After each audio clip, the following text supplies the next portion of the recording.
of a suppressor. The staccato peal of submachine gun fire was shocking.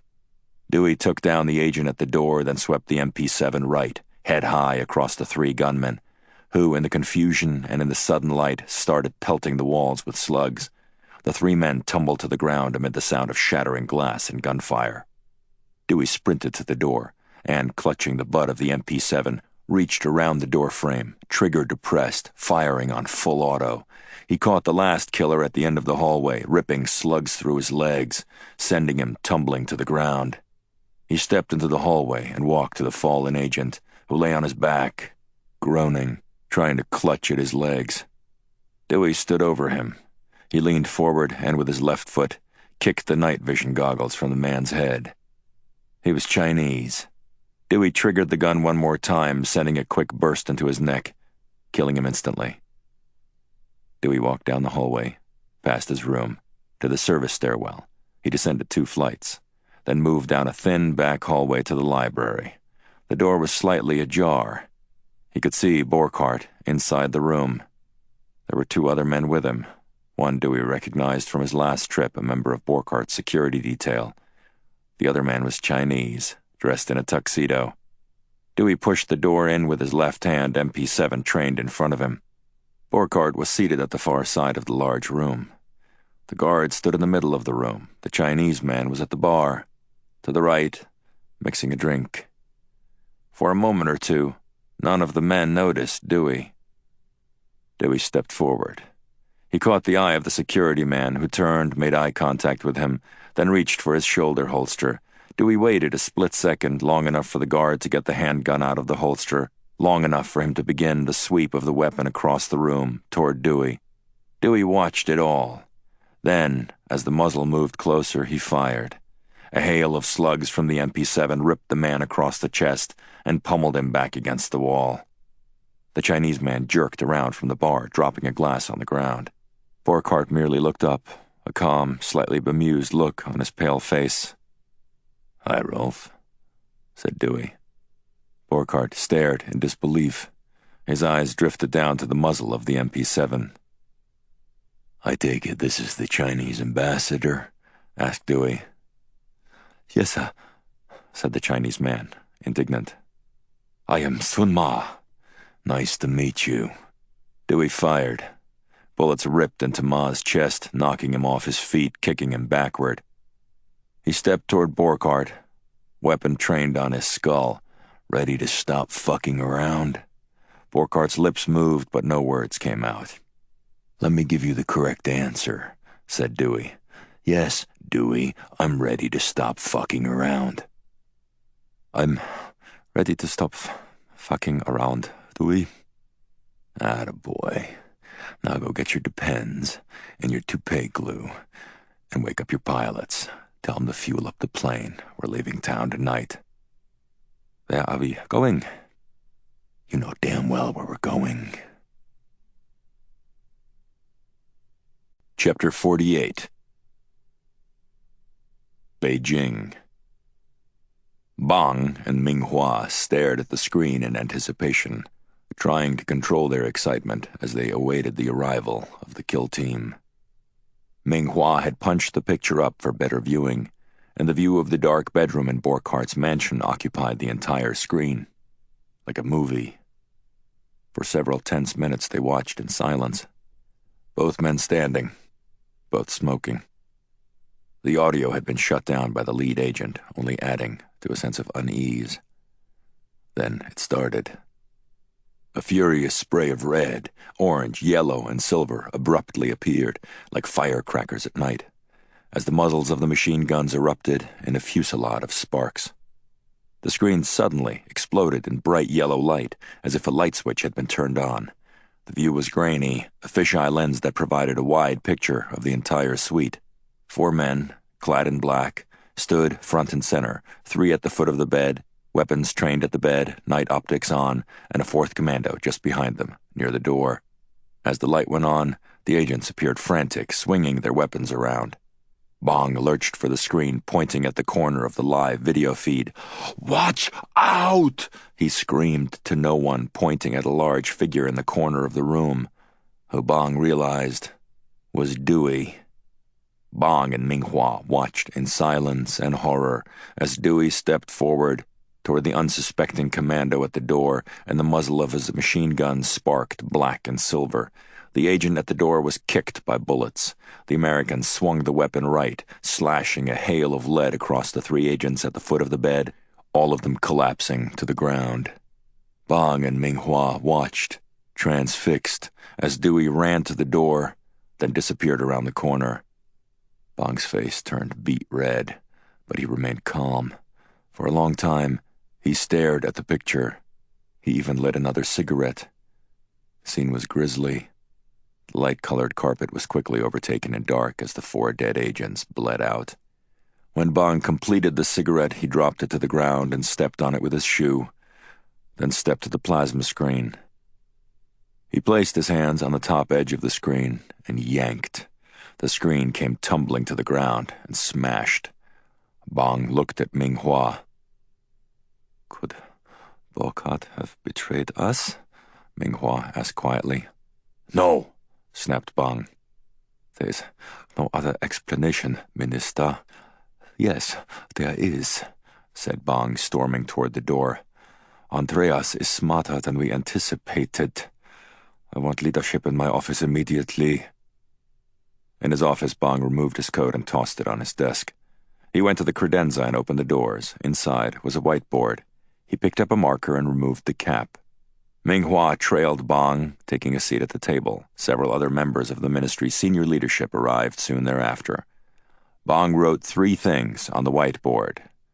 1. Sanitize London. Ciao. 2. Find Burkhardt. Minghua. 3. Warn. Deng. "Is this clear?" asked Bhang, looking at the table. "Top priority is cleaning up London. Ciao. Coordinate with the Ministry of Foreign Affairs. We want to get those bodies out of there, or failing that, cut off any connection these men had to the ministry." "Yes, Minister." "Second, find Burkhardt," said Bhang, pointing at Minghua. "Find out if he's dead. If not, track him down. Planes, cars, homes, credit cards, everything." "Yes, sir." "Third, Deng, get a warning out to our personnel in UK, Europe, and Russia. Include a photo. He could be going for more of our people. They need to be warned." "Yes, sir." Bhang scanned the table. "Go!" he barked. "Except you." Bhang pointed at Minghua. After the others left, he looked at Minghua. "I want a security detail on Bo," said Bhang. 2 men, good men." "Yes, Minister, it will be done immediately." Chapter 49. London. Dewey and Burkhardt arrived at Heathrow just after midnight. They climbed aboard the plane and were greeted by Burkhardt's 2 co-pilots. Dewey still held the MP7, which he kept trained on Burkhardt as they passed the men, who were seated in the cockpit with the door open. Both pilots were ex-Israeli Air Force, and they knew their boss and the rough world he ran in. They were paid many times more than any typical pilot, in exchange for their silence and discretion and, of course, their loyalty. Still, a look of stunned shock hit their faces when they saw Burkhardt at gunpoint, walking up the air stairs. "It's okay," said Burkhardt as they climbed aboard, smiling at the 2 men. "This is Dewey. Do what he says." Burkhardt's Boeing 757 was a flying fortress of luxury. There was no other way to describe the customized jet. It had cost Burkhardt next to nothing, save for the $3 million he'd spent on the cosmetic aspects of the jet, including removing more than a dozen different murals of Saddam Hussein, painted on the ceiling and on various walls throughout the plane.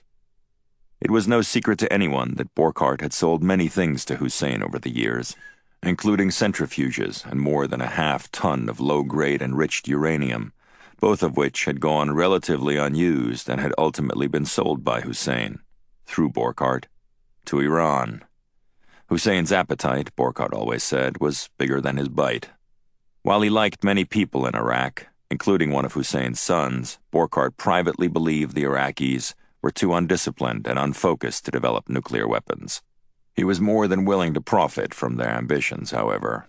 When the United States invaded Iraq the second time, the government of Iraq owed Borchardt $55 million. Borchardt knew that when Hussein went on the lam, as the Americans got close to capturing him, he'd lost any chance of collecting on his debt. So, instead, Borchardt had simply appropriated one of Hussein's many planes. The plane had 2 staterooms, which looked like suites at a Four Seasons hotel, including marble-tiled bathrooms with showers and bathtubs. There was a state-of-the-art media room with several large plasma screens built into the walls. The plane had a small but luxurious general seating area, similar to the first-class section of a normal airliner, with spacious black leather captain's chairs and a large wet bar. The galley kitchen was small but adequate. The cargo area below was used for weapons. Hussein stocked it with enough firepower for a small war, with dozens of machine guns, carbines, shoulder-fired missiles, grenade launchers, handguns, stores of ammunition, explosives, first aid equipment, in-theater communications gear, parachutes, even a small portable field surgical unit with basic life monitoring systems, oxygen, and a retinue of surgical equipment for basic battle theater fixes and repairs. Borchardt had left it all alone. As with many of Hussein's weapons, the cash aboard the jet was shiny and unused, like a spoiled child's toys. Dewey pushed Borchardt into the passenger section, then tethered him to one of the leather chairs, flex-cuffing his skinny wrists and ankles to the seat. He started to wrap tape around his mouth to gag him, but Borchardt protested. "That's not necessary," said Borchardt. "Please, I can understand the cuffs, but do you really need to gag me? I won't talk if you don't want me to." Dewey wrapped the tape around his mouth anyway. "I'm not doing it to shut you up, Rolf," said Dewey. "I'm doing it to make you uncomfortable." When he finished a couple of turns of the tape, Dewey walked back to the cockpit. "Hi, guys," he said, leaning into the cockpit. The pilots shared a glance, then looked at Dewey. "I'm not here to hurt you," said Dewey. "Borchardt either. Just get this thing in the air and aim for China." "Why China?" asked one of the men. Dewey didn't respond. "I know you guys are ex-IDF. I was part of the team that got Kol Meir out of Iran." The pilots nodded, saying nothing. "I'm not telling you this because I expect you to betray your boss," continued Dewey. "I don't. I expect Borchardt to do what I say and you guys to just do your jobs. You got it?" "Yes," said the pilot on the left. "I know you guys are smart, ex-military, all that. I know you could make things difficult for me. You need to understand that if you do that, I will kill Borchardt, and then I will kill you. Capiche?" "Yeah," said the pilot on the right. "Got it," said the other. "You'll need to file a flight plan," said the pilot on the right. "No, you don't," said Dewey. "Yes, we do. You want to pop this thing on an Interpol screen? The best way to do that is for us to leave Heathrow without filing a flight plan." "Fine. File a flight plan." "Where to?" Dewey thought for a moment. "Moscow," said Dewey. "What's the final destination?" "You'll be the first to know," said Dewey. "One more thing. Don't close the door. Don't lock the door. Trust me. You don't want to be on that side of the door if I have to break it down." The 2 pilots nodded. The one on the right grinned. "Now let's get the fuck out of here." Chapter 50. London. It was 3 in the morning London time when Calabrese, Katie, and Tacoma landed at Heathrow. A black Range Rover waited on the tarmac, its parking lights on and engine running. The back door of the SUV opened as they crossed the blacktop. A tall man in a blue suit, no tie, with longish, slightly unruly blonde hair moved toward the 3 Americans. This was Derek Chalmers, director of Britain's MI6, England's Foreign Intelligence Service. "Hector," he said, reaching his hand out toward Calabrese as they met under the wan yellow lights of the Gulf Stream. "Good to see you." "Hi, Derek," said Calabrese, shaking Chalmers' hand. "You remember Katie and Rob?" "True, of course." Chalmers shook their hands. They followed him to the Range Rover and climbed in. Chalmers tapped the back of the driver's seat, telling his driver to move. They shot down the tarmac toward the airport exit. "Well," asked Calabrese, "we got anything?" Chalmers nodded. "It's a bloody mess." "Why didn't you call?" asked Calabrese. Chalmers stared at Calabrese, a slightly annoyed look on his face. "Because there are 5 dead Chinese commandos at Bocart's house and 1 dead Chinese ambassador," said Chalmers. "I have no idea if they're listening in. I don't want to find out." "When did it go down?" asked Tacoma. "Sometime late last night. The team we sent in last night found the bodies. They were still warm. We haven't pulled them out." "Have you run any of the prints?" "Yes, they're all MSS. This was a kill team." "They're all dead?" asked Calabrese. Chalmers nodded. "As doornails, your man Andreas redecorated the bedroom with them." "Does China know about their dead ambassador?" asked Calabrese. "I assume," said Chalmers. Bocart's security team was coordinating with Beijing. The entire operation was run out of Beijing. They had live video of the op. "So, it's escalating." "Yes," agreed Chalmers. "Bhang is now fully engaged. It's going to get violent, but we can work with it. I know you don't want to hear this, Hector, but Dewey is proving to be a rather tempting morsel for our friend in Beijing." 15 minutes later, the Range Rover pulled into the alleyway behind Upper Fillmore Gardens and extinguished its lights. A plainclothes agent, hand against his ear, was standing near an iron gate at the back of Borkart's darkened gardens. He flicked a quick thumbs up at the driver. Chalmers, Calabrese, Katie, and Tacoma climbed out, then moved through the gate, meeting another agent who was waiting for them beneath the shadow of a Japanese maple tree. Inside, they followed Chalmers into the library, whose curtains were drawn. A woman in a black bodysuit, an MI6 coroner with blue rubber gloves on, was waiting. On the floor were 2 bodies, both riddled with bullet holes and drenched in blood that had begun to blacken as it dried. One was a large man with dirty blonde hair and a gray plaid suit who looked Russian. The other was a Chinese man in a tuxedo. His torso looked like a knife had been taken to it, though the blood-spattered wall behind him told a different story, of slugs having passed straight on through. "The ambassador?" asked Calabrese. "The Honorable Sun Ma," said Chalmers. "The other's ex-KGB, I assume one of Bocart's men." They followed Chalmers up the ornate central stairwell. At the 3rd-floor landing, a large pool of blood shimmered under the light from the hallway. A few feet from the top step, a dead Chinese commando lay on his back, his head half blown off. Down the corridor stood another coroner. He nodded at Chalmers, but said nothing. Chalmers led them into the bedroom.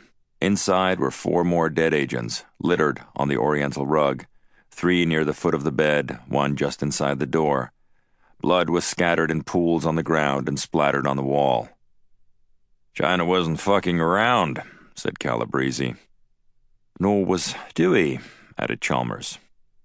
Calabrese moved to the bed, stepping around the corpses. The bed was torn apart by slugs. Feathers were scattered all over the bedspread.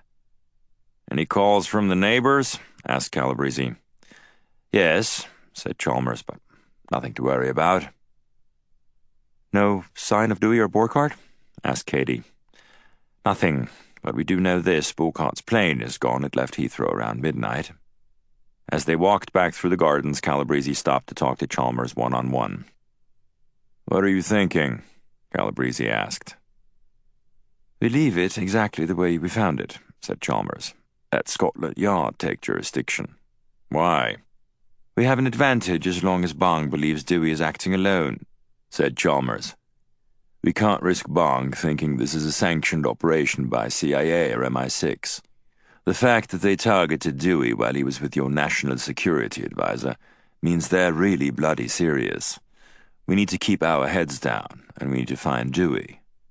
If we play our cards right, he'll lead us straight to Bhang." "I want to make something very clear, Derek," said Calabrese sharply. "I need help finding Dewey, but I have absolutely no intention of doing anything more than taking him back to the United States. He is not part of any operation to kill Fao Bhang." "It's too late for that," said Chalmers. "Andreas is in the middle of this thing, Hector, whether you like it or not. A dead ambassador, A dead squad of commandos. This is going to anger the hell out of them. You need to put your guilt about Jessica aside. Focus on the objective." "I don't care about the objective," said Calabrese, stabbing his finger at Chalmers. "We find Dewey, then he's out. I'm not going to have his blood on my hands, too." "This is what we wanted," Chalmers shot back. "Dewey's going to lead us to Bhang. You want to do your friend a favor? Help him get revenge. That's what he wants. It's what he deserves." Chapter 51. In the Air. Dewey slept for the first 2 hours of the flight, seated a few rows behind Borchardt. When he awoke, he went to the galley kitchen at the front of the cabin and made a cup of coffee. He returned and sat down across from Borchardt, whose mouth remained taped shut. "You want some?" Dewey asked. Borchardt looked miserable. His eyes were bloodshot and angry. A sheen of sweat covered his head. His comb-over dangled down by his ear. He nodded up and down, indicating yes, he wanted a cup of coffee. "What do I look like, a waitress?" asked Dewey. Borchardt glared at Dewey. He screamed, though it was muted by the tape around his mouth. "What?" asked Dewey innocently. I can't hear you." Dewey took a sip. That's good coffee," Dewey said. "You know, Rolf, you need to stop reading too much into things. I never said I was going to get you coffee. That's called taking someone for granted. I read somewhere it's one of the main reasons relationships fall apart." Borchardt again screamed from behind the tape, then yanked against the flex cuffs, as Dewey took small sips from his coffee cup and made satisfied, purring noises. "Wonder if those Chinese guys liked coffee," pondered Dewey. "What do you think?" He looked at Borchardt. "Oh, that's right, you can't talk, can you?" Borchardt again screamed, his face turning beet red. For several seconds he screamed, though it was muted. Dewey took another sip. "You never know with those Chinese guys. I mean, they like some weird shit. Take, for example, sushi. I mean, raw fish. Who wants to eat a piece of raw fucking fish? Why the hell do they like sushi so much, Rolf? Actually, now that I think about it, that's Japan who likes sushi, isn't it?" Dewey smiled, staring into Borchardt's eyes. He took a last sip from the coffee mug, then hurled it over Borchardt's shoulder. It struck the wall and shattered, dropping pieces of the mug all over Borchardt's head and shoulders. Sorry," said Dewey, watching as Borchardt tried to shake shards of the mug from his shoulder. "I was aiming for the dishwasher." Dewey reached for his ankle, pulling out his knife. He took it and thrust it toward Borchardt, who screamed, flinched, and yanked at his cuffs, all to no avail. "Relax." He stuck the tip of the blade next to Borchardt's ear, under the tape edge, then ripped the blade up, cutting the tape. Dewey grabbed the tape and ripped it from Borchardt's face, which made a loud noise, though not as loud as Borchardt's scream. Dewey sat back and let him finish his wailing. "Don't say anything you're going to regret," said Dewey. "There's an entire roll of tape, and I'd be glad to put some more on." "What the hell do you want?" "You know what I want, asshole. I explained it to you. I want help getting these fuckheads back." "Then you kill me?" "Maybe. But unlike you, I'm a man of my word. If you help me, there's a chance I won't kill you. It's not a promise, because sometimes I'm just in the mood, you know what I mean? Even though you attempted to fuck me back at your house, Rolf, I still really actually don't care if you live or die. You and I are professionals. We know the drill. We understand the risks. But Jessica was innocent. I'll help you. I give you my word. Spare me, will you? You don't have a word to give. You're a fundamentally dishonest human being, which is how I knew you'd rat me out. Just shut the fuck up, answer my questions, and do as you're told." Borchardt nodded. "Got it. Now my first question. Go ahead." "Something I've been meaning to ask you since I first met you." "What?" "What the fuck is the deal with your hair? You're a wealthy man. Buy yourself a toupee. Better yet, do what real men do. Go bald. Be a man about it. Looks like a dead rat." Dewey leaned forward and grabbed the end of the long bunch of hair that dangled to the side of Borkhart's head. He took his knife, put it next to Borkhart's scalp, and sliced the entire piece of hair off, then tossed it into Borkhart's lap. "There we go," said Dewey, sitting back, nodding slowly, assessing his hairdressing skills. "Much better." Borkhart looked sadly down at the clump of hair on his lap. "Okay, next question," said Dewey. "Weapons." "Enough for whatever you want to do. A full cache of military-grade combat equipment. You're welcome to inspect it. It's in the cargo hold." "Explosives?" "Semtex, PBXN, gelatin, C4. Enough explosives to blow up Buckingham Palace. Or the Ministry of State Security." "Good one, Rolf. What about shoulder-fired missiles?" "Manpads, RPG-7s. "What sort of manpads?" "Javelins. Oldies but goodies. There are also half a dozen Alcatan 100s. "What are those?" "Portable anti-tank missiles, very easy to use, no recoil, very effective too. Sold a bunch to Syria last year. They couldn't afford all of them, so I kept a few." Dewey nodded. "Okay, next question," said Dewey. "Tell me about Fao Bhang." "What do you want to know?" "Do you have a relationship with him?" "I've never met him. Few have." "Where's he live?" "I have no idea. Presumably Beijing. If he's like all the rest of the State Council, he also has a house somewhere. Hong Kong, Macau, Shanghai. But I don't know." "What do you know?" asked Dewey. "Because I can tell you right now your lifespan is directly correlated to how much you can help me." "He's a buyer of information, loves information. What sort of weapon systems so-and-so bought, what sort of satellite setup this or that government has, that sort of thing. Very price-agnostic, big spender." "What else? What's his deal?" "His deal?" "Yeah, his deal. What's his fucking deal?" "Bhang is the brains behind whatever nasty thing China does. He's the strategist and the implementer. He was without question the one who sent the team in to kill you last night. He would have been the one to organize the wet work down in Argentina." "What about his brother, Bo Min?" "I know Min. I know him quite well, as a matter of fact." "How?" "He's on my payroll." Bo Min is the top technologist at the ministry. He designs various cryptographics, eavesdropping, profiling algorithms, lie detection devices. He's as ruthless as Bhang, but a recluse, an introvert. He doesn't have the political skills or ambition of Bhang, but he's brilliant." "Why is he on your payroll?" "He keeps me apprised of developments within ministry weapons programs. He helps ensure I continue to play an active role in their decision-making process." "Bribery?" "Something like that." "How much have you paid him over the years?" "Tens of millions." Dewey stared at Borkhart. "You really are a scumbag, aren't you?" Borkhart smiled. "I'm a businessman." "Are they close?" "Who?" "Bhang and his brother, shitbrain." Borkhart's eyes grew sharp. "I'm not sure." "Rolf," Dewey said, shaking his head, scolding in his voice. "Remember our discussion a little while ago about answering my questions? There's one individual on the entire planet you need to keep happy, and right now, that individual's a little upset. He'd like nothing better than to fire one of these Alcatans up your constipated German ass. Answer the fucking question." "Yes, they are close," said Borkhart, sighing. "Very close." "What's very?" "Very. Bhang protects him. Min is smart but weak.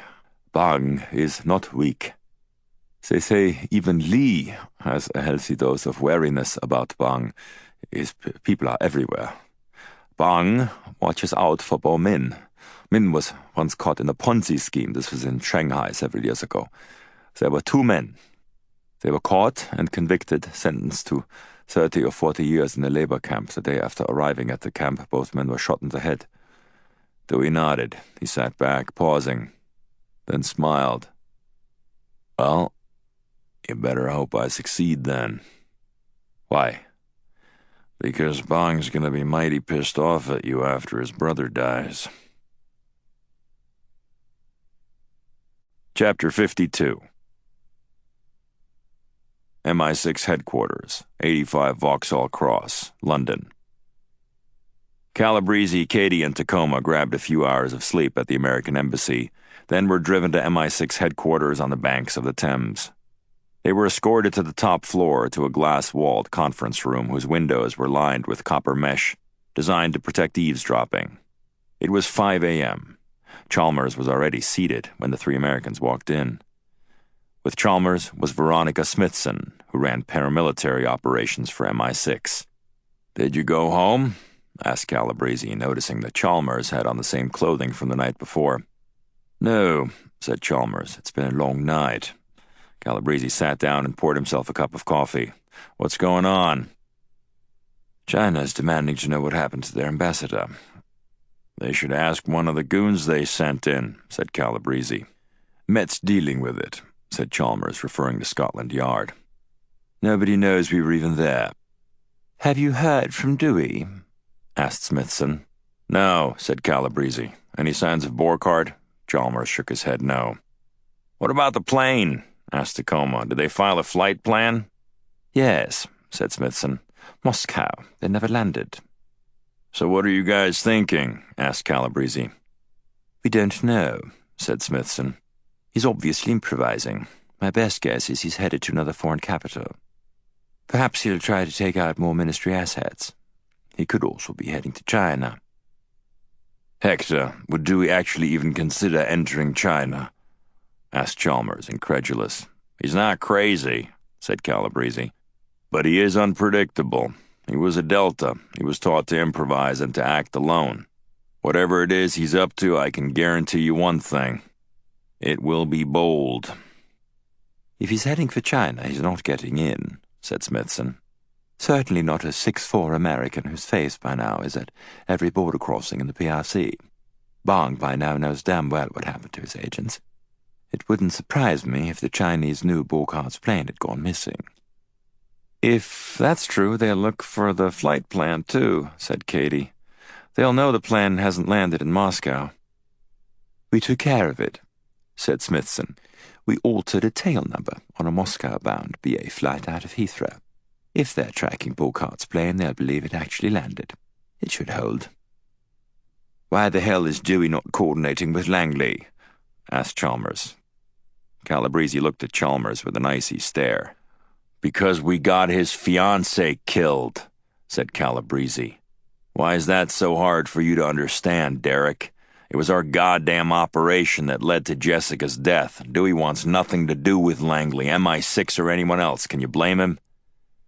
Chalmers paused, considering his response. "No, of course I can't blame him," said Chalmers calmly. "I feel terrible, but I have a job to do. The removal of Fao Bhang has to be our top priority, now more so than ever." "President Dellenbaugh authorized us to take action," said Calabrese. "America is going to hit China back. But Dewey Andreas isn't the one who's going to do it. He's in no condition to execute a black-on-black right now. It'll be a suicide mission and it'll fail." "If we want Jessica's death to mean something, let's figure out how to help Dewey kill Fao Bhang," said Chalmers. "I'm all for killing Bhang," yelled Calabrese, slamming his fist on the conference table.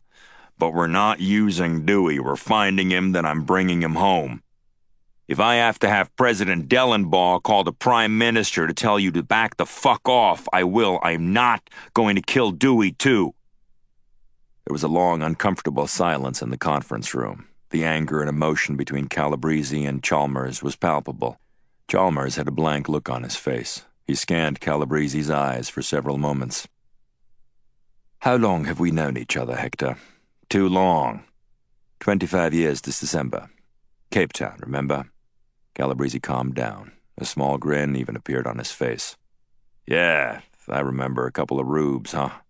"Speak for yourself," said Chalmers. "Okay, one American rube and a Cambridge dilettante." "That's more like it," said Chalmers. "You taught me something important in South Africa. Remember the girl? The Danish girl at the consulate. Annika. You said, don't get emotional. She ended up being KGB. My career at MI6 would have been over. I was young and naive, said Calabrese. Do you at least want to hear what we have in mind? Calabrese took a sip from his cup and sat back. Why not? Chalmers nodded to Smithson. We have the rough architecture of a designed assassination of Fao Bhang, said Smithson. MI6 has an asset inside the ministry hierarchy, a high-level agent who was recruited 6 years ago. This agent has been an important source for the UK and the West for some time. MI6 is willing to sacrifice that asset in order to strike at Fao Bhang. The operation is codenamed Eye for an Eye. Revenge, said Calabrese. It's a double meaning, said Smithson. The obvious one, revenge. But we will also attempt to deceive Fao Bhang, to make him believe that what he is seeing is something different than it actually is, and not, in fact, a drama, a play, an orchestrated fiction whose final act is his very own death. We will be, in a sense, replacing Bhang's eyes with our own, at least for a few hours. Calabrese poured another cup of coffee, intrigued. He glanced at Katie, then to Coma, both of whom were also rapt at attention, fascinated by Smithson's words. But, said Smithson. But what? But we are missing a key element, and without that element the operation simply would not work. What is it? Asked Calabrese. Smithson looked across the table at Chalmers. Chalmers turned to Calabrese. We need Dewey. Chapter 53. Ministry of National Defense Compound, August 1st Building, Beijing. Su Ching-chen, the top general in the People's Liberation Army and the second highest-ranking official in the Chinese military, was seated on a wooden bench. He finished a sandwich, then tossed the last piece of crust to the lawn. A pigeon pounced. The red wooden bench sat at the center of a private lawn atop the roof of the Ministry of Defense building. Except when he was traveling or during inclement weather, Chin-chen ate lunch every day on the roof, usually alone.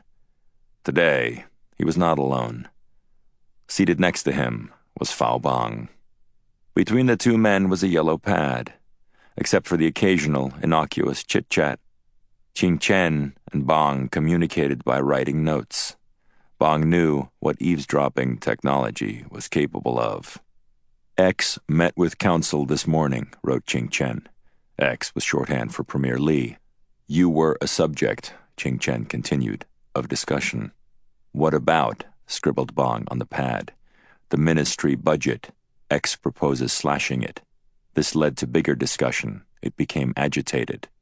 Continue. Photos were produced. Bhang looked up from the pad, nostrils flaring. Photos? He said aloud, barely above a whisper, yet seething with anger. A corpse, said Ching-chen. An axe in the skull. Bhang abandoned any concern he might have had about speaking aloud. Gruesome, said Ching-chen, continuing.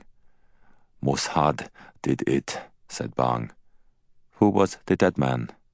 It doesn't matter, an asset. What happened in London? Asked Ching-chen. Bhang stood up. How do you know about London? Ching-chen stared at Bhang, a calm anger in his eyes. He remained silent. An operation, said Bhang defensively. They don't always go well, you should know that. It's nothing, a trifle, a person we're trying to remove. Sit down, ordered Ching-chen, and calm down. Bhang remained standing, taking a cigarette from his jacket. You know, I dislike smoke, Fao. What was Li's objective in all this? Asked Bhang, ignoring him. He had no objective other than cutting the budget, but that is a ruse, said Ching-chen. It seems clear to me you've upset him. He has started to politicize his paranoia about you. I can handle him. Not if he moves to quell a perceived threat from you. If the Premier senses a threat, a real threat, you are in danger. The Council favors you, but more important to the Council is rule of law, political hierarchy. To the extent he politicizes his paranoia, you risk losing support within the council. It's only a matter of time. He's very good at politics." "What should I do?"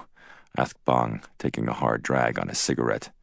"You have two choices," replied Ching Chen. "What are they?" "Appease him, apologize, do something to make him, how shall we say, less concerned about your ambitions. Politicians also like flattery." "What's the other choice?" "Move on him." "When?" "Now." "What is the condition of your support within PLA?" "As always, it is nearly unanimous," said Ching Chen. "Those generals loyal to Li are well known to me and would be easily removed. But what?" asked Bhang. "You must want to be premier," said Ching Chen. "I'm too old, you know this, and there is nobody else capable." Bhang sat back down. General Ching Chen's words were surprising, but not unexpected. Bhang had pledged his loyalty to Ching Chen many years ago. Both men, and a sizable piece of the upper ranks of the PLA, didn't trust Li. Like all leadership changes in China, the outside world would know little of the internal machinations that ended up paving the way for a new leader. The elevation of someone new, like Ching Chen or Bhang, would be seen as yet another mysterious, though placid transition by the West. But in China, power was taken. It had been that way since the beginning. The general's words represented the culmination of a decade's worth of work. Bhang had correctly guessed that Ching Chen would not want to rule when the time came. Like many military leaders, politics was a business he wanted little to do with. It was enough for the old general to have his man at the helm, in this case, Bhang. Bhang attempted to control his excitement. He knew he could never be the one to suggest it. It had to be Ching Chen. Ironically, it was Li who'd pushed him to it. He would have to remember to thank Li someday.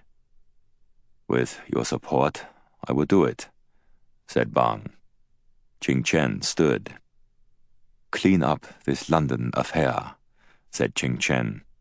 "You give him needless ammunition. Clean it up."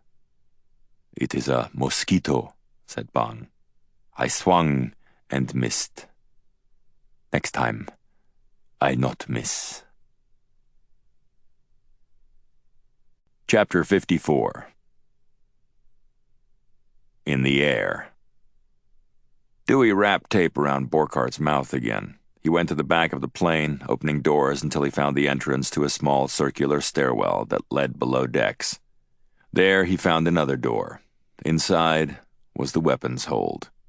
The storage area seemed endless, like a low-ceilinged warehouse. The shelves of various firearms, explosives, and ammunition lined walls that ran to the front of the plane.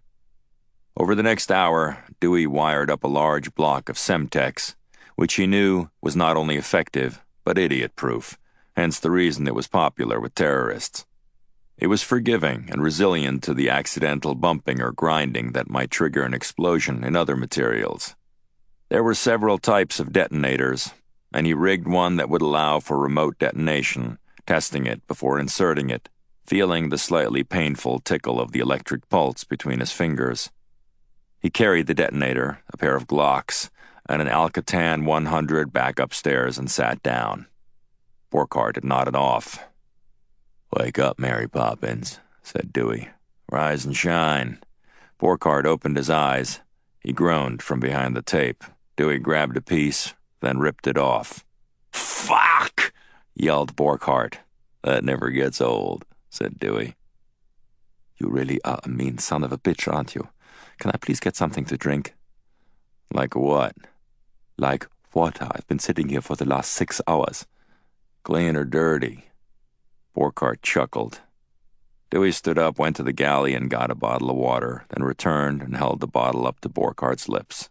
He chugged down the entire bottle. "So, 2 things," said Dewey. "What?" "First, we need another plane." "Another plane?" "Yes, needs to be in Beijing, near where we're landing this monstrosity." "Monstrosity?" This flying homage to greed, barbarism, and ego. This gaudy symbol of what happens when you're willing to sell weapons to terrorists. Why do we need another plane? The answer is none of your fucking business. Number 2, you need to call Bo Min. Why Bo Min? Because you'd like to meet with him in, said Dewey, pausing, looking at his watch, 3 hours, at the airport. Beijing Airport? On the plane. I don't care what you have to offer him. What you have to give him, promise him, threaten him, whatever. But you need to think of something, and it better be good. He's going to visit you on this plane. They found the dead bodies by now, said Borchardt, pleading. They'll know the team failed. They know Ambassador Ma is dead. They'll know, Dewey. They'll assume I'm with you. Well, now that's the most insightful thing you've said all day. Which means you better be pretty fucking clever when you call the little retard. Borchardt glanced at the shoulder-fired missile. Then his eyes moved to the remote detonator. His eyes grew wider. What's that? Asked Borchardt. It's a detonator. I thought you knew about weapons. I know very well what it is. What is it for? Oh, yeah, I did a little art project downstairs while you were napping. Borchardt's face flushed red. I made a sculpture out of some orange plastic stuff. It's like Play-Doh. Felt like I was back in kindergarten. I forget what it's called. You, screamed Borchardt. You fucking idiot, Dewey. Semtex, that's it. I hope I did it right. Anyway, according to the instructions, if I press this little button here, it'll make the orange stuff change colors and get all hot. Doesn't that sound friggin' awesome, man? Then again, the instructions were in German, so who knows? Only one way to find out. Borchardt became frantic, his face turning red, sweat appearing on his forehead and upper lip. You are a fucking maniac, he screamed. What have you done? Borchardt kept yelling and pulling at his cuffs. Finally, Dewey took the roll of tape and wrapped another piece across his mouth to shut him up. Can I bounce a few ideas off you? Asked Dewey. You don't need to talk, just grunt if you agree, okay? So, here's what I'm thinking. Dewey stood up and started pacing the aisle next to the frantic Borchardt. When we get to Beijing, me and those pilots of yours are getting off the plane. If it's okay with you, I'm going to keep this with me. Dewey held up the remote detonator. You, on the other hand, should probably stay to meet your guest, don't you think? Catch up on old times. I think it would be bad etiquette not to be here when he arrives. By the way, is that what you're wearing? Do you have anything more colorful? Maybe a light blue or yellow, something that would complement that tape across your mouth? Borchardt yelled hysterically and yanked at his cuffs. Sorry, just a suggestion. Wear what you have on. Dewey walked to the galley and opened the refrigerator. He took a bottle of beer and twisted off the cap, took a large gulp, then walked casually back to Borchardt. Can you behave? Borchardt nodded yes. Dewey leaned over and ripped the tape off Borchardt's face. Ow! Fuck! I know. Tape hurts, doesn't it? Not as much as being vaporized in Semtex, but still. You said I wouldn't die. I said you might not die. Get the dork on the plane and a plane for us to leave on, and you'll live. We won't take off without you. What if I can't get Bo Min to meet me? What if he tells his brother and the plane is intercepted? Dewey stared at Borchardt, his blue eyes as cold and blank as a winter's sea. He held up the remote detonator and placed his thumb on the button. Then it's hard count time. We all die. Chapter 55. Lakeside Golf Club, Toluca Lake, California. Lacey James leaned over his Big Bertha driver, staring at the golf ball that was perched on a tee. So what's the answer, Lacey? Said a tall, dark-haired man standing behind him, his agent, Chris George. I need to get back to them this afternoon. I told you, said James in a clipped, aristocratic British accent. I want 10 million and some points. You figure out the points. Iger's not gonna give you any points, said his agent. It's fucking Star Wars, for Christ's sakes. Then tell them to find someone else. They don't want anybody else. Which is why I want the points, especially if I have to deal with those miserable communists at Disney. James's large, rotund belly dangled over his belt as he stood still, trying to concentrate. By the way, added George, eyeing his gut, that P90X is really working wonders on you. James's bushy beard itched, and he wanted to scratch it. Instead, he raised his middle finger off the club. Some of us don't need to be good-looking in order to get laid, he added. It helps, though. Lacey James didn't look like an Eton-educated Oxford grad. He also didn't look like someone worth millions of dollars. But he was that, too. James was universally considered the foremost special effects makeup man in the film industry, with more than 200 film credits to his name. He could make a donkey look like a Sports Illustrated swimsuit model, and vice versa, as one actress had said before handing James his second Oscar. "I'll tell you what," said James, getting ready to hit. "If I drive the green, I'll do it for 12. No points." James pulled his club back.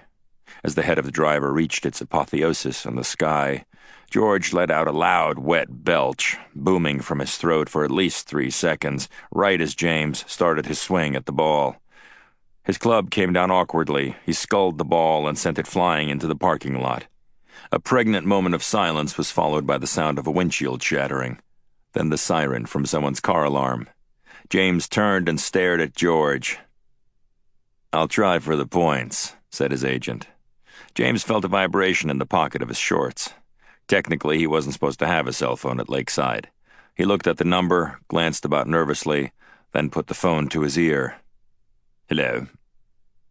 "Lacey," came the voice, British, confident, unmistakable. "James's uncle, Derek Chalmers." "It's Uncle Derek." "Hi, Uncle Derek," said James. "Is this about my mother?" "No," said Chalmers. "It's about you. We need your help." "Who's we?" "The agency. I'm texting you a photo. I need to know if you can make someone look like this man." James examined the photo. It showed a Chinese man. "The short answer is yes, of course. It's a fucking Chinese guy." "It needs to hold up under scrutiny," said Chalmers. "What do you mean by scrutiny?" "Close inspection," said Chalmers. "The consequences of it not working would be quite negative." "Understood," said James. He turned from the tee box and started walking back toward the pro shop. George tried to get his attention, but James ignored him. "How much time do I have?" "I don't know. At most a few days." James crossed the parking lot, walking by a good-looking, silver-haired man and his friend, who were examining the broken windshield of a brand-new Porsche Panamera. James pointed back towards George, who was walking down the fairway, indicating to the owners of the car that George was the one who'd put the golf ball through the windshield. James climbed into a red and white Bugatti Veyron. "I'll do it, Uncle Derek," said James, turning on the car. "Send me more photos if you can." "Will do," said Chalmers. "Thanks, kid. By the way, what will this cost us?" "Nothing," said James, firing out of the lakeside parking lot. Chapter 56. Beijing. Bo Min was already up when the phone rang. He looked at the caller ID. The number was blocked. He pressed a small device that looked like high-tech wire cutters to the phone line. He squeezed the teeth of the device lightly against the phone line. The identity of the dialer appeared. Burkhardt, R.H. "Hello? It's Burkhardt." "Mr. Burkhardt, it's nice to talk to you. What can I do for you?" "I'm upset with you, Bo. I pay you a lot of money." "What exactly are you referring to, sir?" "The documents that were sent last week." "What is the matter with the documents?" asked Min. "Those are highly classified. It's a system that the Army plans to spend more than $10 billion on. I thought you would be pleased." "You are telling me about a missile defense system more than a month after the decision has been made?" said Borchardt. "This is what I pay you for. What's the point?" Min looked out the window. Borchardt had always been kind to him. He felt himself becoming upset. He shut his eyes. "I don't know what to say, Mr. Borchardt. I sent the documents immediately after I received them. I even helped to design the specifications." Min waited for Borchardt to respond, but he said nothing. "I don't know what to say, sir," continued Min. "There still may be time, but I'll need your help," said Borchardt. "Can the specifications be amended during the bidding phase?" Yes, absolutely. I can't promise. I leave Shanghai in a few minutes. I could divert to Beijing if you could meet me." Min considered the two agents outside the door to his apartment, sent by Minghua. He couldn't bring them. Minghua couldn't know about his relationship to Borchardt. Of course, evading them would be simple enough. His deck attached to a neighbor's deck, who lived in a duplex. He would go next door, then take the elevator from the floor above. "When would you like to meet?" asked Min. Borchardt looked at Dewey, who was leaning over cheek to cheek with him, holding the sat phone between them, eavesdropping. Dewey held up a single finger. 1 hour, said Borchardt into the phone. "The private terminal, near Terminal 3. When Dewey heard Min's phone click, he stood up and hung up the phone. "Not bad," he said to Borchardt. "You're an unusually good liar, almost like you've done it before. By the way, you need a shower, dude." "I thought it was you." "Could be," said Dewey. "Who knows? Maybe we can take a shower together when we get back to London. My back could use a nice loofah." Borchardt started giggling. "You are not funny." "Everyone always says that, but then they laugh at my jokes." The plane abruptly arced left, and one of the co-pilots came on the intercom. "Buckle up, we're on approach to Beijing. We land in about 15 minutes. Dewey used the restroom, then sat down across from Borchardt. "You need to uncuff me," said Borchardt. "Why?" "How will I get off the plane?" "That's not my problem, Rolf," said Dewey. "If I untied you, you'd run screaming from the plane like a little girl." "What the hell do you expect me to do?" "Honestly, I expect you to blow up. Then again, I haven't used Semtex in a while. For all I know, I made a chocolate souffle down there." Borchardt screamed, "Help!" Dewey took the tape and wrapped it across his mouth. Borchardt squirmed and fought against the cuffs, his screams muted by the tape. Dewey sat and stared at Borchardt for a few minutes. Finally, he stood and walked to the galley. He searched through drawers until he found some tools. He removed wire cutters, then returned to the seat. He held up the tool. "Wire cutters," he said, putting them down on Borchardt's lap. "They should be able to cut through the flex cuffs." The plane's landing gear went down, and the plane shook. "As much as I'd like to continue this enlightening discussion," said Dewey, "this is my stop. Good luck." Chapter 57. Beijing Capital International Airport. Beijing. Borchardt sat in the same seat he'd been seated in, with the exception of one bathroom break, for 12 hours straight. He was alone. His hands and feet remained tethered to the seat. On his lap sat a pair of wire cutters, taunting him with their proximity and their stillness. He calculated that once his hands were free, it would take him less than 10 seconds to clip the flex cuffs from his ankles, then run down the aisle to the open cabin door and down the stairs. The reality, he knew, was a little different. Right now, he was one itchy American finger away from being immolated in the white-hot hell of a Semtex explosion. Out the window to Borchardt's right, 200 yards across the empty tarmac, was another plane, a white Gulfstream G250. Fortunately, Gulfstream had it in Hong Kong, a short flight away. The plane had already been sold to a Chinese coal tycoon named Junbei. It had cost Borchardt $25 million over the asking price of the jet to convince the CEO of Gulfstream to break the contract with Junbei and force the 36-year-old to wait 2 days extra for another G250. Borchardt stared at his new plane, wondering if he would ever actually get to use it. Over time, Borchardt knew, his weapons had been used to kill thousands, perhaps even tens of thousands of people, on every continent, and in almost every country in the world. But Borchardt had never actually killed someone. Borchardt's eye was suddenly drawn to the door of the private terminal building behind the Gulf Stream. The door opened, and a man emerged, alone. Borchardt recognized Min immediately. He was short and thin, and he walked with a stoop. His hair was down to his shoulders. Min surveyed the tarmac suspiciously, then started walking toward Borchardt's plane. In his hand he carried a large briefcase. He wore the typical uniform of seemingly half the men in China, a dark plain windbreaker and dark plain pants. Dewey leaned to the porthole window of the Gulf Stream as a small man, who he assumed was Bo Min, stepped from a blue corrugated steel building and started walking across the tarmac toward Borchardt's brightly lit plane. As he walked across the blacktop, Min glanced in Dewey's direction. In fact, for one brief second, into Dewey's eyes. At least that's what it felt like. Dewey walked to the cockpit. Inside, the two Israeli pilots were both seated.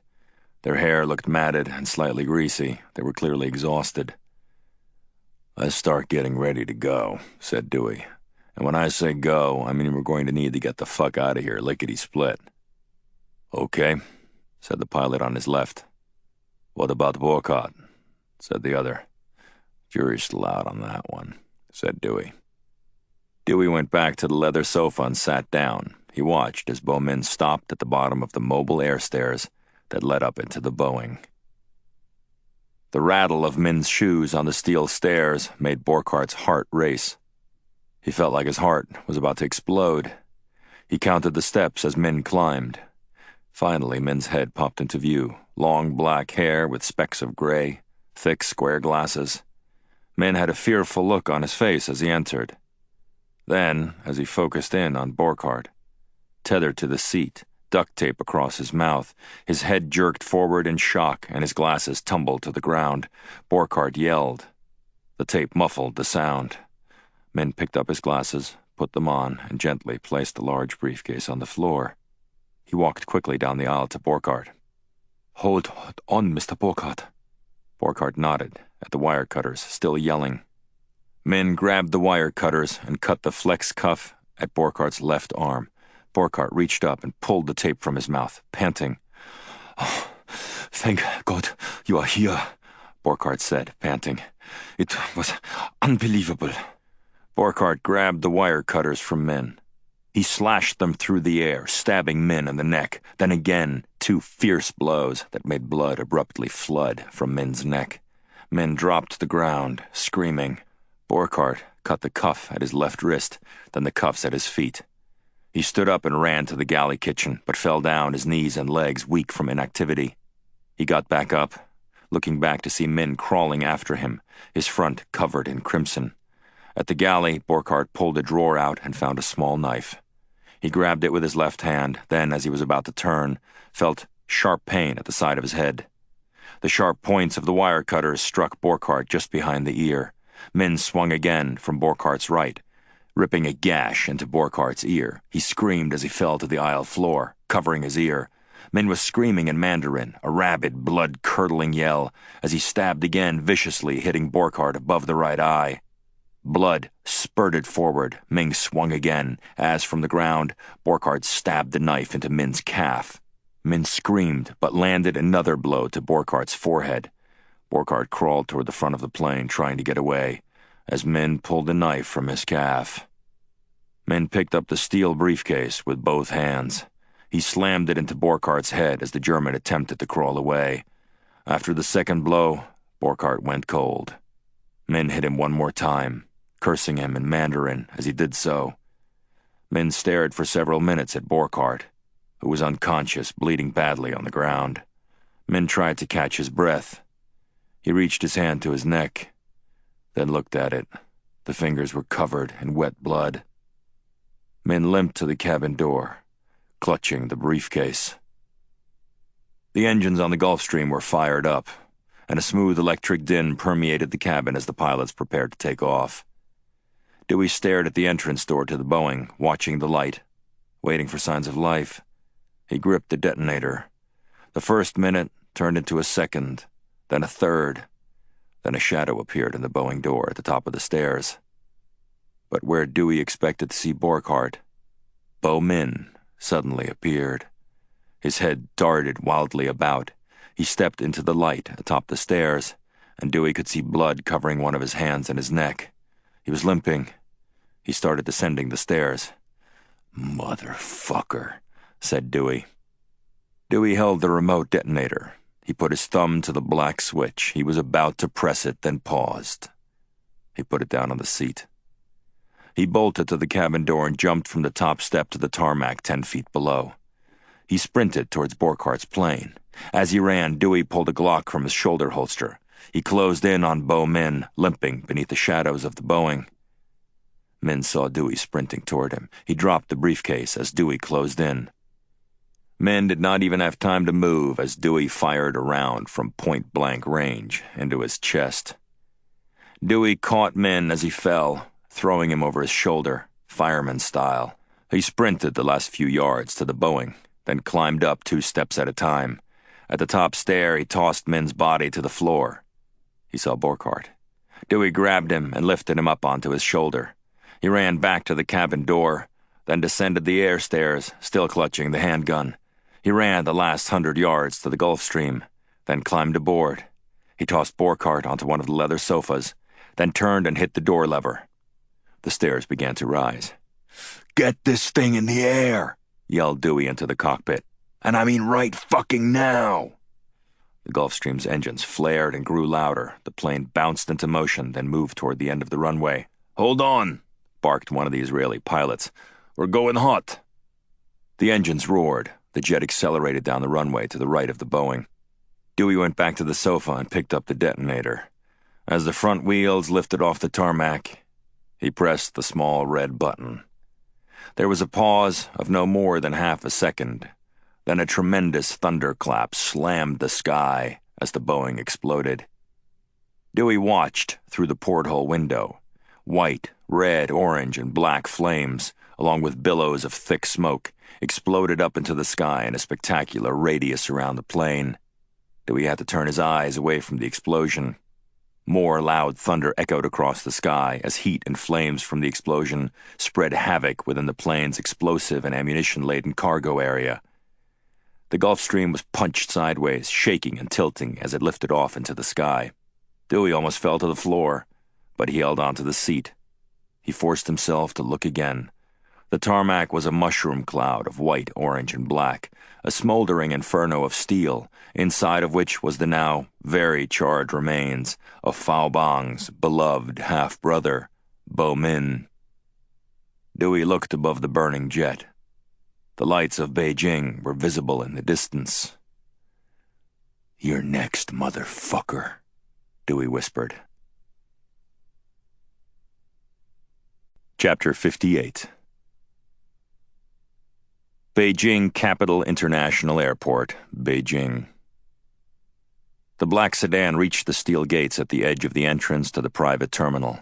Dozens of flashing red and blue lights atop police cruisers made the scene look festive, until one moved past the gates and the line of soldiers and police officers standing guard. On the tarmac, the plane was still burning. It had been more than an hour since the blast. The object was virtually unrecognizable. A destroyed carapace of charred steel, melted parts, atop a small crater torn into the tarmac. The line of soldiers and officers were held back at least 150 yards by the intense heat still emanating from the wreckage. Closer to the Boeing was a convoy of green and yellow fire trucks. Teams of firefighters in protective clothing sprayed water at the smoldering wreckage. Bhang's sedan passed through the gates, then past soldiers and officers. It came to a stop between 2 of the fire trucks. The driver leapt from the front seat and opened the back door. It was 9 p.m. in China's capital city. Bhang stepped from the sedan. An unlit cigarette dangled from his lips. Despite the heat, which at this distance still hovered at approximately 100 degrees, Bhang wore a black suit. Not realizing the irony of the act, he took a lighter from his pocket and lit the cigarette. Bhang's driver climbed back inside the air-conditioned limousine. Bhang stood alone, smoking the cigarette, listening to the loud crackling of the plane burning, watching the torrents of water strike the flames, creating steam that made clouds climb into the sky along with the smoke. The chief investigator for the Beijing Fire Authority approached. Bhang saw him coming from the corner of his eye and held up his hand toward him without looking, telling him in no uncertain terms to stay away. He stared at the burning jet, trying to imagine where Bo Min had been and what had happened. He already knew who did it. Bhang realized as he took a long drag on his cigarette that he'd let his personal feelings affect his professional judgment. But he never could have foreseen this. In all his years of covert activities, of killing, assassinations, being the target of attempts on his life, this was the first time anyone had succeeded in hurting him. He stood in the intense heat. Sweat dripped down his forehead. He didn't want his driver or anyone to see the tears that now flowed down his cheeks at the thought of his poor brother, his helpless brother, always the weakest one on the playground, always the one being picked on. The only person Bhang had ever truly loved. Now he was gone. The one thing Bhang was there to do and was capable of doing, protecting Bo, he'd failed at. There was no other way to look at it. At that moment, Bhang knew that the dark knot in his stomach, the bitter woe and paralyzing guilt, was a feeling worse than dying. He also knew what he had to do, the only thing he had to do, the only thing that mattered anymore. Bhang flicked his cigarette butt down on the ground. He opened the door of the sedan and climbed into the cool air. "Headquarters, Minister?" "Yes. Hurry." Ming Hua and a swarm of other senior-level ministry officers were already assembled in Bhang's large corner office at the ministry when he entered. He said nothing to the 6 men standing around the conference table as he walked to his desk. He placed his briefcase on the desk, picked up a silver lighter, and lit the cigarette. "Minister Bhang," said Ming Hua, bowing, "we are all deeply, deeply sorry for what happened to your brother." Bhang did not look up. Instead, he removed his suit coat and hung it on the back of the chair. He opened the top drawer of his desk. Reaching in, he removed a small stainless steel handgun, a Walter PPK-S 380 CP. Next to it was a long suppressor. Methodically, Bhang screwed the suppressor into the muzzle. When he was done, he raised the weapon in his right hand and aimed it at Ming Hua. He fired one shot. The bullet struck Ming Hua between the eyes, dropping him to the ground, as the other 5 men stared in horror. "Nobody leaves this building until Andreas is dead," said Bhang. "His elimination is now the top priority of the ministry. Drop what you are doing. Delegate any project you are currently working on." None of the 5 men still standing at the table said anything, but all nodded yes. "We have learned something in the last few minutes, Minister," said Deng. "We found several Hong Kong-based accounts we know to be Burkhardt's at the Bank of China. This afternoon, Mr. Burkhardt wired $70 million to the Gulfstream Aerospace Corporation of Savannah, Georgia, presumably for an aircraft." "It could have been someone working for Burkhardt," said Bhang, "paying an old bill." "Yes, but it was wired into a Gulfstream account at the Bank of Hong Kong," said Deng. "The account is designed so that when Gulfstream sells something in China, it can keep the profits in China and not have to repatriate the money and thus pay American taxes on the transaction." "In other words," said Bhang, "he bought a jet in China." "Today," said Deng, "an hour and a half ago." Bhang nodded. He lit another cigarette. "Excellent work." "My team is now attempting to locate the plane," said Deng. "Gulfstream embeds standard tracking technology into all of its planes, but in order to do so we must penetrate Gulfstream, and that's not easy. The company is owned by General Dynamics. We need to access their internal servers to be able to access the GPS. Bhang looked at a tall, bearded man. Xiao. I want the roster of every ministry operative, regardless of rank and regardless of current mission, ordered Bhang. I also want personal information on Andreas. Dig deeper. We know he was born in Castine, Maine. Does he have family? Did we not already kill his fiancée? Asked another man at the table, who immediately regretted asking it. Bhang glanced at him, nostrils flared. It's a fair question, said Bhang, hatred and fury inflecting in his normally calm voice. What you all want to know is, when will it end? It ends when Andreas is dead. Until then, we take as many pieces off the chessboard as we can. Chapter 59. MI6 Headquarters, Vauxhall Cross, London. Chalmers stuck his head in the door at the conference room, interrupting Calabrese, who was on a phone call. Katie and Tacoma were seated at the conference table, looking at their laptops. "We have something," said Chalmers. The group took an elevator to the second floor of MI6 headquarters.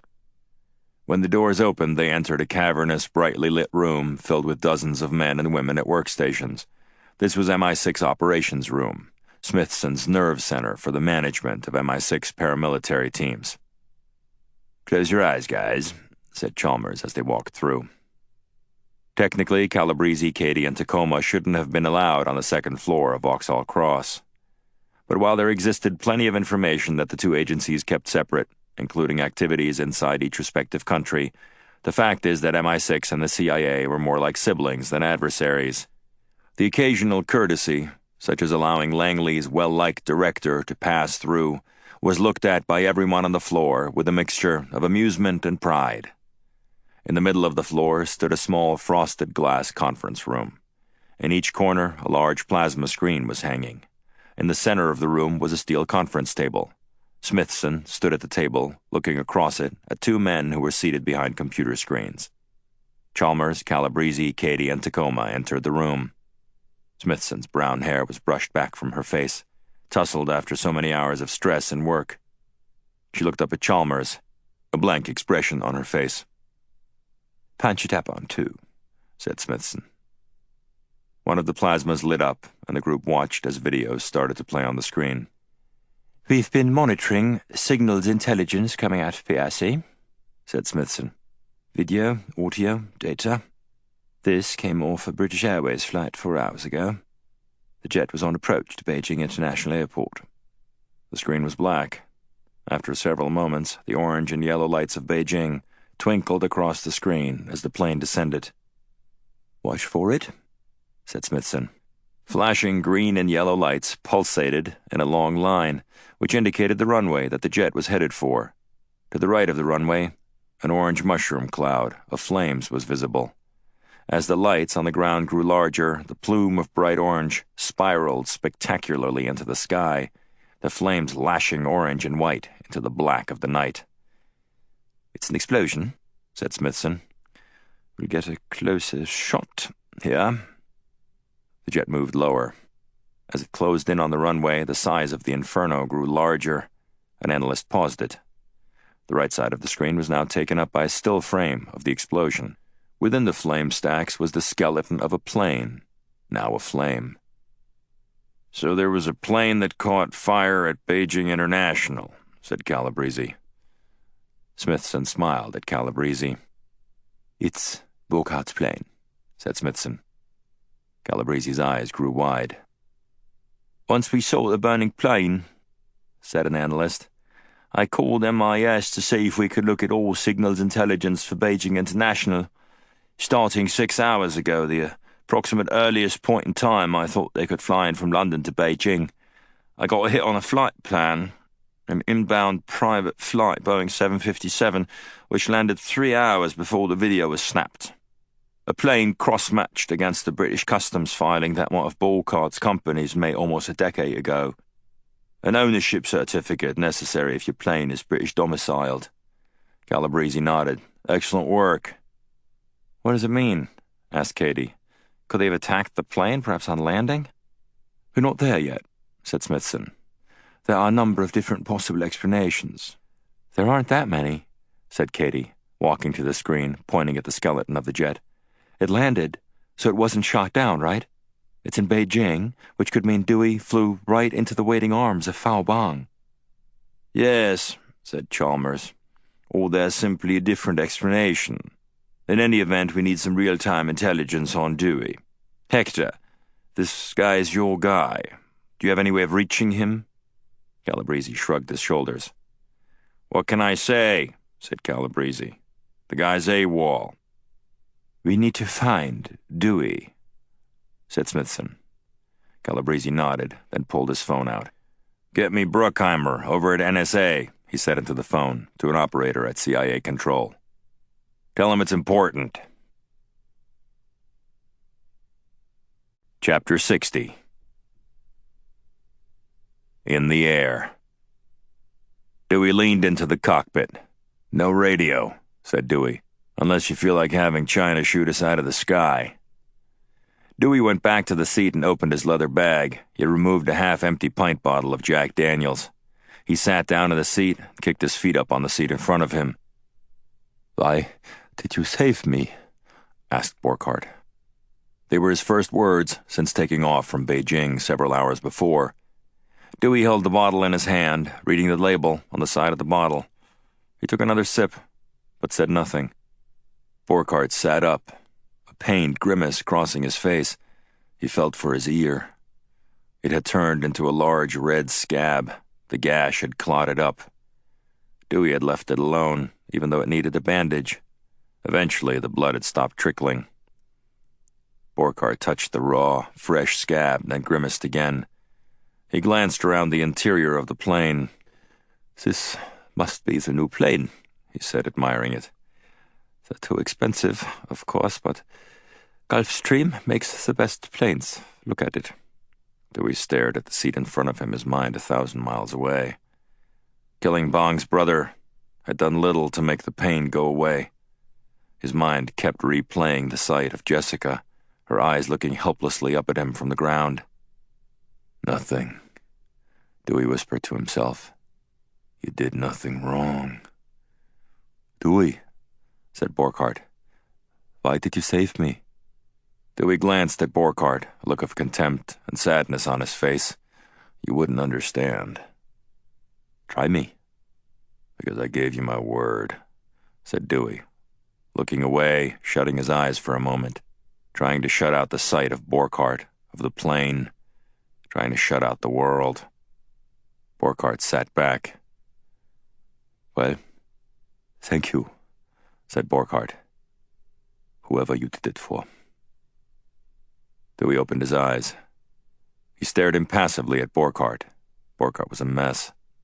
On one side, his shirt was covered in blood. He had a raw, fresh contusion on his forehead. His ear looked as if a bear had clawed part of it off. Dewey had inflicted the counterblow he wanted to. He'd struck hard at Bhang, in a way that had undoubtedly hurt him. But Bhang wasn't expecting it. He would be anticipating Dewey's next move. Dewey knew Bhang would bring the weight of the ministry to bear now. He would scour the earth looking for him, much as Oswan Fortuna had done. Yet, unlike Fortuna, Bhang had an army of committed, disciplined warriors, not just a cell of half-crazed jihadists.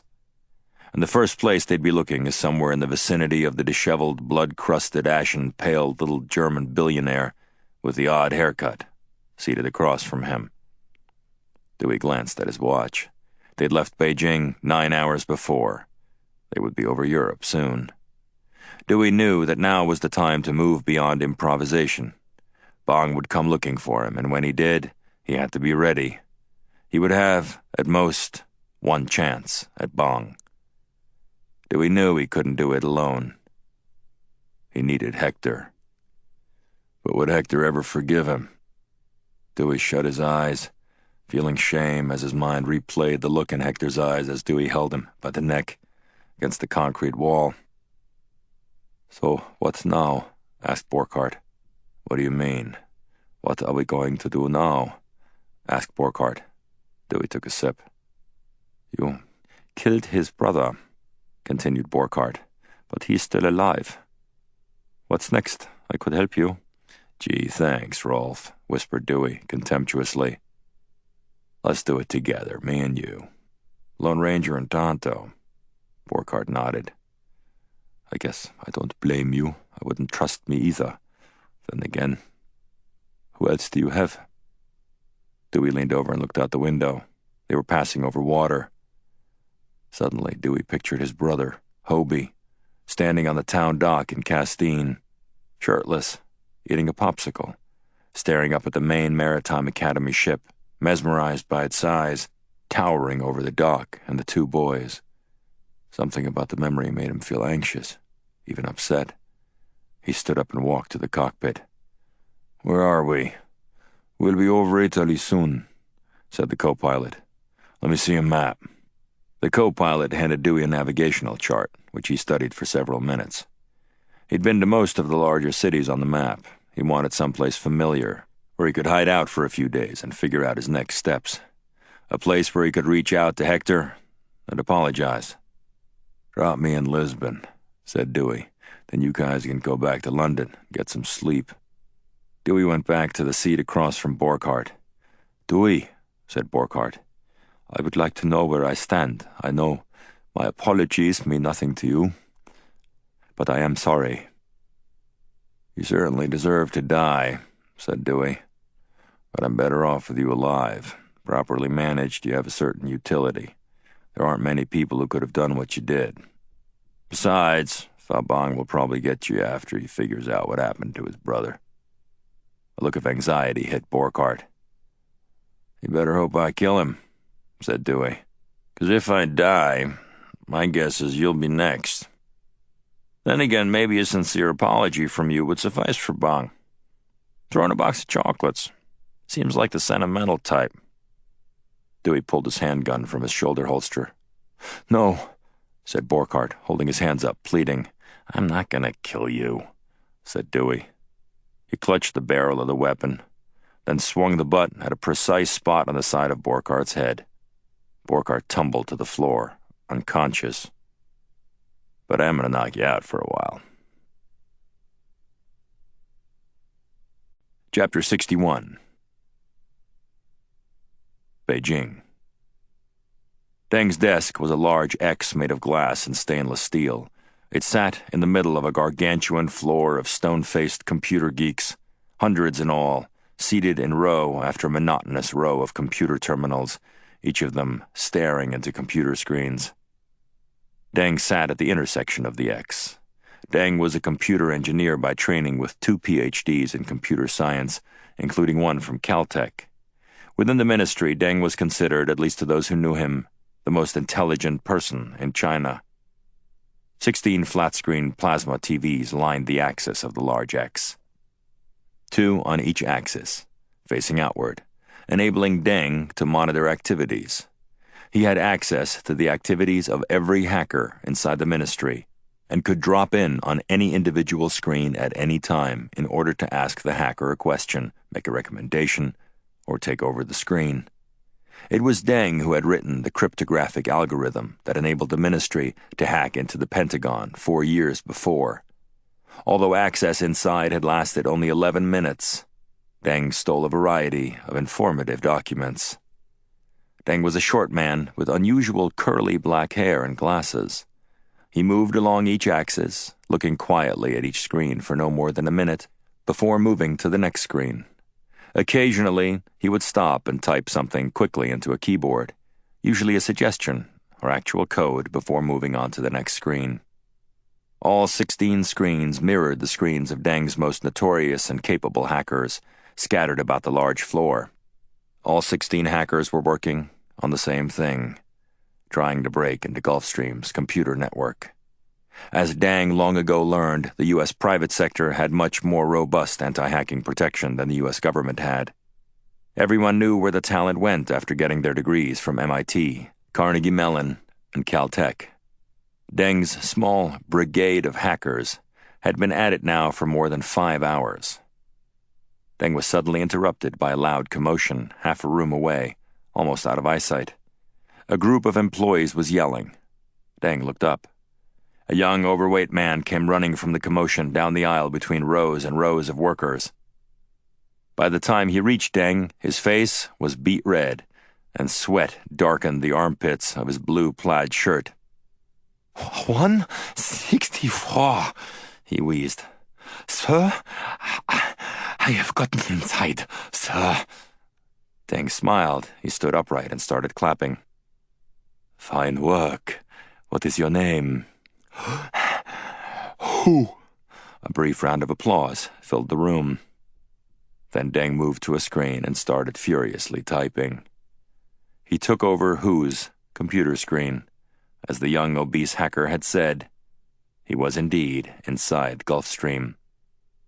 Analyzing the access route, Deng saw that Who had used a cat-and-mouse strategy, luring a high-level General Dynamics employee in their computer security area to chase after Who in what was a persistent but illusory attempt at getting in through an employee email server. While fleeing, Who had painted a simple brushstroke of nearly invisible metadata into the General Dynamics employee's own seemingly successful lockdown code. Once the employee booked it into a separate data cache, the metadata was communicated back to Who through the employee's own CPU. It was a clever strategy that depended on persistence and upon the mistake of an unwitting person on the receiving end. Excellent work, Mr. Who, said Deng, who started typing. Are you married? No, sir. Crowds started to gather behind Deng. His fingers moved across the keyboard. Parents? Yes, sir. Well, they would be very proud, said Deng as he typed. Tonight, you may tell them you received a raise and a promotion. Thank you, sir. Within 45 seconds, Deng was inside Gulfstream servers. 3 minutes after that, he'd penetrated the massive GPS feed, which collected second-by-second location information about every Gulfstream jet ever made, whether it was parked or flying. Exactly 18 seconds later, he knew where Borchart's new plane, the plane with Dewey Andreas aboard, was located. Deng pressed the earbud in his right ear. Turning on the wireless phone, "Get me Minister Bhang," he said.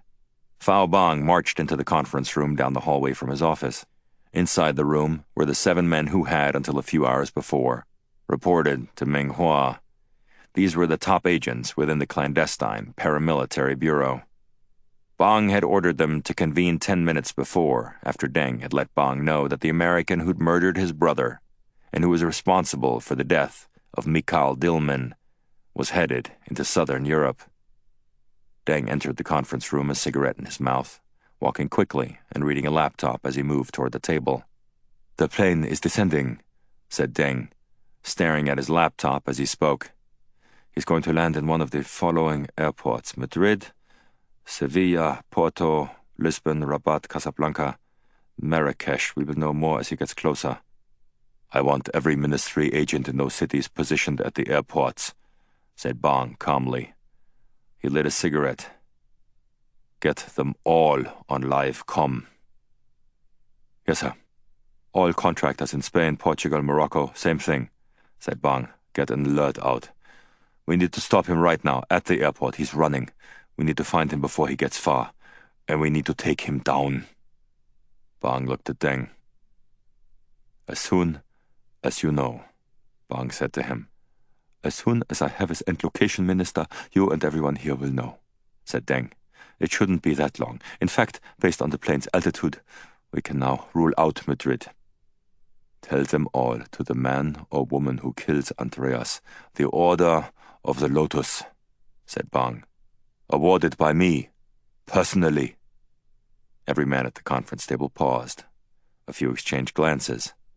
They each understood the significance of what Bhang had just said. The Order of the Lotus was the ministry's highest honor, a medal that had not been awarded to anyone in more than 5 years. Good luck, gentlemen. I know we will be successful. Chapter 62. National Security Agency, Signals Intelligence Directorate, Fort Meade, Maryland. Near a private exit off the Baltimore-Washington Parkway that read NSA Employees Only, stood a black glass rectangular office building, one of two newer buildings in a cluster of four. The Big Four, as they were referred to. Headquarters of the world's foremost cryptologists, eavesdroppers, and hackers. The National Security Agency. On the third floor of the building, in a windowless conference room, Jim Bruckheimer, director of SID, was seated with two of Bruckheimer's most trusted SID analysts, Serena Pacheco and Jesus June. SID had primary responsibility within the United States for the acquisition of all foreign signals intelligence. SID was the behemoth that went out and eavesdropped, stole, code broke, and did all manner of legal and illegal information gathering in every region and country of the world on behalf of the U.S. government, then processed signals with NSA's massive computers for use by the President and other military and intelligence officials. Bruckheimer, Pacheco, and June were seated around a triangular phone console. On the line with them was General Piper Redgrave, NSA's chief, along with Hector Calabrese. Calabrese had just finished briefing the group on the explosion in Beijing. "Is there a finding on this?" asked Redgrave. "Yes," said Calabrese. "President Dellenbaugh signed it 2 days ago." "Care to share some of the details?" asked Redgrave. "No," said Calabrese. "I don't. What I need is a very immediate off-event scan in regards to this explosion focused within PRC. We're flying in the dark here and we can't be." "Can you point us towards something?" asked Bruckheimer. "Words, names, whatever will help us cut to the quick." "Andreas, Bhang, Borchardt, Minghua, that's all I can think of." Pacheco and June started typing. "That's a good start," said Bruckheimer. "What's the end goal here?" asked Redgrave. "Finding Dewey Andreas," said Calabrese. "Do we have a precise timeline on the explosion?" asked Bruckheimer. "We have an approximate time," said Calabrese. "We stumbled onto the burning wreckage after the explosion, so we don't know how long it had been on fire. However, 8 minutes before the explosion, another plane landed, and there was no fire, so we've got it narrowed. It was between 8:12 and 8:18 Beijing time." Bruckheimer nodded at Pacheco. "You take the explosion," he said. Bruckheimer looked at June. "Let's look at Thin Thread real quick," Bruckheimer said offline. "Get it sniffing for Andreas." "I thought Thin Thread got shut down," said Calabrese on speaker. "You weren't supposed to hear that," said Bruckheimer. "Call me when you have something." The NSA's Thin Thread program was created in the late 1990s and designed to gather, synthesize, and contextualize vast amounts of data in real time in order to then cherry-pick relevant communications targeted around specific dates, times, locations, or people. Thin Thread was able to gather and subsequently marry seemingly unrelated data from such real-time innocuous trigger events such as credit card purchases, emails, financial transactions, travel records, use of GPS equipment, internet activity, and any other electronic imprint that an NSA analyst might find helpful in locating virtually any individual anywhere in the world. Though Thin Thread had been shut down, much of its internal engine still hummed along under various names. Bruckheimer was old school, however, and had been part of the team that designed and named the system. He refused to call it by anything else. Unfortunately for Bruckheimer and June, Dewey was precisely the sort of individual who could elude Thin Thread, based not on intent, but solely on the way he lived his life. Dewey rarely used credit cards and didn't like the internet. He didn't have a Facebook account and was serially plagued with the same problem, trying to remember his password for his Gmail account. He found it easier to simply not communicate. For the first hour after the conference call with Calabrese, June found little to nothing on Dewey. His email hadn't been opened in more than 2 weeks. He didn't own a cell phone. The most recent travel records, Dewey's flight to London, they already knew about. After that, Dewey's life was a blank slate, at least as far as Thin Thread was concerned. Serena Pacheco, on the other hand, quickly found a veritable treasure trove of information coming off the explosion at Beijing International Airport. First were various radio transmissions coming from firemen and policemen who were on the scene. While interesting, they were useless. Then Pacheco hit pay dirt. When she entered the name Andreas into an email system based in Morocco and owned by a private Russian company, it was like striking oil. Attached to 5 different emails of individuals using the Russian email server, a document was attached. On the document was a large photograph of Dewey.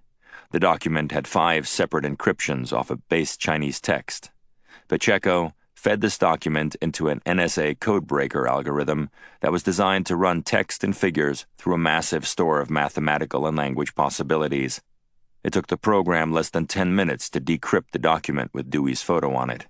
Once it was decoded, the document had 5 separate versions: Chinese, Spanish, Russian, French, and English. Pacheco hit print on the English version, then grabbed the document from the printer.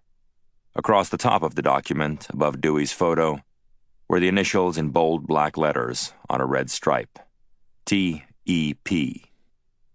It looked like an FBI Most Wanted poster at the local post office. Pacheco ran out of the SID conference room to Bruckheimer's office down the hall. "Jim," she said, "I got something." Bruckheimer took the sheet from her. He looked at the photo of Dewey, then called Calabrese and put it on speaker. "We're emailing this to you now," said Bruckheimer. "It'll be on MI6 1422 in a few seconds." "Great work, guys," said Calabrese from London. "By the way, what does TEP stand for?" asked Bruckheimer. "Is that what it says?" "Yeah." "Termination with extreme prejudice," said Calabrese. Calabrese hung up the phone, then turned to Smithson as Chalmers came back into the glass conference room. A few moments later, one of the corner plasma screens lit up with the document. TEP, Andreas, Dewey, age 39, current location, 1179-8700 ADE, nationality USA, biograph, former U.S. Special Forces, Delta, wanted, murder of top-ranking ministry official, comments, target is armed and extremely dangerous. "That might explain the explosion," said Chalmers. "Do we have a timestamp on this?" asked Calabrese. "It was sent out more than 2 hours ago," said the analyst. "What's the location?" asked Chalmers, pointing at the long coded number. "It means the SID codebreaker couldn't figure it out." "They know where he is," said Katie. "They have a location on him." Calabrese opened his phone. "Get me Jim Bruckheimer again," he told the CIA operator. A few moments later, Bruckheimer came on the line. "How can I miss you if you won't leave?" asked Bruckheimer. Calabrese didn't laugh. "I need you to find out where that location is. This termination order went out more than 2 hours ago. We're behind here. Dewey's a sitting duck." "If it didn't decrypt, it means it won't, Hector," said Bruckheimer. "That thing went through the mainframe. They formatted the document into 5 different versions. Each version was the same except for the code. It's different in each version. We also opened the document that was attached to other email accounts. Again, all the codes were different. I can't explain it any other way. We can't decrypt the locale." "That doesn't do much for me," said Calabrese. "What about Thin Thread?" "We need an electronic event, you know that. He needs to buy something, but he hasn't done that. Until he does, we got nothing." "What about Borchardt?" "Same. Try and be patient." "I can't," said Calabrese. "Let's keep a line open here. I'll have control set up the bridge." Calabrese pointed at the phone console in the center of the table. Smithson hit the conference button, and the CIA operator created a secure bridge between MI6 and Fort Meade. Calabrese then had the CIA operator connect him with Bill Polk in Virginia. "Hi, Bill," said Calabrese, stepping into the corner of the conference room, away from the larger group. "What do you got?" "Where are you?" "Langley." "We got a situation," said Calabrese. "Dewey?" "Yeah. I talked to Katie a couple hours ago." "China has a termination order out on him," said Calabrese. "They have a hard location." "Where?" "We have no idea." What can I do? I've got a TAC team waiting here. As soon as we get a location, we'll redeploy whatever assets we have in the theater. I've got every operative I have on standby. If you want, I can call JSOC and see about getting some Deltas and SEALs good to go. Do it. Hector, one more thing. If they do succeed in killing Dewey, I'd like permission to change the rules of engagement at least for a day or two. Let my guys clear some of these Chinese motherfuckers off the face of the earth. They won't succeed, said Calabrese. But if they do, they won't. Chapter 63. Guincho Break, off the coast of Lisbon, Portugal. A quarter-mile off the coast of Lisbon, Huang lay winded atop his surfboard, an Al-Merrick 6'2" Tangent, his most prized possession, floating in the cold ocean, catching his breath. His arms and legs, after a morning of surfing, were sore and aching. Huang was surfing his favorite spot, Guincho, an exposed west-facing beach that picked up some of the first and thus biggest of the fast-moving swells coming off the Atlantic Ocean. Guincho was not for the faint of heart, or the technically challenged. Add the occasional shark to the mix, and it was not a mystery as to why most of the people on this warm autumn day were watching from the beach or from the crumbling rock jetty next to it, rather than trying to tame one of the double overhead sets that came like rolling thunder from the open ocean. Huang was paddling just a few feet behind the notorious, intimidating Guincho Break when he felt a sharp vibration at his wrist. It was coming from his ministry-issued wristwatch. He pulled his wetsuit sleeve up. The face of the watch displayed a red light that flickered on and off. It meant one thing and one thing only. Get in. The red light indicated something was going down inside his station, meaning Lisbon proper. He nearly screamed with excitement, but he didn't. In fact, Huang didn't show any emotion. Huang saw an oncoming wave and paddled hard to get into position. He dropped onto what turned into a vicious 18-foot-high wall of deep blue, which he caught a tad late. But once he was atop it, he knew what to do, shaping the front of his board into the wave's sharp upper edge. Huang and board were thrown forward and down. He slashed like a dagger across a hard wall of blue water, just inches from the foaming white barrel that wanted to rip into him from behind and pummel him into oblivion. He crouched, skimming his fingers along the wall of blue, as in the distance he could hear excited screams from onlookers atop the jetty, cheering him on. He emerged from the chute as the wave collapsed like a falling building, and he popped out the side, unscathed. He let the massive wave's remnants fire him gently onto the sandy beach. At the beach, Huang dried off, took off his wetsuit, then sprinted up the hill to his car, carrying his board. He strapped his board to the roof of his car, then climbed in the front seat. He ripped the bright blue Porsche 911 out of the parking area, nearly hitting a woman as he fumbled for his phone. "Where have you been?" It was Huang's team leader, somewhere in Beijing. "Surfing." "Get to the airport, now." "What terminal?" "The private terminal. You get further instructions when you get there." Chapter 64. Lisbon Portela Airport, Lisbon.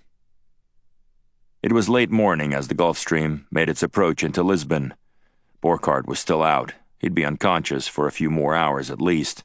Borchardt was going to no doubt require a few days in the hospital, then a month or two of psychotherapy.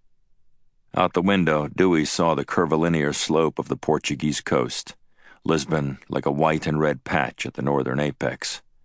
Lisbon was one of the most beautiful cities in the world, and from the sky, the dark, muted ocean behind the green curvature of the land was like a painting.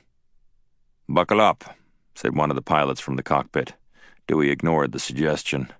As the plane arced down toward the tarmac and the city of Lisbon drew closer, with its rich panoply of low, red-roofed buildings, Dewey pondered his next steps. The Chinese would be looking for him, but they would have no idea where he was unless they had somehow tracked the plane. Dewey knew that was possible, though highly doubtful. Lisbon was a random decision, just as he'd been trained to make. He thought back to his training. Move quickly. Never stay in the same place for long. Stay in crowded areas. Seek crowds. Blend in. Don't hide. Avoid locations where you've been in the past or where they assume you will go. Move with speed. Know when you are found. Always know what your weapon is and have it within reach at all times. The smartest thing for Dewey to do would be to simply take a taxicab to the American embassy. There he would be beyond reach of Bhang. He would do what he should have done already. Call Hector. Go back and figure out a way to get at Bhang. The jet's wheels kissed the tarmac. The plane sped down the landing strip, then slowed. Dewey checked the calf sheath on his right leg, making sure his knife was there. He stood up. He checked the magazines on the 2 Glocks he'd taken from the weapons cache in the other plane. He tucked one of the guns into his belt, in front. He took the other Glock and holstered it beneath his left armpit. Dewey leaned into the cockpit. "Move it around so the stairs face away from the building," he said, pointing at the modern glass building that served as the entrance area for the private terminal. Dewey hit the door lever. The stair hydraulic vibrated as the stairs lowered. He stepped down the stairs. His eyes darted from side to side as he scanned the tarmac. He peered beneath the fuselage. In the distance stood the private aviation building. Dewey started walking in the opposite direction, toward the main terminal. There was a long strip of hardtop he would have to cross. He started a fast walk across it. After 100 yards, he was near a line of commercial jets. He fell in with a line of passengers disembarking down a set of stairs. He walked into the terminal building, his eyes scanning, the hard steel of the Glocks pressing in an uncomfortable but familiar way into his torso and side. The private aviation lounge was a small, modern glass building with a comfortable seating area. It was reserved for passengers on private planes. In the far corner of the lounge area sat Huang. He was in the back, in a black leather chair, sipping a coffee. He looked at his iPhone. The words were in Mandarin. Wheels down. Despite the heat, Huang had on a black windbreaker. Across his chest inside the windbreaker, a 5.7x 28mm FN P90 close-quarters combat submachine gun was strapped. Its unusual bullpup shape easy to hide, the top-mounted magazine loaded, the safety off, the fire selector set to full auto. Huang first eyed the Gulf Stream when its silver nose reflected a sun flash in the low western sky, coming toward the runway. The jet barreled down the runway, then moved toward the terminal. It was unmistakable. It had to be the jet. Huang hit a few strokes on the phone. Target in sight. Do I have backup? Huang waited for the response, his heart beating wildly. Yes, Lai and Shu are outside the main terminal. Huang knew both men. Lai was young, early 20s. Shin was in his 40s, tough as nails, the second-ranking agent in Portugal. Huang looked one last time at Andreas's photo, then pocketed his phone. In addition to a compact, extremely lethal FN P90 submachine gun, Huang had a suppressed, Spanish-made Star Megastar 45 ACP tucked in a specially designed pocket of the windbreaker. He knew it would be better to use the suppressed Megastar. Inside the terminal, he would have to go quiet, but he'd never killed someone with the P90, and he longed to do it. He looked around and counted only 2 other people in the spacious, brightly lit lounge area, a woman behind the reception desk and a businessman seated in the center of the reception area, reading. The plane came to a stop directly in front of the building, a few 100 feet away. The right side of the jet faced the building. Huang walked to the window. He searched the tarmac near the jet, looking for people, security guards, maintenance crew. But it was empty. He felt the rectangular block of steel against his torso. He could do it outside as he crossed the tarmac. The sound would be barely intelligible above the loud noise and confusion of the airport. Then Huang remembered his training. To show off was frowned upon. The sound of a gun is the sound of the soldier. Silence, the signature of the professional. He moved to a seat against the far wall, a seat removed from the line of sight of the entrance door. He put his hand in his pocket and gripped the butt of the Megastar, waiting, heart racing, the warmth of adrenaline coursing through him, warmth 10 times that of the feeling off Ginsho, where the front of his tangent board slashed horizontally across the front wall of the wave. Inside the main terminal, Dewey went into the first store he could find. He bought a baseball hat with a Benfica football logo on it, along with a pair of dark sunglasses and an international phone card. In the distance, he saw a sign for the taxi stand. Against the wall, he noticed a line of public phones. He went to one of the glass, semi-private booths, put his bag down, keyed in the calling card number, then dialed. Though he'd picked up the receiver with the intent of calling Hector, when he started to dial, his fingers struck different digits, another number he knew by heart. After nearly half a minute, the phone started to ring. It rang 4 times, then picked up. "Hi, this is Jess," said the voice. Dewey shut his eyes, picturing her face. "I can't come to the phone right now. Please leave me a message." He forgot how warm her voice was, how soft and shy. And he remembered that it would have been his voice to listen to laugh with, for the rest of his life. He fought to push the thoughts away. He hung up, then leaned his head against the wall. "Leave it behind, Dewey. Walk away. Get it through your head and walk away. Leave her behind. Yesterday's gone. She's gone. Fight. It's all you can do. It's all you could ever do."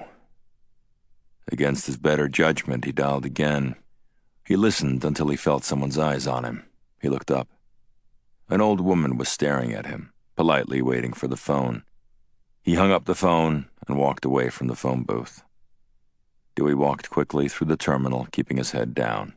He rode an escalator to the baggage claim area. Near the glass doors to the outside, he saw a sign for the taxi stand. The area outside the terminal was crowded with cars, buses, rental car shuttles, taxis, and people. There were 3 separate lanes. The first was reserved for taxis. A center lane was reserved for public transportation and shuttles. A procession of buses, hotel and rental car shuttles lined the concrete sidewalk. The far traffic lane was for everyday cars and was crowded with double-parked cars as passengers hustled to climb in. Dewey saw the taxi line to the left. He fell in line behind a young black couple. They were holding hands and laughing. From their accents, they sounded French. The man was tall. Dewey moved into line as close to the couple as possible, using them to provide a visual shield as he scanned the sidewalk for anyone, even remotely Asian. The airport was chaotic and crowded. This, Dewey knew, was exactly what he wanted. See crowds, blend in, know where your weapon is. Dewey began to relax slightly as the French couple came to the front of the taxi line. Still, he felt perspiration beneath his armpits. "Are you here on holiday?" asked the woman behind Dewey. He turned. She looked Middle Eastern. Her accent was British. She smiled at him. "No," said Dewey. The line moved again. A small green taxi pulled in front of the French couple. As they climbed in back, the woman giggled, watching the man attempt to squeeze into the tiny vehicle. The driver climbed out and opened the trunk of the taxi, then grabbed the couple's bags and tossed them into the trunk. A few seconds later, the taxi sped away. Dewey was at the front of the line now. He was exposed to anyone driving in any of the 3 pickup lanes. He stooped a bit, pulling the hat as low as he could without looking suspicious. He registered a long succession of buses and rental car shuttles in the next lane. In the far lane, cars were backed up, double-parked, horns honking intermittently. Dewey glanced left, toward the airport entrance. There wasn't a taxi in sight. "Fuck," he whispered. Dewey turned. "How about you?" he asked politely, looking at the woman. He surveyed over her shoulders to both sides, scanning the terminal entrance for spotters. "Yes, I'm on holiday. I'm meeting my sister." Dewey turned from the woman, looking again for a taxi. There wasn't one in sight. "Would you like to share a taxi into town?" asked the woman. "It's so frightfully expensive." Dewey looked into the woman's eyes for a brief moment, saying nothing. Then, out of the corner of his eye, he caught sight of a bright red sedan with black checkers on its doors and a flashing yellow sign on its roof. The taxi barreled into the airport and, moments later, sped down the taxi lane. "Thank God," he muttered. The red taxi moved quickly down the lane and stopped in front of Dewey. I'm afraid I can't," said Dewey to the woman. Dewey reached for the taxi door and noticed for the first time a white van parked 2 lanes over, its windows tinted jet black. A chill spiked in the back of Dewey's neck as the van's lights suddenly flickered. Someone inside the van had turned the key. "Where to?" asked the cab driver. Dewey leaned down into the passenger window, making eye contact with the driver. "I have luggage," said Dewey. "I'm sorry," said the driver, putting it in neutral and climbing out. "Let me help you." "Thanks," said Dewey, remaining with his head down, next to the passenger window as the driver moved to the rear of the taxi. Through the canopy of the taxi, he scanned the van. It was shiny and new. It sat still, its running lights now on. The black of the windshield and the passenger window prevented Dewey from seeing anyone. "Am I being paranoid?" Dewey asked himself. "Fight. It's all you can do. It's all you could ever do." The taxi driver stepped to the back of the taxi and opened the trunk. "Where is your bag, sir?" he called in a thick accent from behind the taxi. Dewey glanced at the driver. He was now shielded by the trunk. Dewey ripped open the front passenger side door. He climbed in the taxi, then moved across the passenger seat to the driver's seat, keeping his eyes glued to the van. Suddenly, the black passenger side window of the van cracked, then lowered. Dewey thrust the taxi into reverse just as the muzzle of a rifle emerged from the window. Dewey ducked and slammed the accelerator to the floor, tearing backward, just as the first slugs pelted the window, shattering it. Unmuted automatic weapon fire exploded out above the general din of the airport. It was followed by screams, then all-out pandemonium as anyone within earshot dived to the ground or ran for their lives. The taxi driver screamed as Dewey burst backward, leaping out of the way as the taxi accelerated up the lane, in reverse, the back bumper barely missing him. Dewey kept the gas pedal slammed against the floor. Tires screeched and thick black smoke clouded the air as Dewey let the tires rip across the hot tar. The taxi hurled backward, trunk open, back up the taxi lane, wrong direction, smoke from burning rubber darkening the air around the cab. Slugs pelted the side of the taxi as the gunman in the van fired at Dewey. Screams blended with the sound of gunfire and screeching tires. Dewey ripped the vehicle backward, speeding in reverse for 100 feet, and slammed the brakes. He was now behind the van. Dewey jammed the car into gear and slammed the gas pedal to the floor as hard as he could. The tires screeched even louder this time, creating more black smoke. The rear of the taxi fishtailed slightly. Dewey jacked the steering wheel left as the taxi fired dead ahead, toward the van, accelerating. With his right hand, Dewey pulled the G-19 from under his armpit. People scrambled, screaming, dropping bags, trying to get out of the way of the speeding taxi, which Dewey targeted toward the white van, 2 lanes away. Dewey hit the low concrete curb at 50 miles an hour, then barreled over it. A line of people waiting for a bus was directly in front of him. He slammed the horn, but didn't slow a bit, keeping the gas floored as he flipped the safety off the 9mm. People scattered, screaming as Dewey accelerated through the line, leaving hysterical people on both sides of the taxi, now blazing at 75 miles an hour and climbing. Ahead, now only 1 lane away, Dewey could see the unmistakable face of a Chinese gunman on the passenger side of the van as he triggered an assault rifle at the taxi. Several people were struck by errant bullets. They tumbled to the concrete sidewalk, blood spraying the ground, splattering hysterical bystanders fortunate enough to be spared from the fusillade.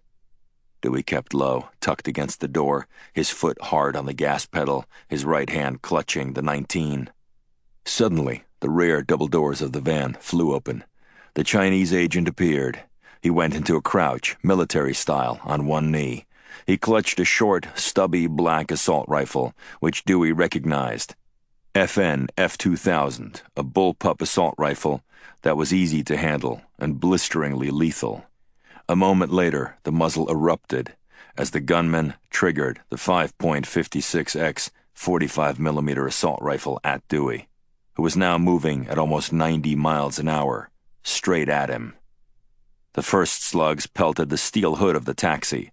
The line of big holes moved in a jagged line, up the hood, toward Dewey, hitting what was left of the shattered windshield. Dewey reached left and opened his door. He ducked lower, away from the spray of lead. He tucked against the front of the door, near the hinges, next to the steering wheel, shielded by the dashboard, as slugs tore the seat next to him. The engine revved furiously as he charged ever closer to the van. Dewey braced himself as yards turned to feet, turned to inches. The sound of the F-2000 firing full auto, combined with a hurricane of slugs. The air between the two vehicles was drowned in chaos. Dewey heard the gunman shout, a panicked scream in Mandarin. Then, a moment later, the taxi slammed into the back of the van, metal crushed against metal, as the gunman was launched into the air. He tumbled out of the back of the van, thrown to the taxi hood, where he landed just in front of Dewey. Dewey moved the Glock, then fired a slug into the man's skull. Just as, ahead of Dewey, the van peeled out, the driver now desperate to get away. Dewey hit the gas again and burst right, accelerating to the side of the now screeching van, which was running for the airport exit. Both vehicles were accelerating down the lane, Dewey trying to catch up in the badly hobbled taxi. Smoke billowed from the taxi's engine, rising up through the pockmarked hood. Dewey had the accelerator hard against the floor. He looked down and saw the speedometer hit 60. Screams mixed with the sound of screeching tires and revving engines. For the first time, Dewey heard a siren in the distance. Dewey pushed the taxi until it finally reached the back bumper of the van. He was gaining on the slower vehicle as, up ahead, cars swerved out of the way. Inch by inch, the taxi came abreast of the van. When he was finally parallel to the front tire of the van, Dewey jacked the wheel left, aiming at the van. A second later, the taxi slammed into the passenger door. The van jerked abruptly to its left, careening toward a thick steel pole. The van slammed dead center into the pole, crushing into the engine. In the same moment, the taxi smashed into the door. Both vehicles came to a grinding halt, the dead gunman tumbling off the hood. Dewey punched up at the shattered windshield, then climbed up onto the hood, clutching the Glock. He raised the gun as he leapt toward the van. He started firing. Unmuted gunfire sounded above more screams and an approaching chorus of sirens. He fired into the black glass of the passenger door window, shattering it. Another agent sat in the driver's seat. The man's head was forward, against the steering wheel. Though he was still alive, he turned his head to look at Dewey. Blood covered his forehead. Dewey fired. A bullet tore into the man's forehead, spraying the far glass with blood and skull. Dewey leapt from the hood of the cab and sprinted toward the parking garage as behind him, sirens wailed in the distance and screams continued to echo through the warm air. Inside the parking garage, he sprinted down an aisle of cars, Glock clutched in his right hand, searching for an escape vehicle. Dewey came upon a large man climbing into a white Mercedes E63 AMG. "Keys," said Dewey. The man turned, shocked, saw Dewey's sidearm, then tossed Dewey the keys. He climbed inside the sedan, jammed the key in the ignition, started the car, then peeled out of the parking space. He turned the wheel and headed toward the garage entrance, quickly removing his sunglasses and hat. Dewey fell into the airport exit line, driving cautiously, scanning for more agents. At least half a dozen police cars descended upon the terminal, their blue and red lights flashing, their sirens blasting the air, as they barreled past buses, taxis, and cars, all of whom pulled over to let them pass by, including Dewey. He drove through the airport exit. He kept a calm eye on the rearview mirror, looking for trailers. He saw nothing. Dewey moved onto the freeway, heading for downtown, putting a new magazine into the Glock, then holstering it beneath his armpit. He glanced up at a large green sign. "Bem-vindo a Portugal." Chapter 65. National Security Agency, Fort Meade, Maryland. Jesus June sat in front of two large computer screens angled in front of him, watching, waiting. 31 separate applications were running on the SID mainframe, all of them visible and accessible on his two screens, icons layered like tiles on a checkerboard. Thin Thread had still not produced anything on Dewey. June had strategized with one of the other analysts inside SID about other programs that might possibly be able to trace Dewey's whereabouts. June's main hope at the moment rested on a facial recognition program that allowed Dewey's photo to be analyzed by thin thread and compared to the database's massive electronic warehouse. If a security camera anywhere in the world was tied into any sort of network that NSA had access to, legally or not, and Dewey stepped in front of the camera, thin thread would call it out, and they would have their location. So far, however, only 4 sightings had occurred, and none were Dewey. 2 of them had been photos of the same man, someone in Kiev, videotaped twice, at a train station in Kiev. Like all successful NSA hackers, June was patient.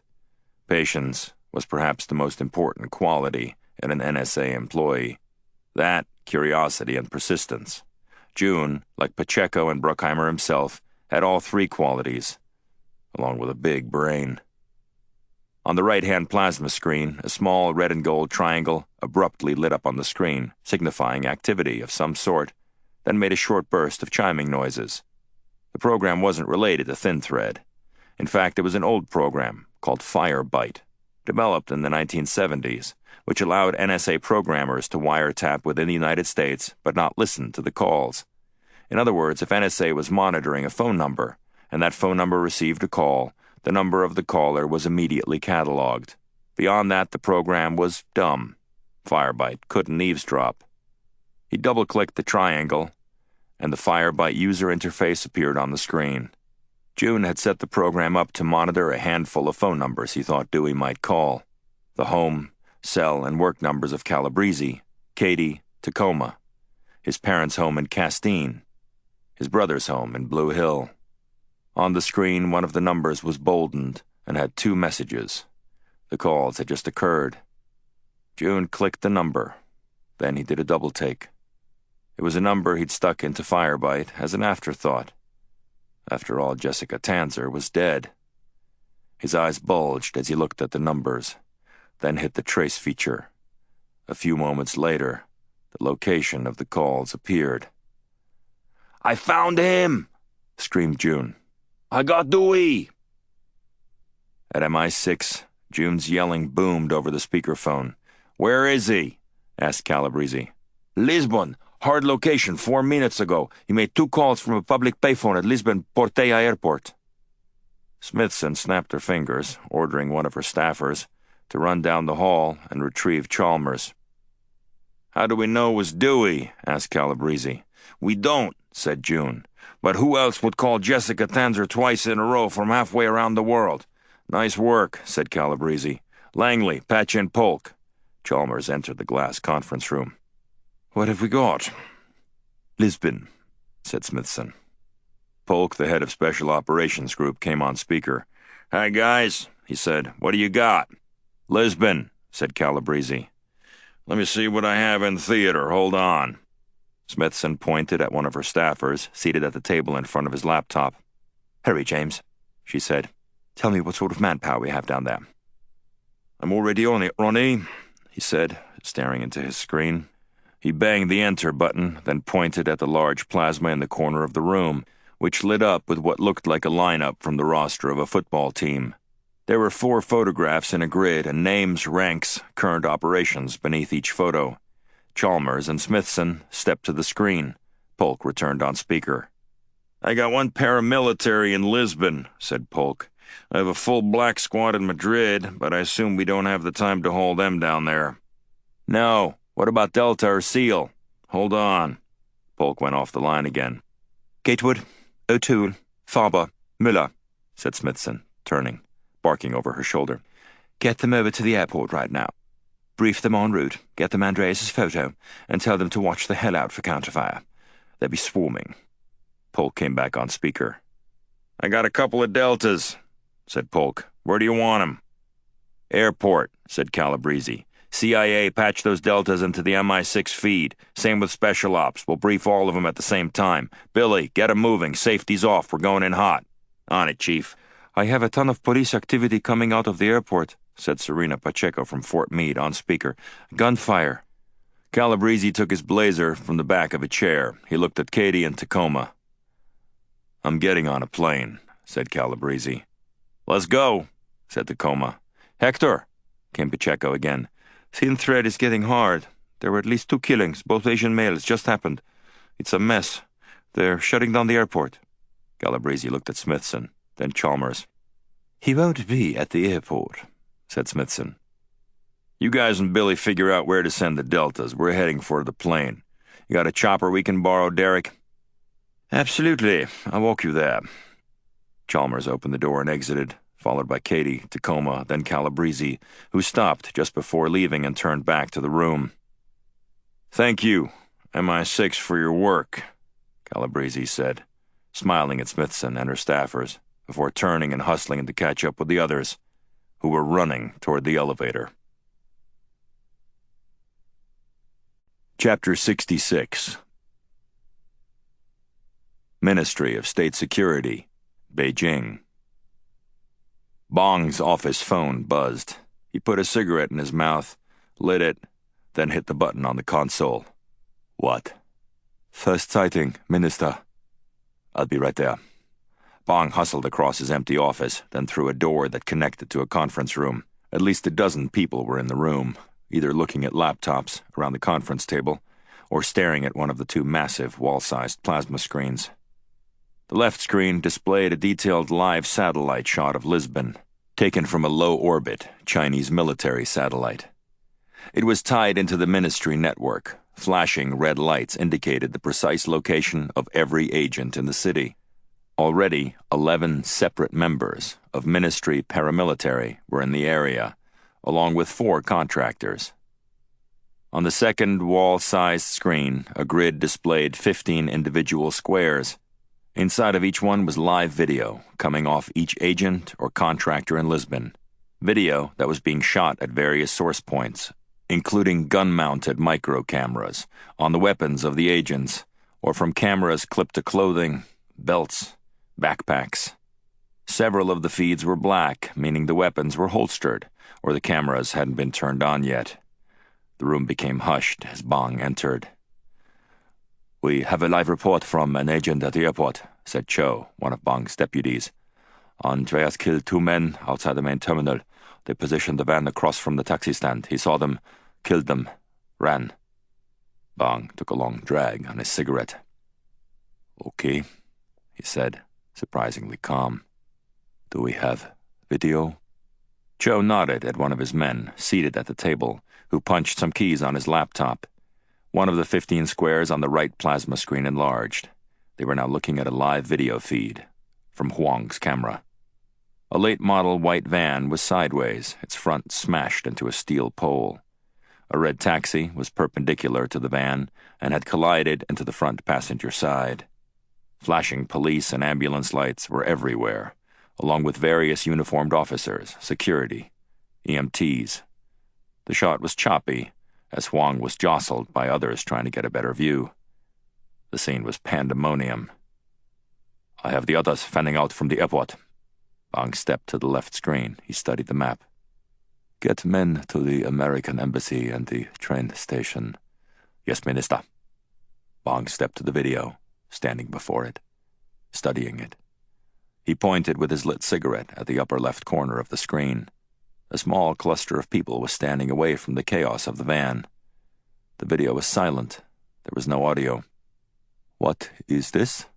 asked Bhang. "I don't know, sir. Get Huang over there. Tell him to turn on his comm." After a few moments, the picture focused in on the cluster of people. As Huang approached, 4 people were standing in a group, 3 policemen and a large Portuguese man. Huang moved closer. One of the officers was explaining something to the Portuguese man as Huang approached. "My guess is he drove it somewhere and abandoned it, sir," the officer said as Huang approached from behind. "I wouldn't be surprised if you have your car back by the end of the day." "Very well," the man said. "Can someone give me a ride?" The policeman nodded at the accident scene. "You'd be better off getting a taxi, sir. We have your information. We'll be in touch." The man started to walk away across the street, toward the central terminal. "Excuse me," said Huang, approaching him. Did something happen to your vehicle? Yes, said the big man, looking at Huang. Someone stole it at gunpoint. Is this the man? Huang held up his iPhone with the photo of Dewey on the screen. Yes, that was him, yelled the Portuguese man angrily, pointing at the phone. How did you know? Show that to the policeman. What kind of car was it? Oh, white Mercedes AMG. Huang turned away from the man, running toward the satellite lot, where his 911 was parked. Back in the ministry conference room, Cho leaned into the speaker. Why didn't you shoot him when he stepped off the plane? Barked Cho at Huang. He went the other way. I never saw him. Enough! Yelled Bhang, waving his arm in the air to shut Cho up. It doesn't matter what happened.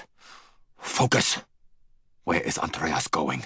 Why is he going there? What does he need? If we can figure that out, we will know where he's going before even he does, and find that white Mercedes. Dewey moved the Mercedes at more than 100 miles an hour along the A2 toward downtown Lisbon. In America, his speed would have stood out. In Portugal, where there were no speed limits, he was just one of several other cars moving at more than 100. In fact, he was in the middle lane and was passed every half-minute or so by a car moving much faster than he was. He tried to think, to put the pieces together. He needed a plan. He needed it right now. China had had a kill squad at the airport by the time they touched down. It was impressive and disconcerting. Dewey knew if they were able to find him in Lisbon, if they were able to figure out where he was going, they were doing things that even he couldn't anticipate. They might already have the make of the car he was in. Maybe there were more men on the kill team than just the two he'd already gunned down. Dewey kept an eye on the rearview mirror. He didn't see anything suspicious. Twice he exited the freeway, then made abrupt cross-lane U-turns, swerving, then got back on the road. Standard counter-surveillance. He saw nothing suspicious. Still, act as if they know. Doing just that had saved his life back at the airport. The American Embassy was the most logical destination. Next in line, train stations, then bus stations. He felt in his pocket for the phone card. He needed an exfiltration. He could evade Bhang for only so long. With the technology they were using, the sort of tracing and hacking Dewey only vaguely understood, he knew it was only a matter of time before they found him. He needed to get a hold of Hector. Johnny Dowling had on a black motorcycle helmet with a black glass visor. It wasn't the normal helmet that you could buy from a motorcycle shop, however. It had been modified by someone at the Pentagon, DARPA to be exact. In addition to being wired for audio and phone, the upper right corner of the helmet's interior glass could, with a few clicks on a small ceramic ring around his thumb, ignite a graphical user interface that enabled Dowling to connect to a remote network feed, including the internet. Dowling had the black BMW S1000RR ripping down the A8 at more than 120 miles an hour. To Dowling's right, a few yards behind him, was Dino Athanasia, his teammate from 1st Special Forces Operational Detachment, Delta. Athanasia straddled a bright red and white MV Augusta F4RR. They hadn't taken either bike full out yet, but Dowling suspected that Athanasia would beat him in a race. Athanasia was slightly nuts. Most Deltas were nuts, but Athanasia was one click more so. Something suddenly caught Dowling's attention. He looked back. Athanasia was doing a wheelie, cruising down the A8 on only the back wheel of the bike. Dowling glanced down. His speedometer read 134 miles per hour. Case in point. In his right ear, Dowling heard the beeping of a phone call. "Dowling!" "Go calm, soldier." Dowling clicked the ceramic ring, then saw the upper right screen of his visor light up. On it was a photograph of a man with brown hair, American, handsome, tough-looking. "This is Colonel Black at the Pentagon," came a voice in their helmets. "Dowling, Athanasia, you're on a live briefing with Langley on MI6. This is a TAC 1 Code Red project. You're reassigned effective immediately. Johnny, Dino, it could get messy. Watch yourselves." Good luck. Dowling knew Athanasia was examining the photo as well. He glanced left. Athanasia's front tire was still in the air. "Com check," came a woman's voice in a stern British accent. MI6 O'Toole. MI6 Gatewood. MI6 Faber. MI6 Mueller. CIA, LaMontagne. Dowling, said Dowling. Delta. Athanasia, Delta. "Gentlemen, this is MI6, Smithson," came the female British voice again. "Along with Langley, Polk. You are joining a live MI6 CIA Pentagon operation with no in-theater command control. The situation you're entering is extremely fluid and highly lethal. You're on your own, and you need to be really careful, guys. Rules of engagement no longer apply." Dowling nodded at Athanasia, trying to get his attention to slow down and exit the highway. But instead of slowing down, he gave a thumbs up and accelerated. "The photograph you're looking at is American Dewey Andreas," continued Smithson. "He's a former member of U.S. Special Forces." "What branch?" asked Athanasia. "Delta," said Smithson. "Andreas landed in Lisbon less than 30 minutes ago. He's being targeted for assassination by agents from Chinese intelligence. This is a code red exfiltration. Andreas is a high-value asset." "Any idea where he is?" asked Farber, one of the MI6 agents. "He was at the airport when we flagged him. He killed 2 ministry agents at the airport before fleeing." "Where is he going?" "We don't know." "Will he head for the embassy?" "He might," said Smithson, "but we don't know yet. We're not going to speculate." "Guys, Polk here in Virginia," came the gravelly voice of Bill Polk, who Dowling knew was the top dog at CIA Special Operations Group. "Andreas ain't necessarily going to want to be exfiltrated. He's a rather independent-minded fella. I strongly suggest that if you can, you work in pairs. You might need to help convince Andreas of the need for your assistance." Dowling and every other person on the call knew what Polk meant. Andreas wasn't going to come easy. "Why is China trying to capture him?" asked Dowling. "They're not trying to capture him," answered Smithson. "It's a kill squad." Dowling saw an exit sign ahead. He revved the bike, pushed it to 150 miles an hour, and cut across the road in front of Athanasia. Athanasia had to slow down or else crash into him. Dowling swerved down the exit ramp, forcing Athanasia to his right, down the ramp with him. "Where do you want him if we get him?" asked O'Toole, another one of the MI6 agents. "Nearest embassy," said Polk. U.S., Britain, Israel, Canada, in that order. Avoid PSP. China has too many people there, and neither he nor you will be safe." "Is anyone near the airport right now?" asked Smithson. "Yeah," said Dowling. "Delta 1 and 2.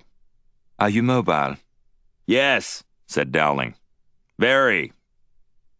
"I want a screen of the highways leading into the city," said Smithson. "Run hard. Stay together. Do it quickly. Special Ops, get to the train station. I want Gatewood and Mueller over at the U.S. Embassy. Watch for snipers. O'Toole, get to a central spot downtown and work circuits, bus stations and hotels. Faber, where are you?" "5. Head east, toward the airport." "Roger." "Everyone stay live, on comm. We're looking hard for more intel, and we'll pass it on as soon as we get it." "How many on the kill team?" asked one of the MI6 agents. "Assume it's at scale," said Smithson. 10 to 15 guys. "What this means, gentlemen," added Polk, "is that you need to be really fucking aware of your fields of fire. There's a shit ton of Chinese guys running around Lisbon right now, and as you know, they're not very nice. They have a head start on you. If you suspect someone is Chinese intelligence, take him down." "And watch yourselves," said Smithson. "They'll assume we're there. I don't have to tell you what that means. Good luck." Chapter 67. Beijing. In Beijing, a voice abruptly interrupted the low din of conversation. It came from the speakerphone. "This is Chu," said the Chinese agent, his voice faint and scratchy. "I see him. I have him in my sights." Bhang walked to the speaker. "What do you have, agent?" I have the white Mercedes moving along the A2, said the agent. I assume it's him. How fast is he moving? Asked Bhang. Very fast. Bhang stepped in front of the left plasma screen, quickly assessing the live map of Lisbon proper. He found the agent's flashing red GPS moving along the A2. Bhang studied the map, taking a drag on his cigarette. He pointed to the A2, tracing the path forward. Where they were headed. A few miles ahead, he saw another flashing light, along another freeway. The A5. Huang! Barked Bhang. Yes, Minister, said Huang. They are coming at you. Get ready. Yes, Minister. Agent 2, you have Huang in approximately 5 miles, said Bhang. I want a pinch and cut. Push the Mercedes toward Huang. Don't let him get off the road if you can help it. He marked me, said Chu. That doesn't matter. When you see Huang attack the Mercedes, watch your fields of fire, both of you. In the meantime, I want everyone else on the A2 heading north provide backup. They will be in the opposite lane. No mistakes. Let's finish the job. Dewey noticed a plain-looking silver sedan in the passenger side mirror. He was getting close to downtown Lisbon. The highway was congested, though still moving at more than 50 miles per hour. Something about the car made him look twice. It seemed to hover back there, clinging to him, but not taking him on. Dewey switched lanes once, then another time. After half a dozen quick lurches, he slowed up, then went faster. The sedan stayed in approximately the same position, 5 or 6 car lengths back, center lane. It was a silver Ford Taurus. Their tactics were good, that was obvious. The surveillance was textbook. Dewey knew they'd found him, and were now calling in the cavalry. He didn't think about how they'd figured it out. Didn't matter now. He floored the AMG, hopping into the right lane, and was soon at 110 miles an hour, swerving in and out of car traffic, horns blaring at him.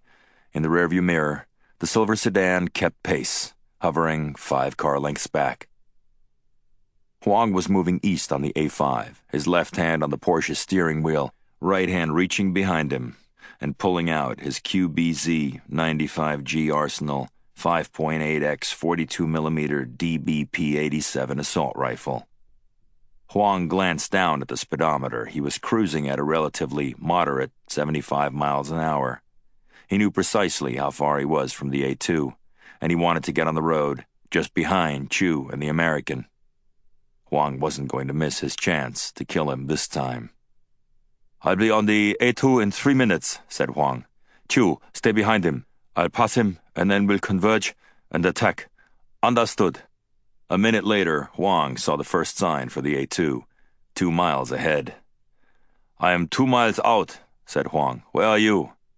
About to pass the exit, said Chu. At the entrance ramp to the A2, Huang barely slowed, banking around the sharp curve of the on-ramp. He swerved into the breakdown lane and passed 2 cars on the ramp, then surged into the heavy traffic of the A2. He slammed the pedal down, shifted with paddles on the back of the steering wheel, and ripped across 3 lanes into the left lane, hitting 90 miles an hour in a handful of seconds. Be right there, said Huang. He's in the middle lane. I'll approach from the driver's side. When you see me pass you, fall in line and join me from the back. Fire on my go. Dewey kept the Mercedes throttled hard, hitting upward of 100 miles an hour, but needing to slow down quickly and often to avoid hitting other cars.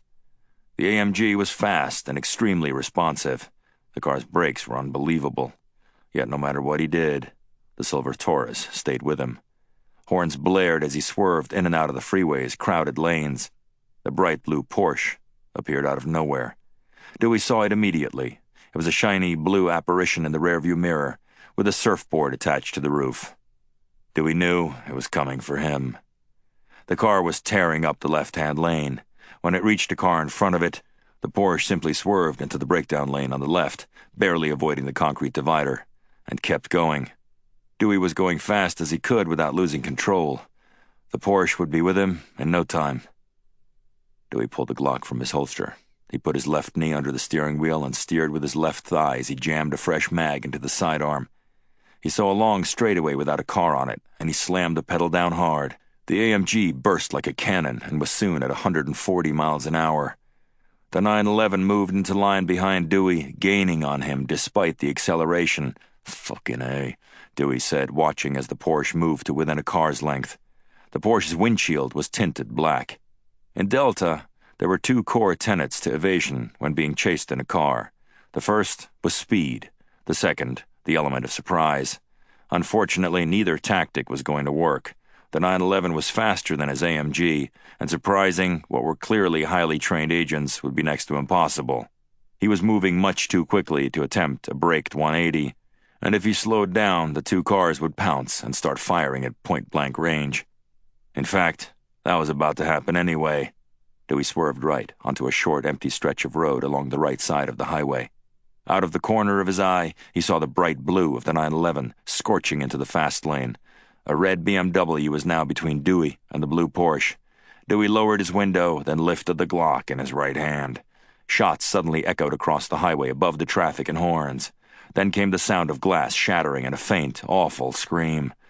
The BMW popped abruptly left, spinning, glass and metal shattering as the car was riddled with slugs from the Porsche. The BMW flipped over and came to a spinning rest on its roof. The Porsche moved toward Dewey now, as behind him he caught sight of the silver Ford Taurus, closing in. Dewey glanced left and saw the muzzle of an assault rifle in the window of the Porsche, then a long-haired Chinese man with sunglasses on. Dewey triggered the Glock, firing as fast as his finger would move. Bullets struck the side of the Porsche, then the back window. The driver swerved, braked, then accelerated, trying to throw Dewey off. In the rearview mirror, a submachine gun emerged from the window of the Taurus. The low, dull boom of a large-caliber carbine arose above the chaos, just as the first big cartridge ripped the steel at the back of the AMG. The next slug hit the back window, shattering it. Dewey saw a large truck in front of the Porsche a quarter-mile ahead. He memorized his position, then ducked, flooring it toward the right breakdown lane as slugs pelted the Mercedes from the Porsche to his left and the Taurus from behind. The Porsche had to slow at the back of the truck, then was temporarily boxed in to the right. Dewey pressed the pedal to the ground and eyed the speedometer as the Mercedes climbed to 165 miles per hour. He put the Glock down, reached to his left, and put his seatbelt on. In the distance, sirens grew louder and seemed to come from all directions. "This is Pacheco," came a voice over Dowling's comm. "I have PSP reporting a high-speed chase on the A2 near downtown. There were multiple gunshots." "Delta 1-2 are on the A2, said Dowling. "Which direction, NSA?" "Southbound." "I need a map, MI6, said Dowling. "You got it?" A graphic shot, up in the right corner of Dowling's helmet, showing a map of the A2 with his position on the highway, a blinking yellow light. A green circle showed where the gunfire had come from. "Delta 1 and 2 have it," said Dowling. "Where are they in relation to the A5? Dowling glanced to the lane next to him, at Athanasia. Dowling nodded, then cranked the throttle. The motorcycle rocketed forward, hitting 130 miles per hour in seconds. Athanasia moved in line behind him. "PSP south of the A5 toward April 25 Bridge." Dowling knew exactly where they were. He and Athanasia were at least 2 miles behind them. "How many cars?" "They've APB the blue 911 and the white Mercedes AMG. Okay, Langley, I need a street-level view of the bridge. Here we go." A street-level terrain view replaced the map on the upper right corner of Dowling's helmet, showing Lisbon's 25th of April bridge. As Dowling moved at more than 140 miles an hour, he studied the terrain he was about to engage the enemy on. "Okay, shut it off, MI6.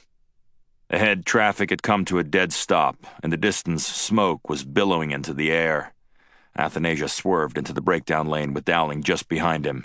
They kept moving at more than 130 miles per hour up the breakdown lane. 2 police officers were standing in the lane holding traffic, which was at a complete stop. Ahead, in the middle of the road, was a red BMW flipped over on its roof. The car was crushed. Flames were darting out from the engine. Smoke poured into the sky. Glass littered the highway. The wrecked car was flanked by the first responders, a pair of police cruisers. 2 police officers were on their hands and knees trying to pull the unconscious driver from the BMW. Athanasia and Dowling charged toward the police line. One of the police officers saw them coming, then raised his weapon. Dowling and Athanasia accelerated, firing past the officer. Past the accident scene, the highway was deserted. Dowling ripped the throttle again, moving alongside Athanasia, who also accelerated. Dowling glanced at his speedometer, 184. The occasional random car was stopped in the middle of the road, out of fear. Dowling and Athanasia had the bikes tearing along at full speed now. Dowling could feel the force of the air trying to push him back off the bike as he clutched the handlebars, leaning down, flying atop the hot blacktop at almost 200 miles per hour. Ahead, far in the distance, Dowling caught the bright blue of a Porsche. Then to the right, a white Mercedes. Behind them was a sedan. All three cars were going blisteringly fast and swerving wildly. The Porsche and Mercedes were trading gunfire. As he gained on them, the air had a smell of gunpowder and burnt rubber. Dowling saw a man leaning from the window of the sedan behind the Mercedes, firing a rifle toward the Mercedes. "We're at surface zero!" yelled Dowling into his comm. "We're gonna need backup!" "On it, Delta," came a British accent. "MI6, Faber, northbound." "Andreas is the white Mercedes," yelled Dowling. "I see a bright blue Porsche and a second car, a silver sedan behind him. Watch your field of fire, MI6. We're right behind where you'll be shooting." "Roger that, Delta 1 and 2. Be there in approximately 90 seconds. The Mercedes engine was smoking now. The hood and left front of the vehicle looked like a piece of Swiss cheese, riddled with bullets. Still it moved, and moved fast. It was responding to every demand Dewey made of it. In addition to managing the gunman and the Porsche to his left, Dewey had to deal with the sedan behind him. He fluttered between the AMG's gas and brakes, quickly and unpredictably changing speeds to throw off the Porsche. For the sedan, Dewey zigzagged, trying to lead the sedan into the slower-moving vehicles.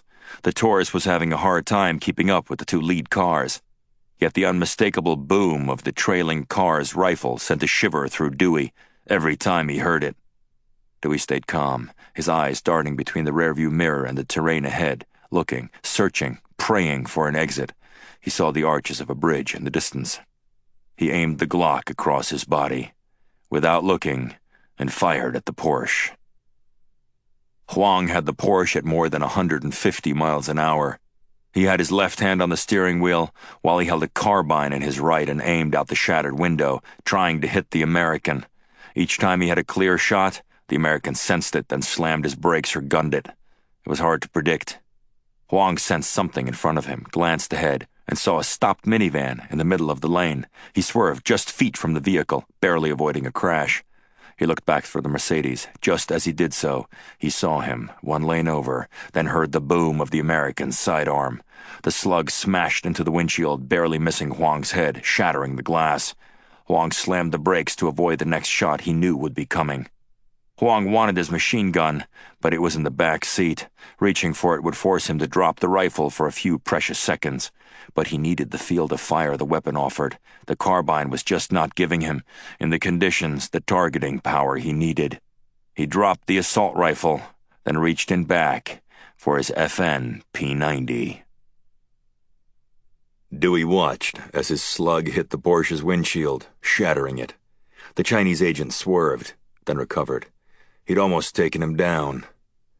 The AMG's engine made a sputtering noise. Dewey heard a high-pitched revving coming from it, though he felt no drop-off in performance.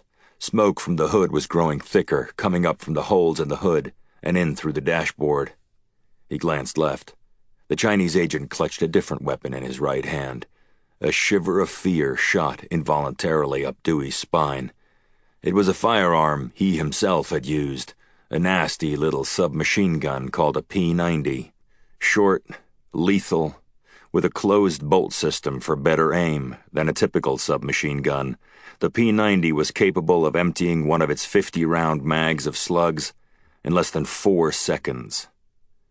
Dewey watched as the Chinese agent lifted the submachine gun and trained it out the window. For a brief moment, Dewey stared right down the muzzle of the weapon. He floored the AMG, ducking just as the submachine gun, less than a lane away, erupted in full auto hail. Huang waited until he had the Porsche at the same speed as the Mercedes, then ripped the trigger back. The P90 exploded, spraying slugs at the white sedan. He felt the hard blowback from the submachine gun kicking against his hard biceps, but he held it stable and kept firing. He swung the weapon toward the midsection of the sedan, then washed the muzzle forward, spraying slugs as the two cars raced at nearly 175 miles an hour. The line of slugs tore up the body of the car, toward Andreas. Slugs pelted metal, then shattered the glass just behind the American. It was about to happen. The line of bullets would soon be at Andreas. Suddenly the American accelerated, bursting ahead, hitting a speed Huang didn't think the German car possessed. Huang's aim was thrown off, but he managed to rip the last of the magazine's slugs into the American's back tire. Dewey listened as the slugs pocked the side of the car, moving in a line deliberately from the middle of the Mercedes toward him. He heard bullets striking the door, coming at him, getting closer with each shot. He sensed the forward momentum of the muzzle as the agent swung the submachine gun up the car. Still, Dewey waited, letting the line of slugs get closer, knowing it might be his last opportunity to escape.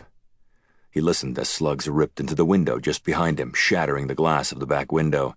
Dewey glanced left again and again saw the muzzle, sparking red and silver, the sound of auto hail mixing with the staccato echo of bullets, shredding the car behind him. He slammed the pedal to the floor, pushing the badly smoking AMG for whatever it had left. For a brief, precious second, he listened as the line of bullets was interrupted. The agent kept firing, but his aim had been thrown off, and the slugs flew wide, behind the AMG. Dewey swerved right, trying to get distance. Then Dewey heard a bullet hit the back of the car, then the back tire. A low explosion ripped the air. Dewey quickly lost control of the vehicle. The back of the AMG bounced left, heaving violently, pulling against his weight as if the car had been grabbed by a gust of hurricane wind. Dewey heard the tires screeching wildly beneath him, then watched as the highway in front of him was torn abruptly sideways into a breathtaking blur, and he knew he was flipping over at more than 150 miles an hour. He tried to brace himself, but even that was impossible, so fierce was the tornado that now controlled the car. Dewey looked left just as the car was thrown sideways and over. The black of the road shot at him, and he knew he would hit. He pulled his left arm inside the car just as the side of the Mercedes smashed brutally into the tar, his arm barely avoiding being crushed by the full weight of the now tumbling sedan. His face went flying uncontrollably forward into the steering wheel, his nose smashing hard against the wheel, and blood spurting out from both nostrils. And still he knew it was only just the beginning. The momentum of the rolling car was ferocious, aided by the tremendous speed he'd had the AMG racing at. It took all of Dewey's strength to reach forward against the fierce torque, trying to grab something to brace himself, anything. The steering wheel, the nylon of the seatbelt, while at the same time he shut his eyes and heard screaming, which after a moment he realized was his own. The car kept tumbling forward in a blurring eddy of steel and pavement. The car bounced from its side to the roof, crushing it down toward Dewey's head, then kept rolling, flipping completely upright, then rolling more, pushed by a violent momentum, until finally the destroyed car landed upside down for a second time, crushing the roof, pushing against Dewey's head. As the destroyed car came to rest, upside down, it went to a slow spin. Dewey finally opened his eyes. He was strung upside down, tethered by the seatbelt, dangling. He could see nothing but the spinning of the highway outside the ruined car, a dizzying scene cloaked in red as blood gushed from his nose down into his eyes. He was close to passing out, and he fought to stay conscious. He felt for the seatbelt release but couldn't reach it, as the sound of gunfire abruptly rang out anew, somewhere nearby. Huang watched as the back tire of the Mercedes exploded. The back of the Mercedes lurched left. Its tires made a terrible squealing. The sedan was thrown out of control. It flipped over onto its side, rolling over, then landed on its roof, then seemed to almost bounce up, carried by the momentum of the car's original speed. It landed on its wheels and kept rolling, bouncing yet again up into the air. It landed upside down on its roof, coming to a loud, jarring crash on the freeway. Huang slammed on the brakes. The Porsche shuddered wildly, tires screaming a high-pitched cry as the 911 spun out. When he finally stopped, Huang grabbed a fresh mag from the passenger seat. He grabbed the door handle and leapt from the car. Weapon in hand, he began a furious sprint toward the flipped-over Mercedes, which was still spinning in place, smoke chimneying up into the warm sky. He ripped the spent mag from the P-90 and hurled it to the tar, as on the run he slammed a new mag into the submachine gun. Huang was downrange of the wrecked Mercedes, 40 feet away, running as fast as his feet would take him. Huang heard gunfire. To the left he saw another man. It was Chu, clutching an M4 and moving at the overturned Mercedes from behind. The wrecked sedan was still spinning slowly counterclockwise as the two agents converged from both directions. As he came up to the Mercedes, Huang felt almost high. Adrenaline flamed in his veins, and his heart felt like it was in his throat. All of a sudden he became aware of the loud roar of a motorcycle, then the telltale staccato of a submachine gun, someone else's submachine gun, firing on full auto. Dowling was less than 100 feet behind the silver Taurus when the white Mercedes suddenly bounced into the air and spiraled into a violent, unsightly crash. The Taurus skidded to a halt behind the overturned wreck. Smoke shot from the Mercedes engine as the door to the silver sedan opened, and a man emerged, running. Dowling kept the bike tearing down the highway at full speed, barely slowing, then reached behind him and pulled out his MP5 without taking his eyes off the chaotic scene ahead. It was upon the silver sedan now, just yards away, as a tall Chinese agent looked toward him, then swept a carbine through the air at him, firing. Dowling pulled the brake, then yanked back, sending the bike sliding down the tar as he'd been taught, as he'd practiced so many times, in so many conditions, falling back onto his feet as the $17,000 BMW went sliding on its side down the highway. Athanasia was still on his bike, still moving recklessly fast down the highway toward the chaos. He was the first to fire, triggering his MP5 from the moving bike, ripping slugs up the highway at the Chinese agent who just leapt out of the silver sedan and was shooting at Dowling. A hail of Athanasia's bullets struck the agent in the head, destroying his skull, pummeling him forward to the ground in an awkward heap. Dowling sprinted up the highway toward the overturned Mercedes. Beyond the wreck, through clouds of thick smoke, he saw another man, a long-haired agent, running toward them, submachine gun in his right hand. The gunman caught sight of Dowling, then raised the weapon and fired, just as Dowling dived to the blacktop. Athanasia, still on his bike, was abruptly struck, chest high, by the shooter. He was pummeled sideways, blood arcing across the road, knocked backward by the slug. Athanasia fell from the motorcycle in the same instant it cartwheeled sideways, crashing to the tar. Athanasia landed on the back of his head, then came to a limp, contorted stop on the tar. Dowling knew from the point of entry, from the way the slug ripped chest high, dead center, that Athanasia was dead. He stared, mesmerized and in horror, at his bunkmate, teammate, as his best friend, took his last breath. But he knew he couldn't stand still. Dowling jumped back up, running at the Mercedes, triggering the MP5 at the long-haired killer on the other side of the smoking, destroyed AMG. Huang registered the sight, the sound, the feeling of the bullet strike, dead center, his bullet hitting the biker, knocking him backward. Huang knew he'd killed him. Time seemed to stand still. He felt nothing, not fatigue, or fear, or exultation.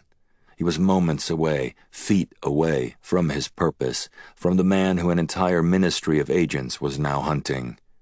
Huang would be the one to kill him. Huang saw the other man, right of the fallen biker, coming toward him, weapon trained on him. Huang lurched right at the same time the man fired. Huang swept the P-90, firing on auto hail toward him. Dowling fired at the oncoming agent but missed, then was kicked in the left arm by a slug which ripped into his bicep. Dowling was thrown backward and he fell to the ground. He groaned in pain as he tumbled to the blacktop. The MP5 fell from his hands. Dowling looked up from the ground. He was partially shielded by the Mercedes frame. He reached for the MP5 with his right hand, trying to reach it before the Chinese agent had a clear line of fire on him. He heard multiple sirens in the distance, along with screams and gunfire.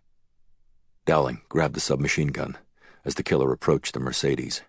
From the ground, Dowling triggered the SMG. He weaved a disjointed line of slugs across the sky, his aim unsteady, as debilitating pain, then a sense of numbness, abruptly burst in his arm, chest, and body. He struggled to avoid the blackout he knew was upon him, still firing. His line of automatic weapon fire found the agent as he came point-blank to the side of the Mercedes. Dowling watched as a slug ripped the man's forehead, splattering crimson, kicking him backward, just a foot or two before the assassin would have enjoyed a clean shot at Andreas. Dowling got to his knees and unzipped his orange jacket, then ripped his shirt aside. It was then that he realized he'd been hit twice, the second slug striking his chest, and he tasted blood in his mouth, bubbling up from somewhere inside him. He stood, picked up his MP5, and moved clumsily toward Andreas. He knew there would be more men coming to kill the American, but his feet wouldn't hold, and he tumbled to the ground. With the last of his strength, he took up position next to the overturned wreck of the Mercedes. Sirens now wailed through the Lisbon air from all directions. Traffic was at a standstill. Whatever cars were on the freeway in either direction had stopped, except for one.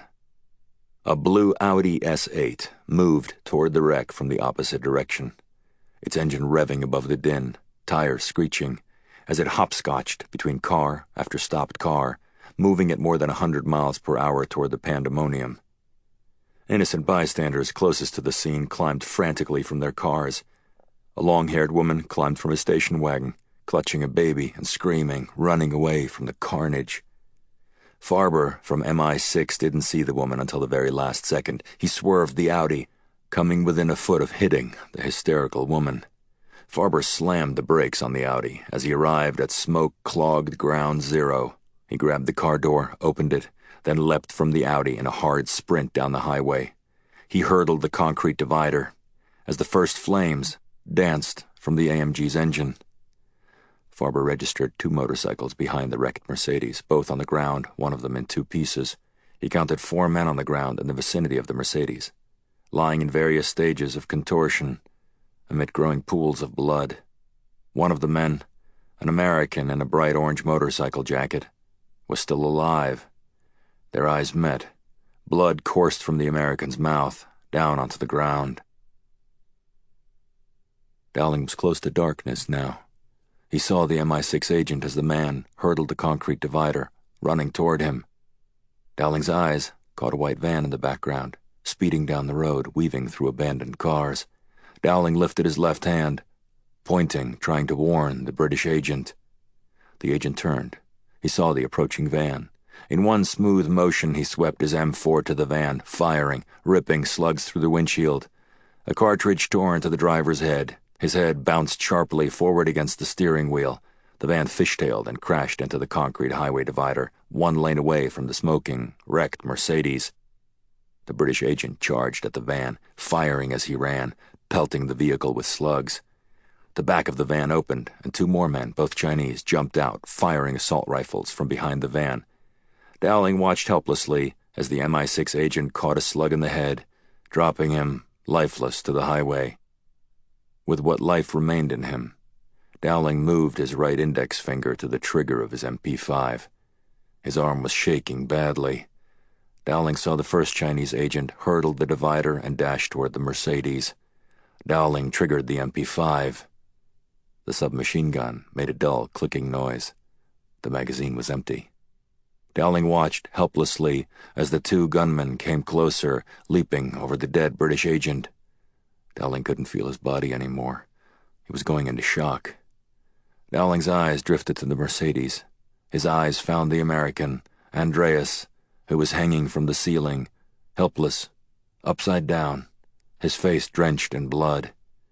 Dowling watched as the American turned and looked in his direction, blood pouring from his ears, nose, mouth, their eyes making contact over the smoke-choked air. Dewey tried to mouth words, but he couldn't. "Run," he tried to shout. "Run," but he couldn't. The world was spinning badly around him as he tried to focus on the young American now lying next to him. The American he knew had come to save him. Dewey felt the cold, wet dripping of blood coming from his mouth, his nose, running up his cheeks and into his eyes as he hung upside down. He struggled to remain conscious as outside the car he heard the high, incomprehensible words, yelling in Mandarin, sirens and gunfire. Hell. Through the groggy haze of semi-consciousness, Dewey looked down at the ceiling of the wrecked Mercedes. Lying on the roof was one of the handguns. He reached up slowly for the weapon as the sound of automatic weapon fire drew closer, as yelling from the killers became louder, more frantic. He heard the low, dull thuds of slugs striking the seat next to him, piercing leather. His right hand could almost touch the handgun. 1 more inch, he thought, as salt from the blood stung his eyes. He touched the steel, but instead of pulling it closer, he accidentally pushed it farther away. He stared for what seemed like forever at his badly shaking right hand, so close to the Glock, yet so far away. Dewey saw the shadow first, running on the road. Then he saw legs, running quickly. Through the destroyed windshield, he watched as a Chinese gunman ran toward the American in the orange jacket, trying to get a clear line of fire. Fight. It's what you are meant to do. Dewey stabbed his arm up at the butt of the Glock, reaching it this time, clutching it. He wheeled his arm around just as the gunman started firing. Dewey fired through the open slat of the windshield. The bullet tore into the agent's cheek, kicking out the back of his head, dropping him to the tar. Dewey swung the Glock around to the other side of the car, marking the other Chinese agent as he approached. All he could see was the man's legs. They were blurry, tinted red by the blood in Dewey's eyes. Moving quickly, all Dewey could hear was the sound of bullets ripping into the Mercedes as the gunman came closer, firing. Dewey pumped the trigger.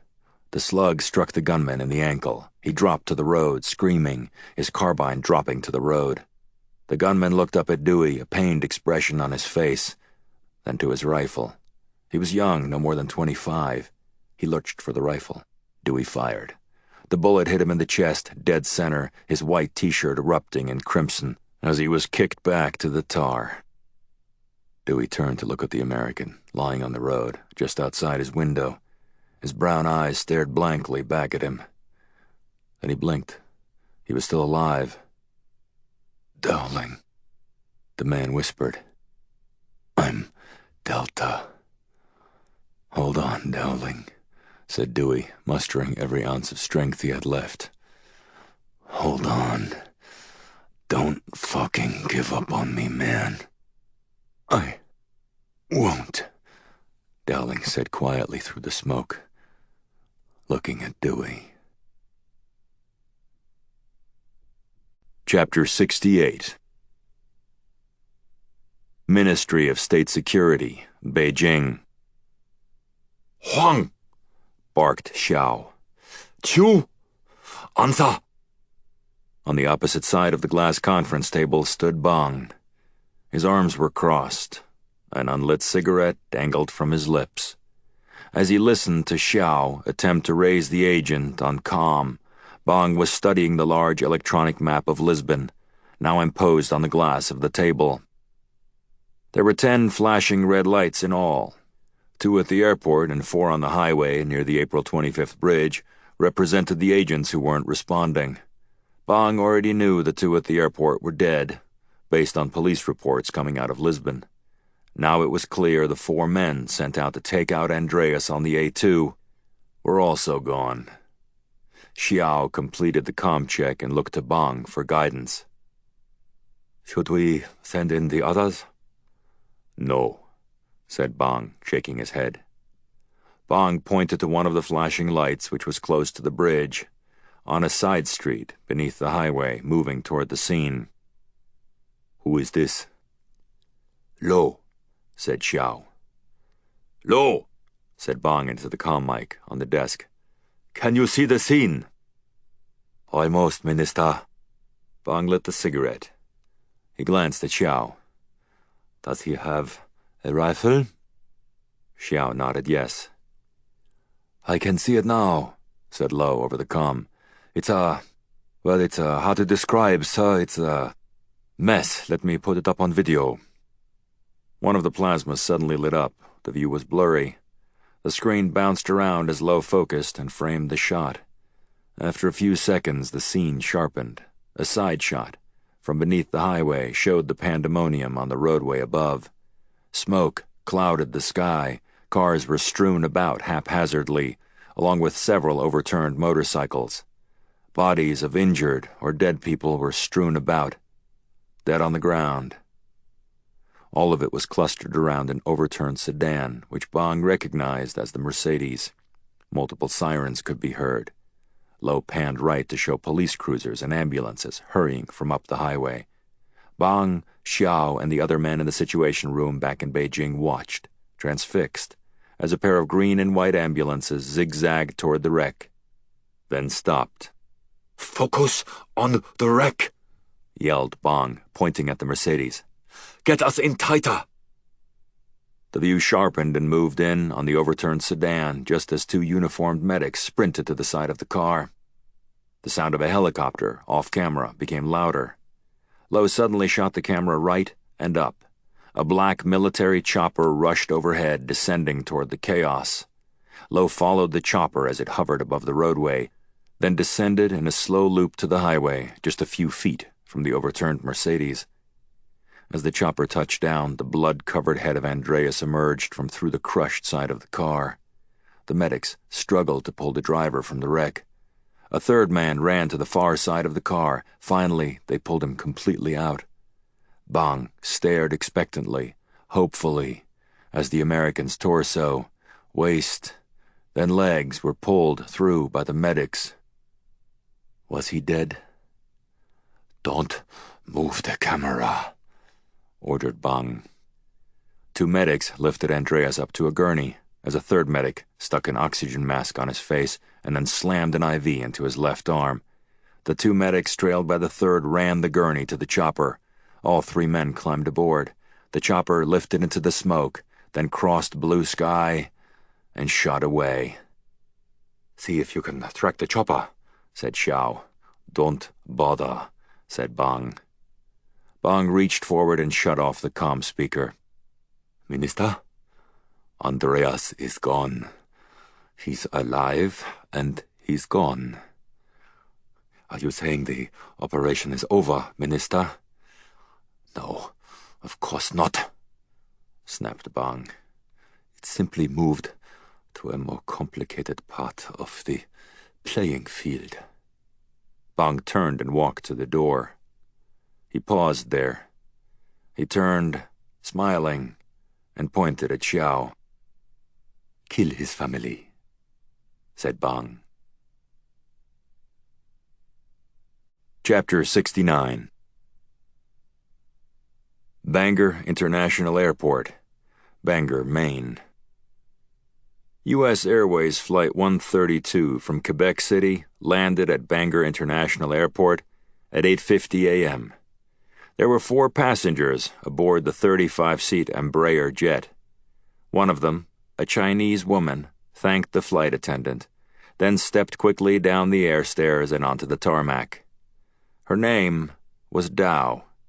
She was 23, had short black hair, and was a Level 2 operative in the paramilitary branch of the Ministry of State Security, assigned to Territory U-8, Eastern Canada and Northern New England. U-8 included Maine, Vermont, and New Hampshire. Dao headed for the main terminal, a few hundred feet away. Inside, she found the Hertz counter. "Good morning," said a pretty blonde behind the counter. "How can I help you today?" "I'd like to rent a car." She handed the woman a credit card along with a forged Maine driver's license. "My pleasure," she said, picking up her license. "Miss Dao, let me see what we have." The woman typed a few keystrokes into the computer. "Here we go. How about a Camaro? That's a nice car, if you ask me. I also have a Dodge Challenger. That one's fast as heck. My boyfriend has one. Sometimes he..." Camaro, Dow said, interrupting her. The herdswoman typed away as Dow studied the map on the wall. "And what brings you to Banga?"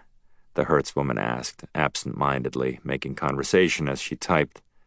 "I'm visiting some friends," answered Dow, studying the map, a cold look on her face.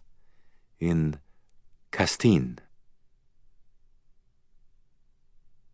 Chapter 70. Desrolles, Rue du Bac, Paris, France.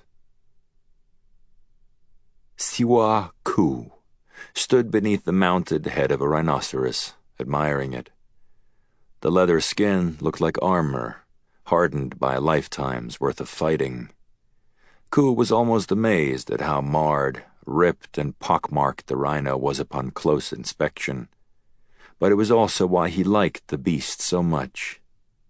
He imagined what the animal had faced in its abbreviated life, what elephants, other rhinos, cheetahs, and other predators had attempted to kill him, before the hunter had finally succeeded in shooting him. A small white price tag was affixed to the wall next to the head. 1914, Tanzania, $75,000. A short, bald man with round, gold-rimmed glasses stepped to Ku's right, also admiring the head. "The hunting was good that year, huh?" said the man. "It's not for sale," replied Ku. He turned, without looking at the man, and left the taxidermy shop. Ku walked slowly on thin cobblestone sidewalks toward the Seine, stopping to look in the windows of different art galleries, chocolate shops, and patisseries. He didn't look behind him. Ku knew he was possibly being watched, and the next few minutes were important. The chances they were following him were slim, but real. After all, Ku himself had spent his first years at the ministry doing nothing except surveillance of other ministry agents. It had always struck him as being inefficient and uneconomical, and yet he discovered two different traitors during his time in the surveillance unit, both ministry agents who'd gone to work for Russia. If they were following him, looking back could be construed as paranoia. A cue. It had the potential to cause more men to be called in. And so he walked casually, pretending to enjoy the warm fall afternoon, despite the speed with which his heart now beat. He replayed the exchange at Desrolles. The hunting was good that year. We must meet immediately. It's not for sale. Shakespeare and Company. At the Seine, he turned right and walked in front of the small booksellers and antiquarians who lined the banks of the river. He aimed for Notre Dame and its ornate spires. Inside the main door to the cathedral, he stepped quickly to his left, then sprinted down a set of stairs to the basement. He ran down a dimly lit hallway, past a man in vestry garments who did not even look up. At the end of the hallway, he went through a small wooden door to another stairwell, this one darkened. He went down to the next level, using his phone light to guide him. At the next landing was another door. He opened it and stepped into an alley, a recessed flood channel at the back of the cathedral, 2 stories below ground level. Ku climbed an iron ladder attached to the masonry and was soon back at street level, near the verdant lawns that flanked the cathedral. Ku walked quickly to the street. Across the busy traffic, he saw the sign. Shakespeare and Company. Inside the crowded bookstore, Ku climbed thin stairs to the second floor, then past customers browsing old, used books. Near the back, he stopped at a shelf of dust-covered volumes, next to a door that said, "Employees Only." He pretended to browse, glancing around him, until, finally, there was no one else in sight. Ku removed a key from his pocket, placed it in the door lock, and turned. Ku stepped into the small office, shutting the door quickly behind him. Against the wall sat an old wooden desk, piled high with documents, bills, and paper, much of it yellowed and frayed. 2 chairs were next to the desk, along with an old torn leather club chair, which served as the desk chair. A beautiful glass lamp on the desk provided the only light in the windowless room. 2 people were seated in the chairs, waiting for Ku. In the left chair was a woman in a stylish black trench coat, with brown hair that was combed neatly back, and a serious look on her pale, unattractive face. Coe had never met her before, but knew exactly who she was. Veronica Smithson, head of MI6 paramilitary operations. In the other chair was someone Coe did know, the man who'd recruited him to be a double agent for MI6 6 years before. Derek Chalmers, the head of the agency, his blonde hair longer and more unruly than Coe remembered. "Hello, Coe," said Chalmers. "Please, sit down." Coe sat down in the leather chair, saying nothing. "It's time to make preparations," said Chalmers. "We are bringing you in." Coe stared at Chalmers, impassively, without emotion. "Why?" "You are going to be exposed," said Chalmers. "When?" "Tomorrow." Coe stared at Chalmers. He knew the day might come. Indeed, sometimes he dreamed of it, of the day, the time, the place he would go, the day everything would be wiped clean and he would be brought in. "Where will I be set?" "You know we can't tell you that." "Do I have a choice about where I am to go?" "No," said Chalmers. "I'm sorry." Coe reached to his pocket and removed a pack of cigarettes. "Do you mind?" he asked, looking at Smithson. "Not at all," she said. Coe lit a cigarette, then took a long puff. "So tell me about the operation," said Coe, exhaling. "It has to do with the ministry," said Smithson. "More than that I cannot tell you, excepting, of course, your role." Coe nodded, and suddenly it made sense now. "The American," said Coe. "Andreas," said Smithson. "What is your knowledge of him?" "It is the highest priority of the ministry," said Coe. "Every agent in the clandestine bureau has been repurposed until he's found and terminated. I would imagine there are other efforts going on as well." "Tomorrow the American will be in Paris," said Smithson. Coe's eyes became more alert. "Do you have informants at any of the hotels?" asked Smithson. "A parking valet, a concierge, front desk person?" "Yes, I have people at many of the hotels." "The Bristol?" "Yes." "Does he work afternoons?" "Yes, his name is Von." "Good," said Smithson. "This afternoon you will show him a photo of Andreas. You will ask him to call you if he happens to see him. Offer him money. Make the rounds. Make the same offer to all of your informants. It's important that you show them the photo." Coe nodded. Smithson reached to her right. She lifted a paper bag with the Shakespeare & Company logo on the side. She handed it to Coe. He reached into the bag and pulled out an old hardcover edition of Anna Karenina. Coe lifted the cover. There were no pages. The book was a storage box, designed to look like a book. He pulled out a handgun. It was the same sidearm Coe already had, a slightly weathered QSZ-92 with an undermounted laser pointer. He popped the magazine. The gun was loaded. "Tomorrow afternoon, just before 4 p.m., your man at the Bristol will call you," said Smithson. "You will be somewhere close by. What's the first thing you should do?" "Call it in." "Precisely," said Smithson. "You call it in. What next?" "Go immediately to the Bristol," said Coe. "Are there rules of engagement?" Smithson asked. "It's a TEP," said Coe. "It means we are to take any risk necessary on behalf of the state." "I'm talking about procedural rules," she said. "Do you have to wait for backup? Kill or capture? Day or night?" "None of that. The only one is that we must have a micro camera mounted and running." "Can I see it?" Coe reached inside his coat. He removed his handgun, a QSZ-92, the twin of the 9mm Smithson had just given him. He handed it to her. Smithson examined it. At the end of the muzzle, a small silver bead, like a round head of a pin, was affixed. "How's it engaged?" Coe held up his watch. A code typed into either our watch or phone. Can Beijing turn it on remotely? No. Smithson disassembled Koo's weapon, taking it, everything but the barrel, and handing it to Koo. She then took apart the other sidearm. She switched barrels, so that the handgun she'd given Koo now had the camera on it. It's important that the camera be running when you enter the hotel, said Smithson. Koo nodded. Where will he be? Asked Koo. In the lounge. When you see him, you pull your weapon from your coat.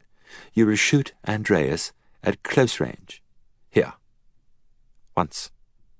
Smithson gestured to her chest, pointing at her heart. 1 kill shot. Koo listened, but said nothing. But as you might expect, there are other American agents in the lounge, said Smithson. She pulled 2 photographs from her trenchcoat pocket. One showed Katie, the other Tacoma. She handed them to Koo. Your shots alert them, continued Smithson. They are part of the operation. Who are they? It doesn't matter, she said. She pointed at the fake book. Koo reached inside. He pulled out a neatly folded white T-shirt. It was unusually heavy. You would have that on? She continued. What is it? The shirt is embedded with a chemical. The man in the photo will be at a table in the lounge. When he sees you move at Andreas, he'll stand up and shoot you. Koo said nothing. Here, continued Smithson, pointing to her left shoulder. His gun will have blanks in it, Koo. A small grin flashed on Koo's face. The first bullet misses, and you return fire. Then you step forward and shoot Andreas 3 more times, proving without question to your handlers that he's dead. But you fail to kill the other man. He shoots from the ground and hits you in the shoulder. You fall to the ground. When you do, the chemicals in the shirt will combine and your shoulder will be covered in what appears to be blood. Wear something light above it so that the blood is visible. Koo stared at Smithson, then his eyes drifted to Chalmers, who stared back. After falling, get up and run for your life, said Smithson. Hail a taxicab and run. Where will I be taken? You call it in. Remember, you'll be on a live feed to Beijing. You're in pain. By the way, how do you say pain in Mandarin? Tang tong, said Koo. Tang tong, repeated Smithson. Yes. Repeat it over and over as you ride in the cab. Our guess is you'll be directed to a safe house or back to your apartment. They'll want to get you out of the country. Once we know where they're going to exfiltrate you from, you hang up and you're done. Done for good. We might need you to wait it out, but by supper time you'll be in the UK. Koo studied the photos of Katie and Tacoma. He held up the picture of Katie. Pretty, he said. Yes. What is her role? She is going to kill the other ministry agents who will be coming after you call it in, said Smithson. Don't get in the way of her bullets, Koo. They're real. Koo lit another cigarette, reclining in the leather chair, contemplating everything. What about Tammy? Asked Koo, looking at Chalmers. Chalmers stared back. Siwa, said Chalmers. You know the drill. If she knows, if she does anything, it won't work. Koo took a puff, nodding. If we're successful, you have my word that we'll make arrangements at the first opportunity, added Chalmers. But there are no promises. By the way, no keepsakes, said Smithson. No photos, mementos, nothing. It all stays behind. A normal day at the office, so to speak. I understand, said Koo. However, I must also ask, is there no other alternative? Chalmers shook his head. This is important, said Chalmers calmly. Important enough to kill off one of MI6's most valuable assets. By my estimates, you should have at least 5 million euros tucked away somewhere. It's been my experience that others, after a familiar transition, learn to be very happy. We will be there to support you at every turn. But you must also understand something. Yes? We've invested a lot in you, said Chalmers, leaning toward Koo, his voice barely above a whisper, a polite but unmistakable hint of a threat in his voice. As you might have anticipated, you and Tammy will be under surveillance for the duration of the operation. I don't need to explain to you what that means. Chapter 71. Sir Ellie's, 32 Chongshan, No. 1 Road, Shanghai.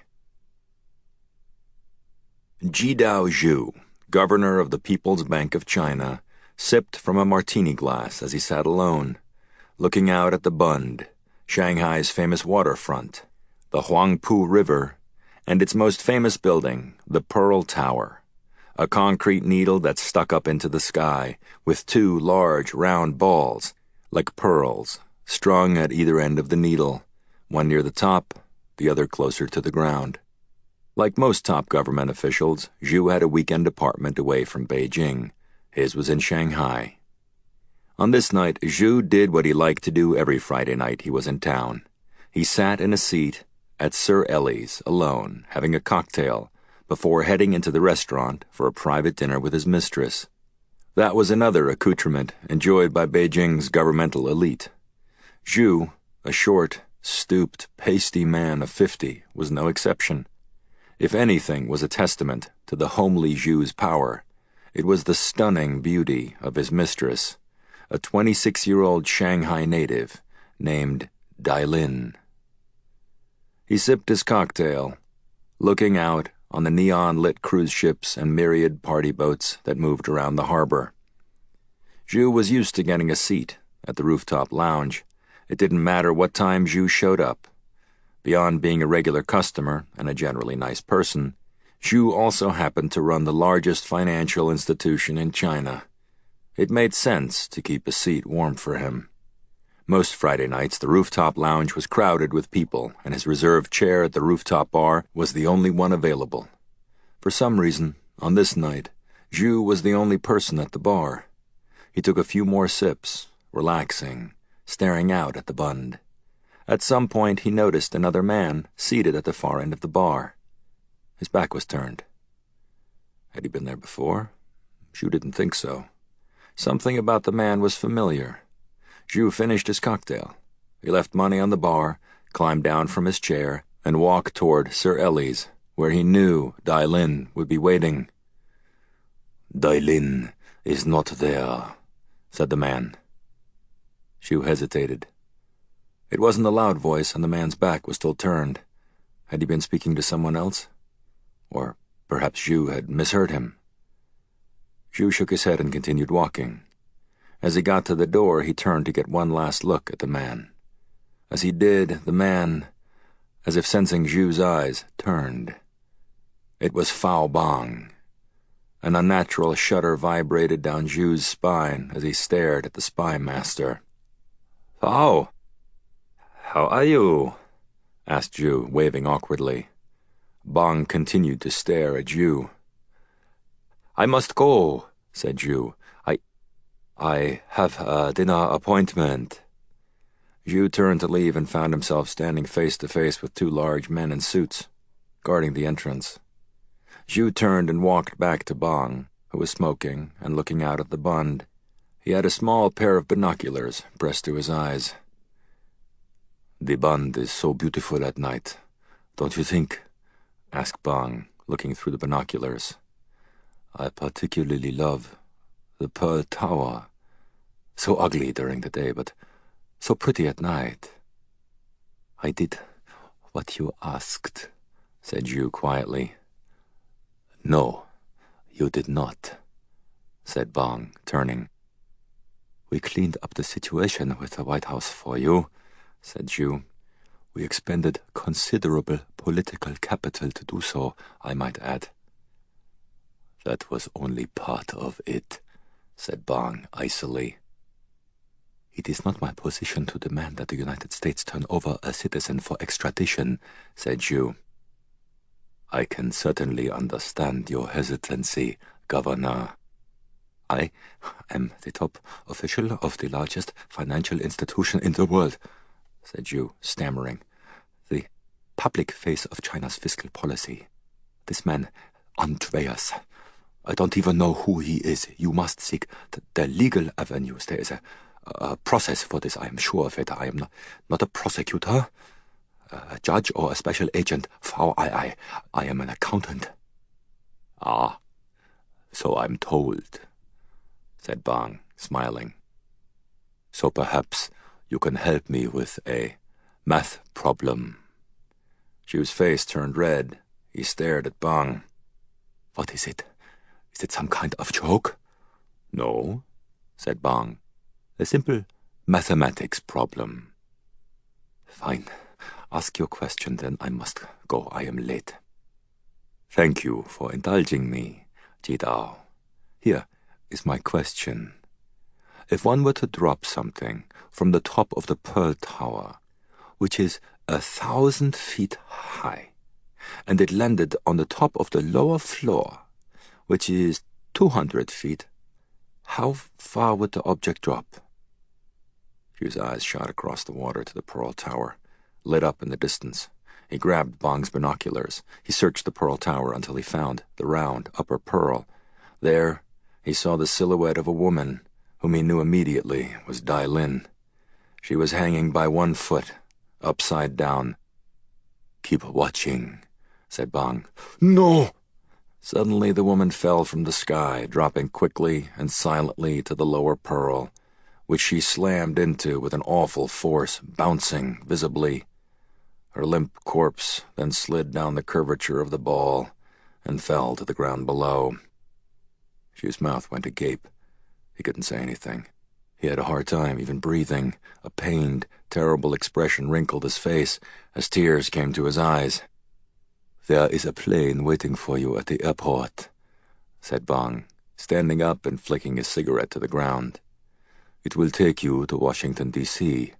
I have gone ahead and taken the liberty of having the chef at Sir Ellie's prepare your favorite meal, diver scallops, which was sent ahead to the plane along with a bottle of wine, which I asked the sommelier himself to select on your behalf. Bhang stared at Xu as he cried. He leaned closer to Xu, a look of pity on his face. Do you need help remembering his name, Jidao? Andreas, whispered Xu. Dewey Andreas. Chapter 72. Mill Creek Rod and Gun, Orrington, Maine. Dow took a right off Route 15 and parked in front of a sign that read Mill Creek Rod and Gun. The shop looked like an old house whose bottom floor had been converted into a gun shop a long time ago. Inside, the shop was empty except for an older, gray-haired man who wore a flannel shirt, clip-on suspenders, and Carhartts. He had a long, thick beard and a mustache. He was smoking a pipe. He looked at her as she stepped into the shop, scanning Dow from head to toe. "What can I do you for?" he asked in a hard, down-east accent. Dow quickly scanned the small shop. Gun racks lined the walls and were filled with dozens of shotguns and rifles, new and used. The wall behind the counter was a checkerboard of handguns of all types and calibers, also new and used. The glass counter case had a variety of new handguns. "I'm in the market for a rifle," Dow said. "I'd like to do some target practice, long range." "New or used?" "I don't care." "You are aware of Maine gun laws, young lady?" the shopkeeper asked. "That there aren't any?" she replied. The man grinned. "Well, you need a permit to carry a handgun, although you can still buy one, of course. Not sure I understand the distinction on that one, but that's politicians for you. Other than that, there's just the instant background check." Dow stared at him. "I'm not buying a handgun," she said. "I want a rifle." "All right, I hear you." The man nodded at the wall behind her. A gun rack held a line of rifles, locked behind a steel bar. He walked out from behind the counter and unlocked the bar. He swept his arm across the air, pointing at the line of firearms. "Other than the Browning there on the right, which Ain't for sale. Those'll all do fine." He lifted a rifle up, then handed it to her. "Kimber Classic," he said, "used by a fella up in Winniport." Dow picked up the rifle. It was light, about 5 pounds, with a handsome walnut stock. She swung it up, aiming at the corner of the ceiling. "What else do you have?" she asked. "We have the Super America also by Kimber," he said, pointing. "Brand new, beautiful rifle. To be perfectly honest, it's pretty much the same rifle as the other one. The America's more of a collector's item. We also got a few Remingtons, the Woodmaster, which I think is a decent gun, especially for the price." "What's that one?" asked Dow, pointing toward a rifle that was hanging on the wall alone, above the others, although she already knew the answer. It looked heavily used, even beat up, with a patina of scratched metal and wear. A worn sling dangled beneath it. He glanced up at the rifle. "There's a Panther," he said, reaching up and lifting it from the wall. "That was, my nephew's.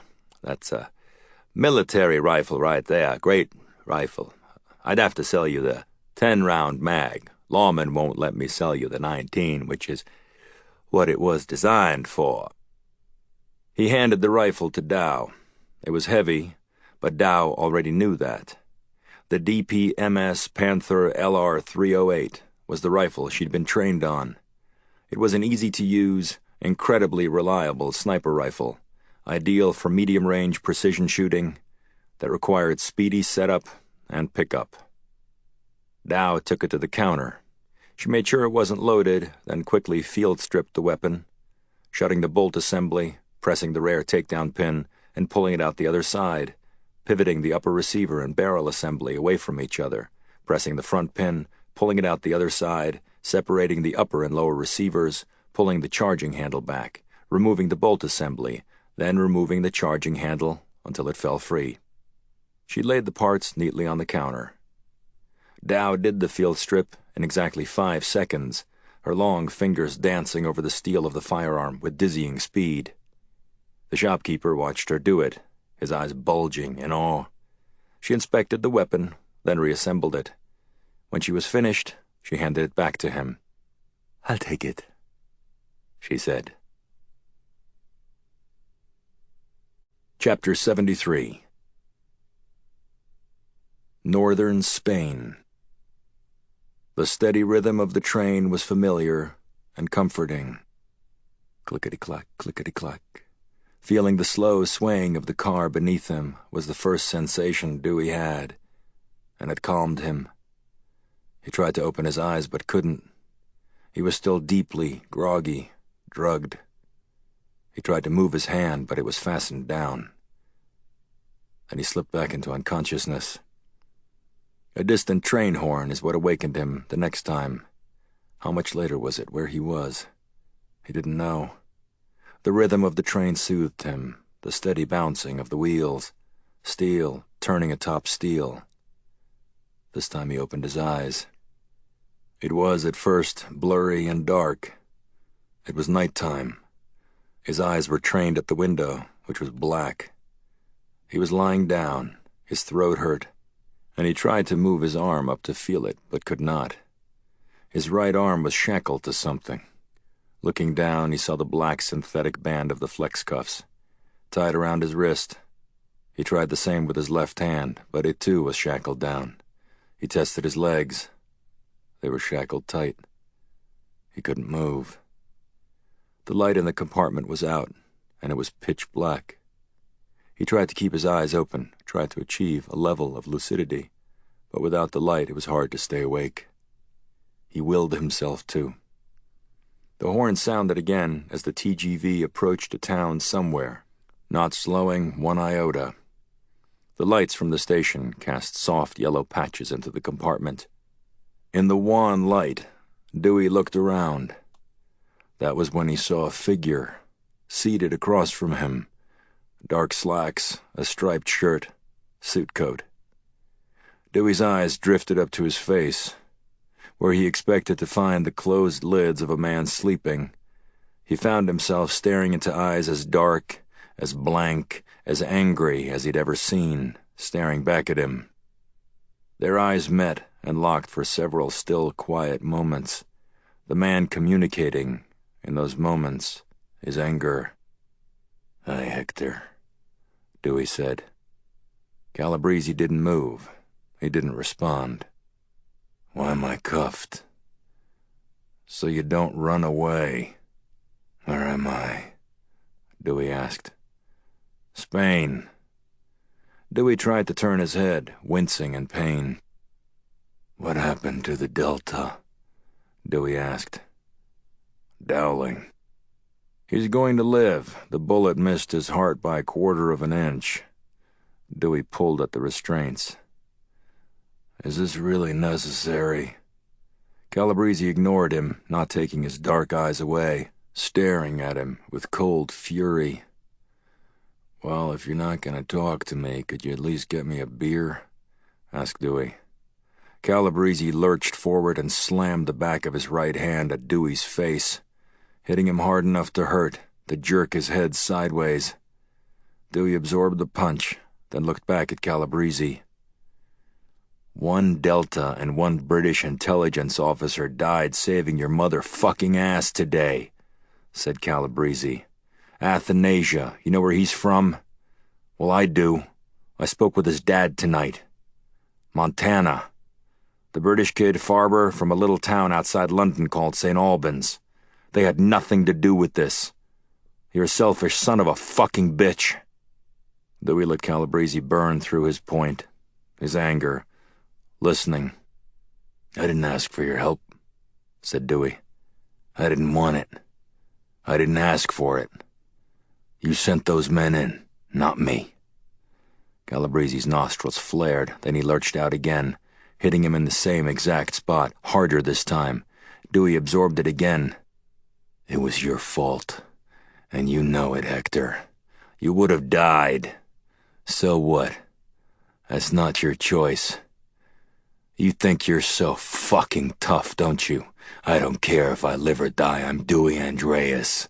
The world's always out to get poor little Dewey Andreas. Pretty easy to say that when you have me tied down, ain't it, Chief? Untie me. Say it again." Calabrese shook his head, more furious now than ever. He reached into his pocket and pulled out a folding combat knife. He stood, flipped it open, stepped to the other side of the compartment, leaned down, then cut the cuffs from Dewey's hands and legs. Then he sat back down. "Well, tough guy?" Calabrese said. Dewey slowly sat up. "Cool down," said Dewey. "Don't tell me to cool down." "Fine. Don't cool down. I'm sorry they died. Obviously, I'm sorry they died. Is that what you want to hear? You're the one. Don't say it." Dewey leaned back, wincing from the pain in his neck. The train horn made a distant blow. Dewey and Calabrese sat in silence for more than an hour as the train pushed through the Spanish countryside. "Where are we going?" asked Dewey. "Paris." "Why Paris?" "You'll see." "What does that mean?" "You have a job to do." "Job? Didn't realize I work for you." "You don't. But if you don't do it, the SAS team down the hallway is dropping you off at the Chinese embassy when we get to Paris." Dewey looked out the window. "You want Fao Bhang dead?" continued Calabrese. "Well, you're going to get your chance." Dewey tried to read Calabrese's stony, emotionless eyes. "What's the catch?" "The catch? The catch is the odds of it working out are about 1 in a million.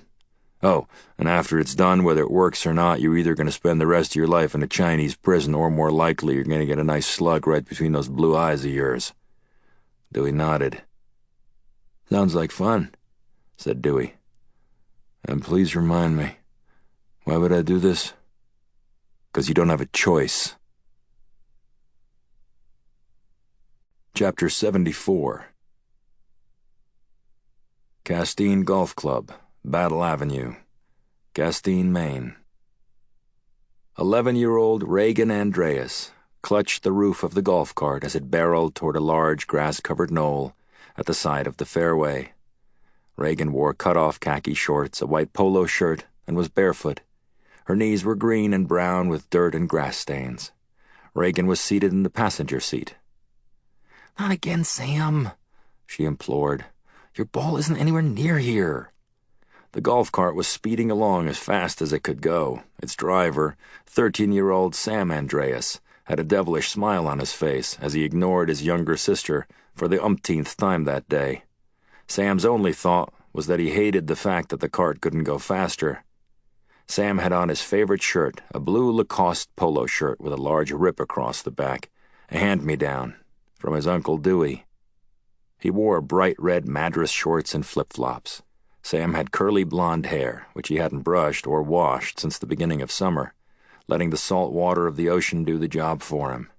He wore sunglasses, was tan, and was as thin as a beanstalk, despite the fact that he ate at least 5 meals a day and snacked incessantly. Reagan clutched tighter as the cart crested the hill, then launched out into the air, becoming airborne for the briefest of moments. The cart came to an awkward, bouncing landing, the clubs jangling and back, as everyone within earshot turned their heads, including a small crowd of onlookers on the terrace of the green and white clubhouse in the distance, including their father, Dewey Andreas. "Did you see that?" Sam screamed. He straightened the cart out, then weaved in an absurdly sharp left turn toward the clubhouse. "Let me out," said Reagan. "Honestly, you're the most immature human being I've ever met. I can't believe I'm related to you." "You're not," said Sam. "You were adopted. Mom and Dad didn't tell you?" She rolled her eyes. "I wish I was adopted. Would mean I wasn't related to you." Sam drove the old club cart back to the clubhouse. Standing on the porch, arms crossed, a pissed-off look on his face, was their father, Dewey. "Sucks being you," Reagan sang as she climbed out of the cart. Dewey Andreas crossed the gravel parking area. Like his father and his brother, Dewey was tall and good-looking, with a mop of unruly brown hair. He came up to Reagan and gave her a little pat on the shoulder. "How'd you shoot him, Muffin?" he asked her. "Okay. Almost got a hole-in-one on 4. "You did not," said Sam. "I ask you?" said Dewey sharply, without looking at his son. "I don't want to hear a peep out of you. Is that understood?" "Dad, technically, if I say I understand, that would be making a peep," said Sam. Dewey Andreas smiled at his daughter, trying to control his temper. "Mom's inside, sweetie. Why don't you go grab some lunch?" "Okie dokie," Reagan said. She looked at Sam and smiled. "Bye, Sam." She turned and walked toward the clubhouse. Her father waited for her to go through the screen door, then leaned into the cart. 5 complaints, seethed Dewey, holding up his hand to show all 5 fingers of an open fist. "That's a new record." 5? What are you talking about?" "The hill jump," said his dad, holding his thumb up to count. "Hitting the Andersons' roof." He held up another finger. "It was an accident. Leaving Reagan on the tee box at 1, he continued, holding up a 3rd finger. "How'd you know about that?" "Playing chicken with Mac." Dewey held 4 fingers up. "What's the 5th?" asked Sam. "Mrs. Penske said you made a lewd comment while cleaning out your golf ball on the 3rd tee." "Oh, yeah." "What the hell is wrong with you?" Sam was silent. He remained seated in the cart. "Sorry," he said sheepishly. Dewey shook his head back and forth. "It's a nice Saturday. You have to go and act like a knucklehead." Does this mean I can't play the back 9? Dewey pulled a cell from his pocket and hit a button. He let it ring. "Hi, Pop," Dewey said, staring daggers at his son. "What are you up to?" Sam started shaking his head back and forth, mouthing the word no to his father, who stared at him with a small grin on his face. "So, I have someone here who'd like to come up and do some work," said Dewey. "And I mean work, anything. Shoveling cow shit, cleaning the stables, getting rid of the wasps' nests. Nothing fun or even remotely pleasant. Don't let him sweet-talk you or Mom. No lemonade, iced tea, soda, nothing. If he gets thirsty, let him drink from the hose." Dewey paused, listening to his father, smiling at Sam. "Oh, I'm sure Sammy would love to give Homer a bath," said Dewey, his grin becoming wider. Sam looked as if he might cry. Homer was Andreas's ill-tempered, 300-pound, three-legged pig, known for the time he bit the UPS man. "Thanks, Dad," said Hobie. No, he can walk. We'll pick him up around dinner, if we remember." Chapter 75. Neuilly-sur-Seine, France. The train pulled into Gare Saint-Lazare at 11 a.m. Dewey was led from the train directly into a waiting sedan, one of 3 Onyx Mercedes S550s, windows tinted black, waiting at the station. Dewey had a dark hood over his head and his arms shackled behind his back. No one, no security personnel, no camera, not even his own mother could have recognized him. The 3-car convoy took Calabrese, Dewey, and a half-dozen other CIA staffers and security personnel away from the station. North. Calabrese went in a separate car from Dewey. There wasn't room in Dewey's sedan, not with the driver and 2 operatives from CIA Special Operations Group, weapons loaded and trained on Dewey at all times. Not that Dewey necessarily wanted to run, but Calabrese wasn't taking any chances. The small convoy drove through Paris to Neuilly-sur-Seine, a wealthy, quiet neighborhood just outside the city. There was a large black iron gate at the end of the driveway. The sedans rolled through the gates and sped down the long gravel driveway, lined on each side by massive, ancient elm trees. At the end of the driveway sat a beautiful, rambling limestone mansion with large black wooden shutters. The front of the house was half covered in ivy, which had grown and spread in pretty bunches up toward the copper gutters and slate roof. The lawn was neatly manicured. The gardens were ornate, more than 2 acres of carefully trimmed alders, dogwoods, cherry trees, and rare pines, intercut with ordered rows of boxwoods. They parked near the front door of the house, 3 abreast, in front of a round fountain, which had long ago been shut off and filled with boxwoods. To the right of the house, an old swimming pool stood out in the middle of the acreage, brick-tiled gunite, with water a tempting light blue.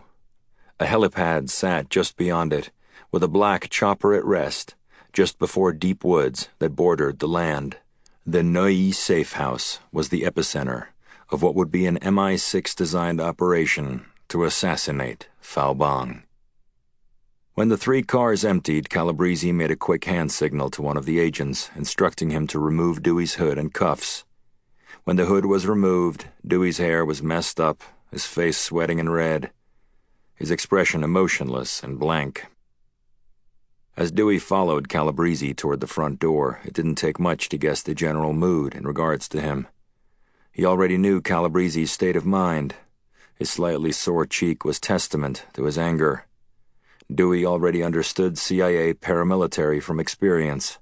They were mostly ex-Delta or ex-SEAL, so it wouldn't have surprised Dewey if they knew the American who died on the highway back in Lisbon. As for the British, Dewey could immediately see anger in the eyes of the 2 plain-clothed agents, suppressing carbines strapped around their necks, standing at the large green door. They eyed Dewey like the soldiers at Buckingham Palace might. Dewey looked back without reacting, ignoring them, and entered the house. Through an entrance foyer filled with antiques, Dewey and Calabrese walked into a spacious, high-ceilinged living room, with bookshelves, dark blue walls, and a back wall that was filled with French windows giving a sweeping view down into the gardens. The doors were open, and the sound of birds was the only noise that could be heard. More agents with machine guns stood outside the doors in back of the house. Dewey quickly counted 3 gunmen. In the center of the large room, a glass chandelier was hung. 4 long sofas in dark maroon velvet were squared around a modern wooden coffee table. Seated on the sofas already was a group of 5 people. On the right, next to each other on one side of the seating area, were Katie and Tacoma. On the sofa opposite them sat a middle-aged woman with brown hair and a dignified but stern, even harsh demeanor. Next to her sat a bald man with round, gold-rimmed glasses, young, perhaps only 30 years old, with a laptop open on his lap. The last man faced the gardens, his back to Dewey and Calabrese as they entered the room.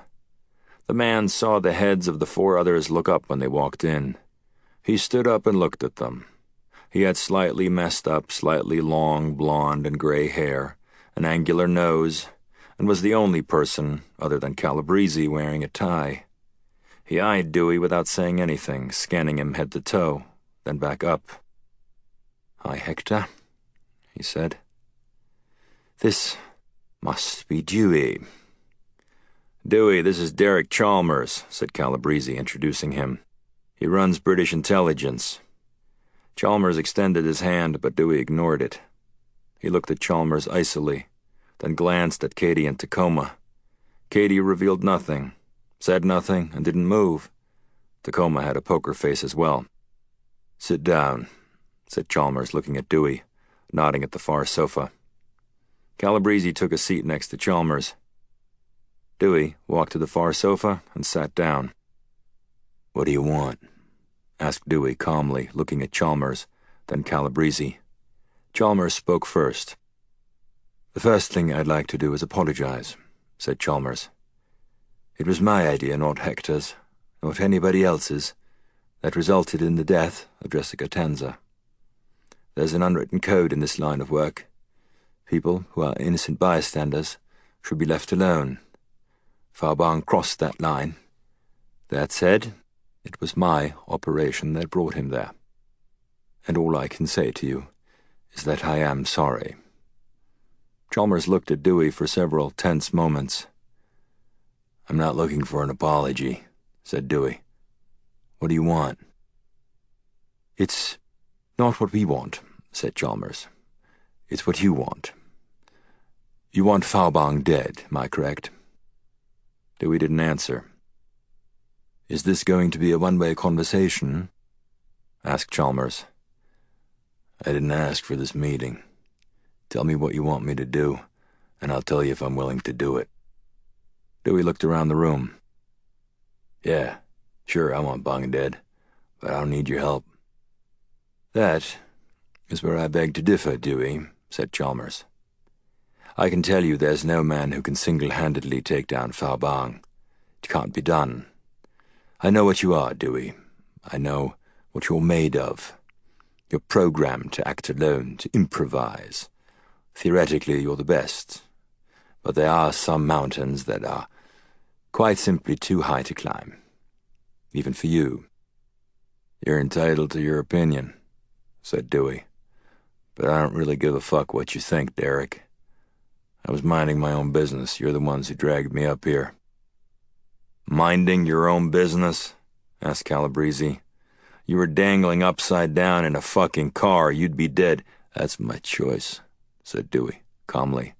"Yes, it is," said Chalmers, agreeing. "And you're right. You didn't ask for our help. The truth is, we want Fao Bhang dead too. So kill him." "You're the one he's developed the obsession with," said Chalmers, patiently.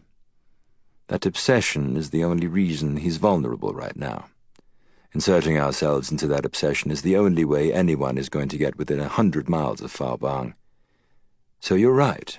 You can try to do it on your own. You killed his brother on your own.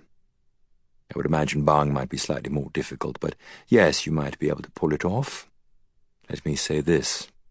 I'd give you better chances than anyone else I know." Chalmers paused, then smiled at Dewey.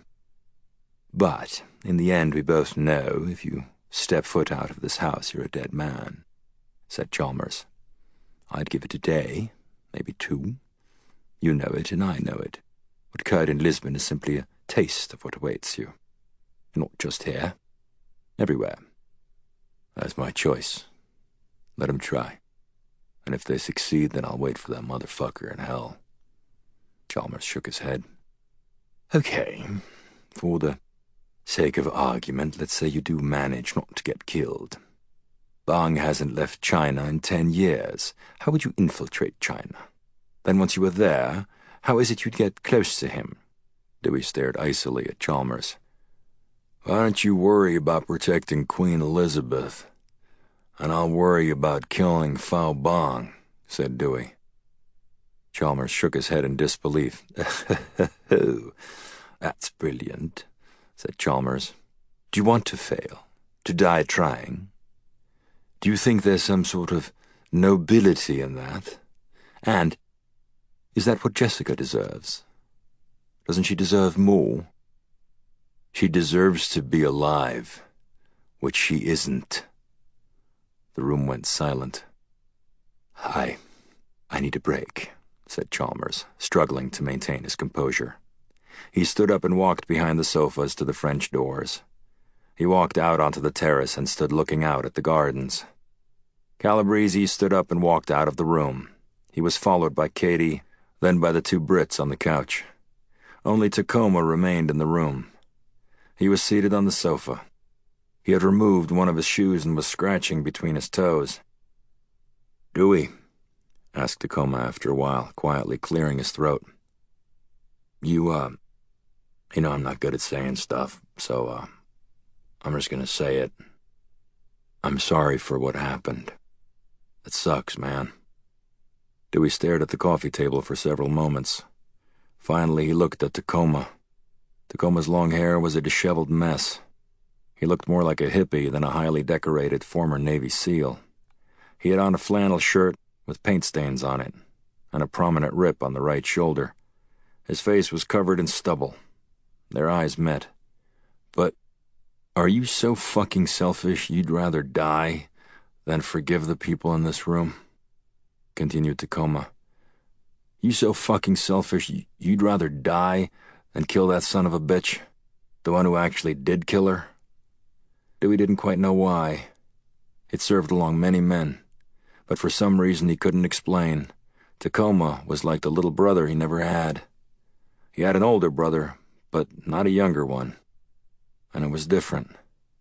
He stared at Tacoma, and he felt embarrassed, even ashamed. And in that moment, Dewey found something he needed badly. Something that no amount of revenge, or killing, or alcohol, or running could ever give him. In that brotherhood, he found a reason for living. Dewey smiled. "Well, since you put it so politely, Rob." Chapter 76. Margaret Hill, Castine. Sam walked up the long gravel driveway toward his grandparents' farm. Before he left the golf club, he'd grabbed the 9-iron from his golf bag. As he ambled slowly toward the farm, he was swinging the club at the yellow dandelion heads that sprouted in the grass strip that ran up the middle of the driveway, and at anything even remotely hittable in the low bushes alongside the driveway. Flowers, pine cones, even the occasional rock. Truth be told, he didn't like golf very much, so he actually didn't care about not playing the back nine, which was, at 9-hole Castine Golf Club, simply the front nine all over again. But the thought of scrubbing down the cantankerous old pig Homer made Sam walk as slowly as humanly possible, without drawing the suspicion of his grandmother, who was apt to go looking for him if he took too long walking up the meandering drive to the farm. Sam came to a small green apple that had fallen in the middle of the road. He considered eating it, but then changed his mind. He got into a golf stance, then swung, firing the apple in a hail of scattering parts into the bushes. After admiring his shot for much longer than it actually deserved, he started walking again, practically smelling Homer as he drew closer. His momentum was suddenly interrupted by the dull red speckles of a raspberry bush. "They wouldn't want you to starve," he said to himself as he dropped the club and leaned over to pick a few raspberries and waste more time. John Andreas stepped to the side of a large fenced-in pig pen. 3 pigs were inside the pen, but there was little question as to whose pig pen it was. Homer lay on one side, covered in dried mud, sunbathing in the morning sunshine. He occupied the entire center of the pen, next to the feeding trough, guarding access to it, and snoring. "Hey, Homer," called Andreas. "Sam's giving you a bath. Don't bite him, or I'll cut another one of those legs off." If the pig understood anything that his 66-year-old owner had just said, he didn't act like it. Indeed, the sound of the big pig's snoring hummed on through Andreas's words, uninterrupted. Andreas, trailed by an old sheepdog named Ginny, walked back across the lawn toward the farmhouse. Inside the kitchen, he sat down at the table where his wife, Margaret, was already seated. 3 plates with sandwiches on them, along with 3 glasses of lemonade, were on the table. "Well, that was nice of you, Marge," he said. "Who was the third one for?" "Sammy." "Hobie's trying to teach him a lesson, hon." "Well, as far as I'm concerned, there's nothing wrong with that kid. He's a spitting image of his uncle. How did he turn out?" "That's not the point, Marge. It's not our place to get in the middle of that." "We'll tell him to keep it hush," she said, patting his hand. "And before you have him clean that damn pig, I need his help in the garden. My arthritis is acting up. He can weed for a spell." Less than half a mile away, just past Hatch Cove, Dowd took a right turn on Wadsworth Cove Road. She drove a few hundred feet, slowly, looking ahead and behind, making sure no one was around to see her. She turned into a grassy, cut-out lot to the left. She aimed the car across the thick field grass and parked between a pair of pine trees, out of sight of anyone driving or walking on Wadsworth Cove Road. Outside the car, she took off her leather Gucci boots, then removed her white blouse and jeans, tossing them in the back of the Camaro. She pulled on tight green camouflage running pants, a matching running shirt, then a camo ski mask, which she pulled down over her head. She slammed a magazine into the Panther LR-308, then strapped the rifle across her back. Dow began a fast run into the woods, due south, guided by the small compass on her watch. She'd never been to Castine before, but she knew precisely where she was going. The stand of trees soon dissolved into thickets of overgrown shrubs, but it didn't slow her down. She came to a thin stream, jumped across it, and kept moving south. Soon she was cloaked in the shadows of the forest, the North Woods, as it was called in Castine. When she hit the first of the tall trees, Dow turned, stopped, and faced due east. She walked off exactly 400 paces. She then turned to face south and walked slowly straight ahead, being careful not to make any noise. After half a minute, the red of a barn suddenly appeared through the trees. Dow was at the farm. She walked a slow, stalking, meticulously quiet path along the edge of the trees that encircled the large farm. When she finally stopped, she was south of the farm, looking up at a pretty, rambling white farmhouse. In the yard, she saw a fluffy dog walking alongside a tall, silver-haired man and a much shorter woman. Dow continued to stalk around the perimeter of the farm, shielded by the shadows of the trees, looking up at the couple as they walked across the front lawn of the farm to a garden. The couple, John and Margaret Andreas, went inside the garden. Dow stared as they each pulled on yellow gardening gloves and went to work. Dow glanced quickly around her, scanning for a place to set up. She quickly found it. An old stone wall was just a few feet away. She walked to it and found a place to set up the Panther for a nice, clean shot. When she found a stable, flat boulder, Dow removed the rifle from her back, set up the bipod on the rock, then lay down behind the stone wall.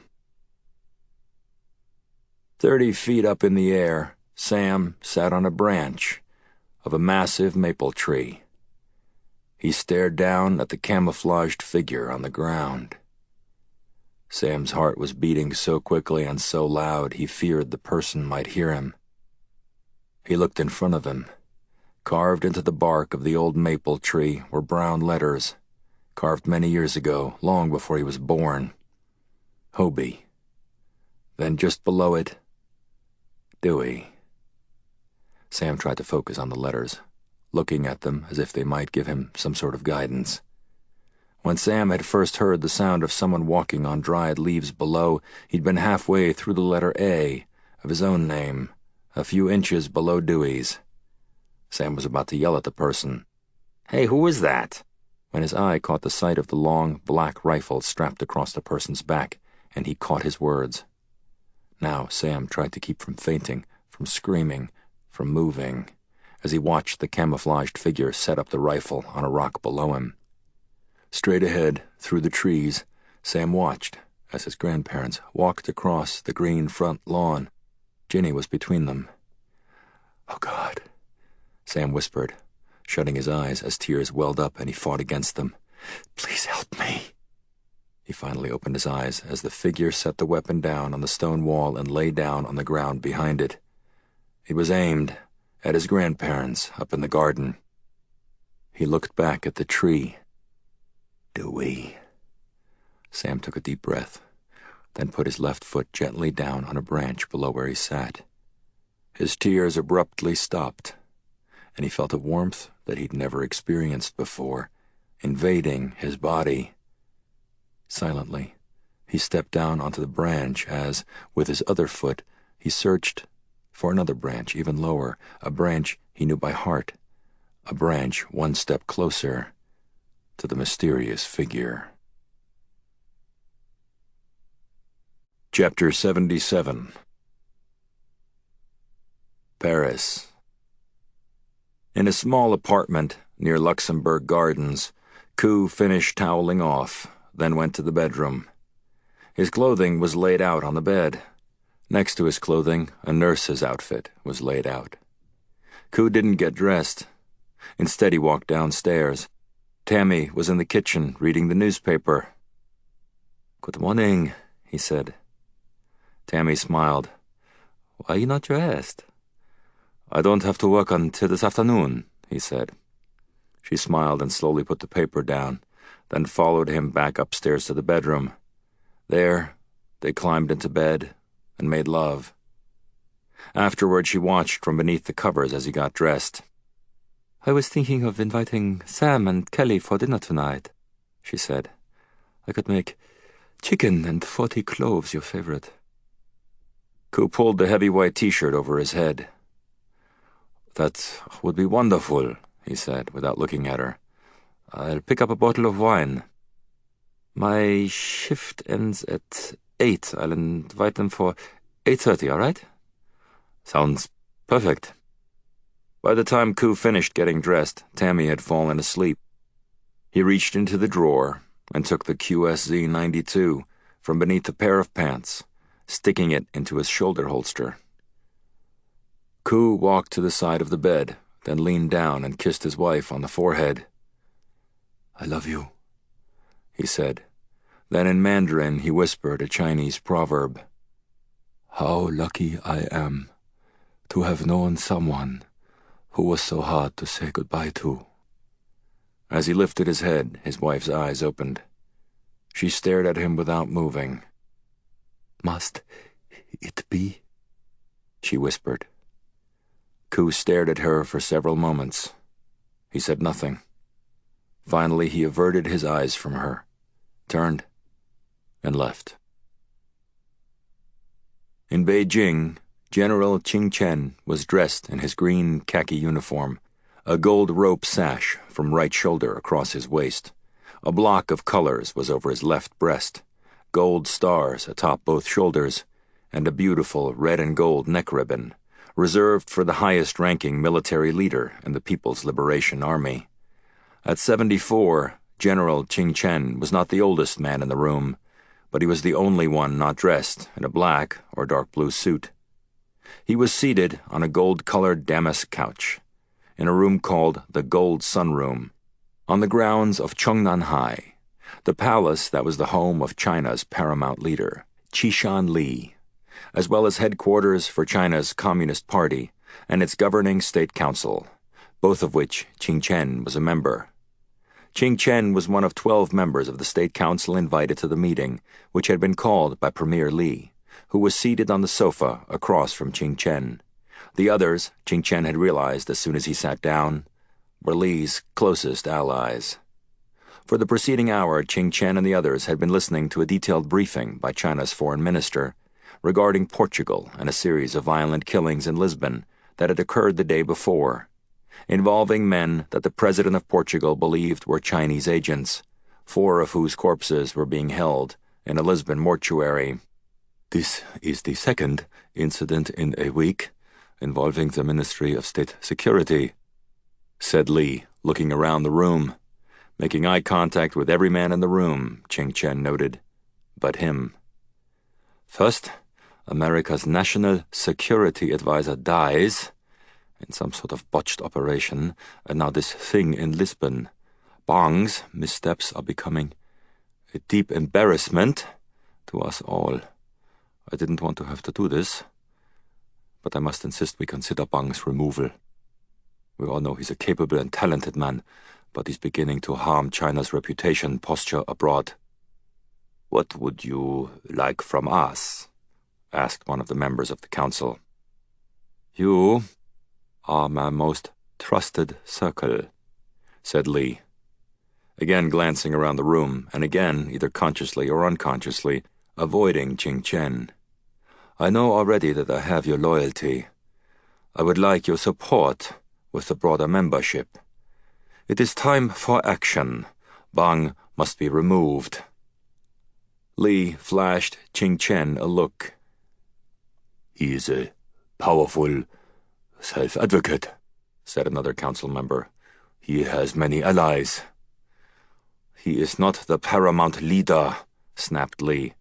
"He would be afforded the honors and awards becoming of a high-ranking official who has decided to retire, a stipend, a seat in Congress, medals, etc., and other such things." Ching Chen felt a chill as Lee looked his way. "As for his allies," said Lee, "we will continue to expect and appreciate their service to the Republic. Indeed, I like to consider myself one of Bhang's strongest allies. This must not be contentious, but it must be." At noon, a silver G5 touched down at Orly Airport on the outskirts of Paris. But for the man aboard the jet, Lacey James, it was 3 a.m. With James was his girlfriend, a svelte, beautiful 28-year-old Swarthmore grad named Dee, with ghost-white skin and a face that garnered $10,000 an hour modeling when she felt like it, which wasn't often. She had on a pair of glasses and was reading a book, her third on the flight. James was dressed in bright yellow leather pants, cowboy boots, a J.Crew flannel shirt, and a cowboy hat. As the plane taxied toward the black Mercedes sedan parked on the tarmac, outside the private terminal, he opened a can of Red Bull and guzzled it. The jet came to a stop a few feet from the Mercedes. James looked out the window. An MI6 agent climbed from the car's driver's seat. He was tall, dressed in jeans and a long-sleeved green Under Armour t-shirt. "See you in a few hours," he said. Dee looked up. "Are we here already?" "Yes. They're going to fly you to London. I'll get there tonight." "Cool. I'll see you then, LJ."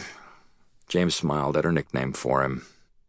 As far as Dee was concerned, he was getting off in Paris to meet with a French film director named Bruget, who was interested in hiring him for an upcoming film about the French Revolution. She'd agreed to come when promised a long weekend in London, her favorite city, mainly because she loved its bookstores. One of the pilots opened the cabin door and lowered the stairs. James lifted a large stainless steel trunk from a back seat and walked toward the door. "You need a hand, sir?" "I got it." "London then back to get you, correct, sir?" "That's right. See you later." The sound of footsteps on the stairs made him turn just as the agent from the tarmac stuck his head in the cabin. He scanned James from head to toe. "You got any other clothing?" he asked. "Yes, why? You don't like what I'm wearing?" "Yeah, your pants are hideous, but it has nothing to do with it, sir," said the agent. "We're going to be passing through a residential neighborhood. You can't stand out. Lose the pleather." James went to the back of the plane. "The leather," he muttered to himself under his breath as he changed in back. "Versace, $20,000. The agent had already put the steel box in the trunk. James went to open the passenger seat door, but the black window suddenly lowered. Another agent was already seated. Across his lap was a submachine gun. The agent looked up. "Why don't you sit him back, Mr. James?" "If you insist," said James. Dewey took a shower and put on clean clothing. When he returned to the library, someone had placed a mug of fresh coffee in front of his seat. He looked around, trying to figure out who had done it, but no one said anything, which was, he realized, the point. He took a sip, ran his hand through his still wet hair, and looked across the room at Chalmers. Then Calabrese. "I'm in," Dewey said. "Tell me how we're going to kill this motherfucker." Chalmers smiled, then looked at the woman on the sofa. "I'm Veronica Smithson," she said to Dewey. "I run paramilitary operations at MI6. "Nice to meet you." First, some context. 2 weeks ago, you succeeded in finding the name of an elusive double agent working inside Mossad. The discovery of that mole, Dillman, began a chain of very brutal, very lethal reprisals and counter-reprisals. For a variety of reasons, what began as a fairly traditional East-West intelligence battle has become personal between its two protagonists. Bhang's behavior, we believe, holds the key to the operation. In his increasing obsession with killing you lies the architecture of his own demise. "Speaky Anglais," said Dewey, sipping from his coffee cup. "S'il vous plaît." Smithson grinned. "As reckless as killing Beaumin was, it served a vital purpose," said Smithson. "You personalized it." "Bhang issued a worldwide kill order on you," said Chalmers. "In Bhang's 18 years running the ministry, he's issued 6, said Smithson. "Killing you is now the highest priority of Chinese intelligence. Every move you've taken, killing his brother, killing the squad over at Boucard's house, escaping from Lisbon, has only added to the anger that now drives Bhang. It's his obsession with you, ultimately, that's going to be his undoing, or yours. The operation we've designed takes that anger and directs it back at Bhang himself. The code name is Eye for an Eye. It means revenge, but it also means deception. We're going to manipulate what Bhang sees for a brief period of time. Unknowingly, he will see something different than what is actually occurring. A series of lies. We will be substituting an eye for an eye." Smithson nodded at the bald man next to her on the couch, who began typing on his laptop. Suddenly the curtains slid shut over the windows, and the lights in the room dimmed. A large screen lowered from the ceiling behind Smithson. The screen lit up. It displayed a picture of an exterior facade of a hotel. "This afternoon, at approximately 3:55 p.m., you'll check into the Bristol Hotel," said Smithson. "You'll pay with a credit card that we'll provide you. The name on the card will comport with a passport we'll also provide." A photo of a passport appeared showing Dewey's face. The name Walker, Dane M., appeared next to it, along with Kansas City, Missouri. Next to the photo of the fake passport was a black American Express card, the name Dane Walker in the lower corner. Something about the name triggered a memory in Dewey. "Does that name sound familiar?" asked Smithson. "Yeah," said Dewey. "I don't know why, though." "Delta," said Smithson. "That was your alias when you went to Munich and exfiltrated the Russian, Vargarin." Dewey nodded. "When that credit card is swiped," continued Smithson, "it will trigger the alias. It's one of the aliases we assume the ministry will be in possession of. When that credit card is swiped, they'll know within approximately 10 seconds you've checked into the Bristol." Smithson nodded at her aide, and the screen changed. A photo appeared of a man in a baseball hat. He was middle-aged, with a mustache and dark complexion. "We also have a backup for redundancy. This man, Louis Vaughan, is a parking valet at the hotel. He's also a Chinese informant. Yesterday afternoon he was shown your photograph and promised a bunch of money if he sees you and phones you in. We would like you to smoke a cigarette outside the hotel before you check in." "Does Dewey need to worry about this guy doing more than phoning it in?" asked Tacoma. "There's always unpredictability," said Smithson. That said, we checked him out. He doesn't own a gun or have any sort of criminal background. A photo of the hotel's front desk appeared. After checking in, you will place your bags in room 1011, said Smithson. You'll put on this shirt. She stood up and walked to a credenza on the side of the room. From a leather weekend bag, she lifted a blue button-down shirt and held it up. It appeared normal from the outside, but on the inside of the shirt was a thin sheet of mesh that resembled bubble wrap. 4 fist-sized bladders of transparent liquid were attached to the mesh. It looked like water. She carried it to Dewey. Put this on. Let's make sure it fits. Dewey stood up and pulled his T-shirt over his head. He tried the shirt on. It was snug, but would work. Look in the pocket, said Smithson. Dewey looked in the chest pocket and removed the ceramic ring. A small button stuck out of one side of the ring. Don't press it, said Smithson. Why not? I'll get to that. Now, take the shirt off. She folded it up and walked it back to the leather bag. Sometime after 4, you will return to the lobby of the hotel, wearing the shirt. The ring will be on your finger. Head for the Bristol Lounge. A floor plan appeared showing the elevator marked with a big X. To the elevator's right was a large red star. An arrow showed the route. The floor plan disappeared and was replaced by a photo of the Bristol Lounge. The room was fancy, like a tea room at a palace, with cavernous ceilings, chandeliers, large double-decker windows, booths, and tables filled with people. Unfortunately for the Bristol, I'm afraid we're going to be making quite a mess of it this afternoon, Smithson went on. It's critical you understand the next sequence, said Chalmers. If any aspect of the operation from this point forward goes south, you're a dead man. 3 photographs popped onto the screen. On the left was a headshot of Katie. To the right, Tacoma. In the center of the screen was a photo of a Chinese man. These are the 3 role players in our drama, said Smithson. Katie, Rob, and a 3rd individual. Dewey stood and walked in front of the screen, studying Coes' face. Who's he? Asked Dewey. His name is Siwa Koo. He's a high-rank ministry agent. For 6 years, Koo has also worked for England. Koo is being sacrificed by MI6 for the greater objective of this operation. He's playing a key role in our deception, and then he will be brought in from the cold. Dewey studied Coos' face. As of 3:30 this afternoon, Katie and Rob will be in the lounge, Smithson went on. They will not be together and will not do anything to acknowledge each other. Rob will brush his hair and put on some decent trousers so that the Bristol allows him inside. Coma smiled and ran his hand through his hair. That could be the most challenging part of the whole operation, said Katie.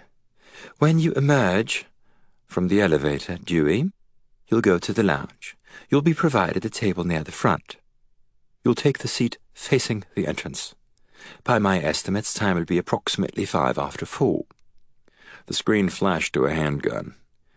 QSZ 92, said Dewey, standing in front of the screen, looking at the photo.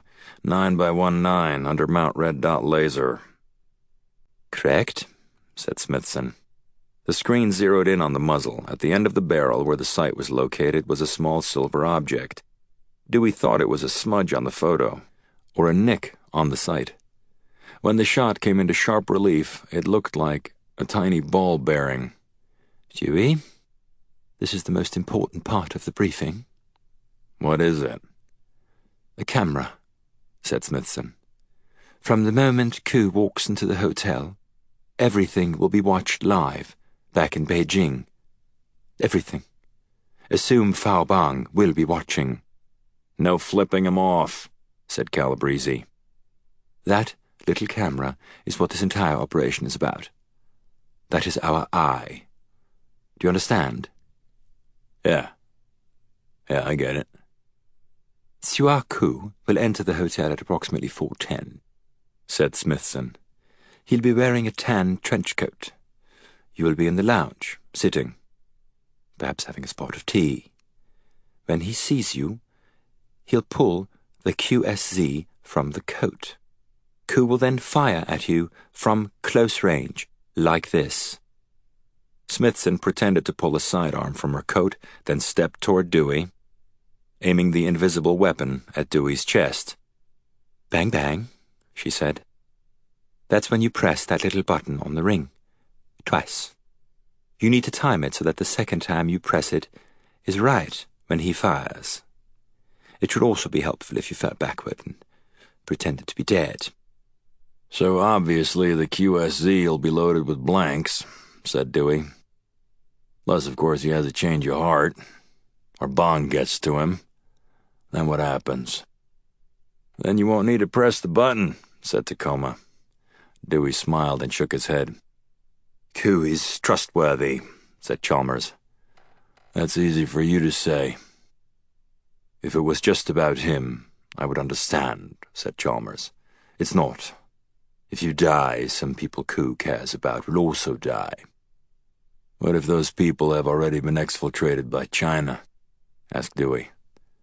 "Or shot?" Chalmers looked at Smithson. "There's no way around that one, Dewey," said Smithson. "But if it's any consolation, that's one of the smaller risks you're signing up for." Dewey said nothing. "92's a decent gun," said Tacoma. "You won't feel a thing." "Well, you shut the fuck up," said Dewey. "Okay, let's get back to it then," said Smithson. "At this point, 2 different sequences begin, and you two," Smithson pointed to Katie and Tacoma, "come into the picture." Smithson turned and nodded at her staffer. A generic photo of a man appeared on the screen. "Rob," said Smithson, "you're there to keep an eye on Dewey. When you see Coe pull his weapon, you stand, pull yours, and fire, aiming here." She pointed to her left shoulder, then to the screen. A red star appeared where she wanted him to aim, atop his shoulder. "Of course, you'll be firing blanks, Rob," she said. "Your first will miss. Coe will shoot at you, and you'll take the fall, like Dewey. Coe puts a few more rounds in Dewey, giving the folks back in Beijing a nice view of a very bloody and very dead Dewey Andreas. From the ground, you fire again, Rob. That one hits. Coe will fall to the ground. He'll run for the door, bleeding badly. Exit, Coe.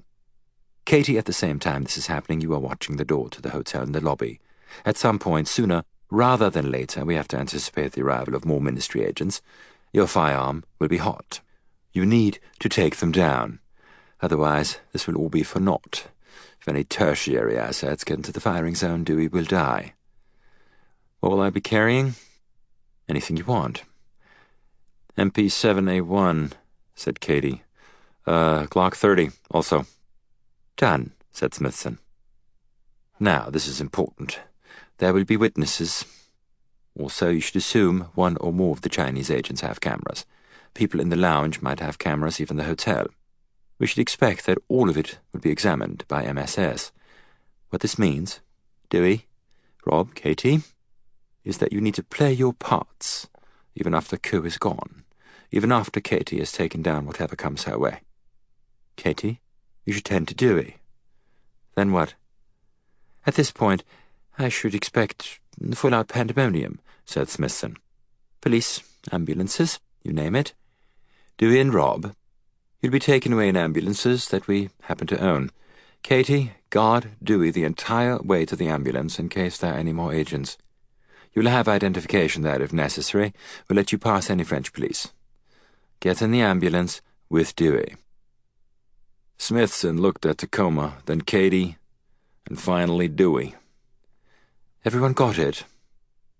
"I think I can handle that," said Dewey. "Am I done at that point?" Smithson looked at Dewey, then to Chalmers in silence. "Not quite," said Chalmers. "Why don't we take a 5-minute break?" Bhang stood on the desk outside his brother's empty apartment. The sun was setting in the distance, and he understood then why Bo had chosen to live where he lived, far away from the ministry's offices, from the city, in a place where, beneath the burnt orange sky, acres upon acres of trees, fields of wildflowers, and the serene dark blue water of the lake spoke a different language than anything available from human beings. He smoked his 3rd cigarette in a row, standing in silence on the small terrace. Back inside the apartment, Bhang walked one last time through the rooms. He'd already had all of Bhang's computers, eavesdropping, and other technical equipment shipped back to the ministry. Furniture, such as it was, would be picked up in a few days and donated to a local orphanage. As for Bhang's personal effects, such as clothing and dishes, Bhang had it thrown away. He'd boxed up the photos, and they now sat in a cardboard box near the door. Bhang walked one last time through the apartment. He looked in the closet, off the bedroom, finding it empty. Then he stared at the bed for a few moments. He crouched and peered beneath it. There, he saw a small object tucked away, near the wall. He crawled on his stomach and grabbed its edges. He pulled it out, then set it on the bed. It was a homemade radio, the radio Bo had made, with help from their father, when he was all of 7 years old. He touched the wires to the old battery, and the radio made a faint static noise. He moved a small wooden dial until he could hear the sound of a man, coming through the small speaker. He was giving a weather report. After a few seconds, the battery died out. Bhang stared for several moments at the radio, feeling an emotion he hadn't felt in so long that at first he couldn't recognize it. Sorrow. He felt his eyes become wet, and then he began to cry. A high-pitched, childlike cry, his head bobbing up and down as tears fell to the floor. As he was driven back to the ministry, his composure re-established, Bhang listened to his voicemail, a number that only 3 people possessed. 2 of them, Bo and Ming Hua, were now dead. He dialed the 3rd. "General Qing Chen," said Bhang after he'd answered. "We must talk," said Qing Chen. "Time is moving faster than I anticipated. Events are occurring. I'll be right there." Dewey saw Calabrese standing alone on the terrace. He went outside. "What are you guys not telling me?" asked Dewey. Calabrese turned. He put his hand on Dewey's shoulder. "Sorry for slugging you earlier." "It's all right. Sorry for blaming you. Now what are you not telling me?" Calabrese paused. "Bhang sent someone to Maine." Dewey stared back. "Everyone's fine," continued Calabrese. "FBI's on the scene. The road into Castine is blocked off. There's a dozen armed SWAT guys running around the farm and another half-dozen at your brother's house." Dewey was speechless. He stared past Calabrese into the woods, barely able to control his rage and sense of helplessness. "Let's go back inside," said Dewey, anger appearing on his face. The rest of the group had reconvened in the library. Dewey sat down. "We need to hurry," said Chalmers, looking at his watch. "We're going to start running into time issues." "Next steps," said Smithson. "You're shot. You're down on the ground. You'll be taken from the Bristol in an ambulance. The ambulance is going to take you to a garage near Luxembourg Gardens. It's near where Koo lives and where we believe he'll be exfiltrated from."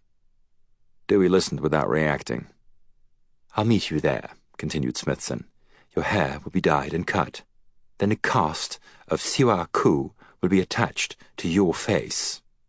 Smithson nodded at the screen. The photo of Siwa Koo appeared. "I'm 6'4". "Koo is 6'3", said Smithson. "As for the cast, you won't be able to tell the difference." "I don't speak Mandarin," said Dewey, his anger starting to show. "You only need to know one word," said Smithson. "Tang tong. It means pain.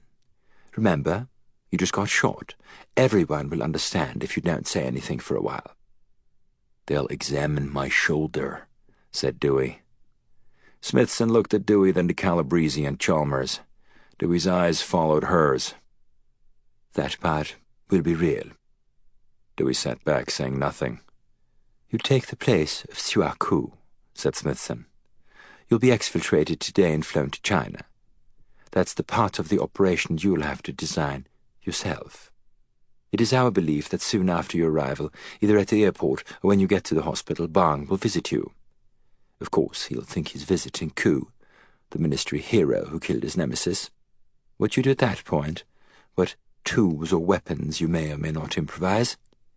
That will be solely up to you to innovate. Perhaps break his neck, or strangle him." "What if he doesn't visit?" asked Dewey. "He will," said Chalmers. "The agent who succeeds in assassinating you receives the highest award the Ministry has. Bhang is awarding it in person. This is all going to go down quickly, right when you arrive or soon thereafter. But if you miss the opportunity, they're going to find out sooner rather than later. Then you're dead, and Bhang lives on."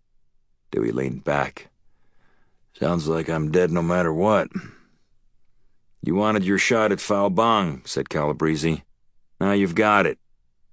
"You can still back out," said Katie. "You don't have to do it." "She's right," said Chalmers. "We're going to do everything we can to figure out how to get you out of China. But there are no guarantees, and I would be lying if I said the odds of rescuing you are good." Dewey thought of Jessica. She wouldn't want him to do it, of course. Were she alive, the operation would have been killed in its infancy. But she wasn't alive, and Hector was right. He did want a shot at Bhang. He wouldn't be able to live with himself if he didn't take it, even if the odds were low, and the aftermath fatal. Deep down, it wasn't about Jessica anymore. It was about him. It was about being a man. Dewey knew he'd rather die than spend the rest of his life knowing what it felt like to be a coward. Dewey stood up. "Let's go." Chalmers and Smithson led Dewey into the kitchen. Lacey James was standing next to the island, sleeves rolled up. "Take a seat."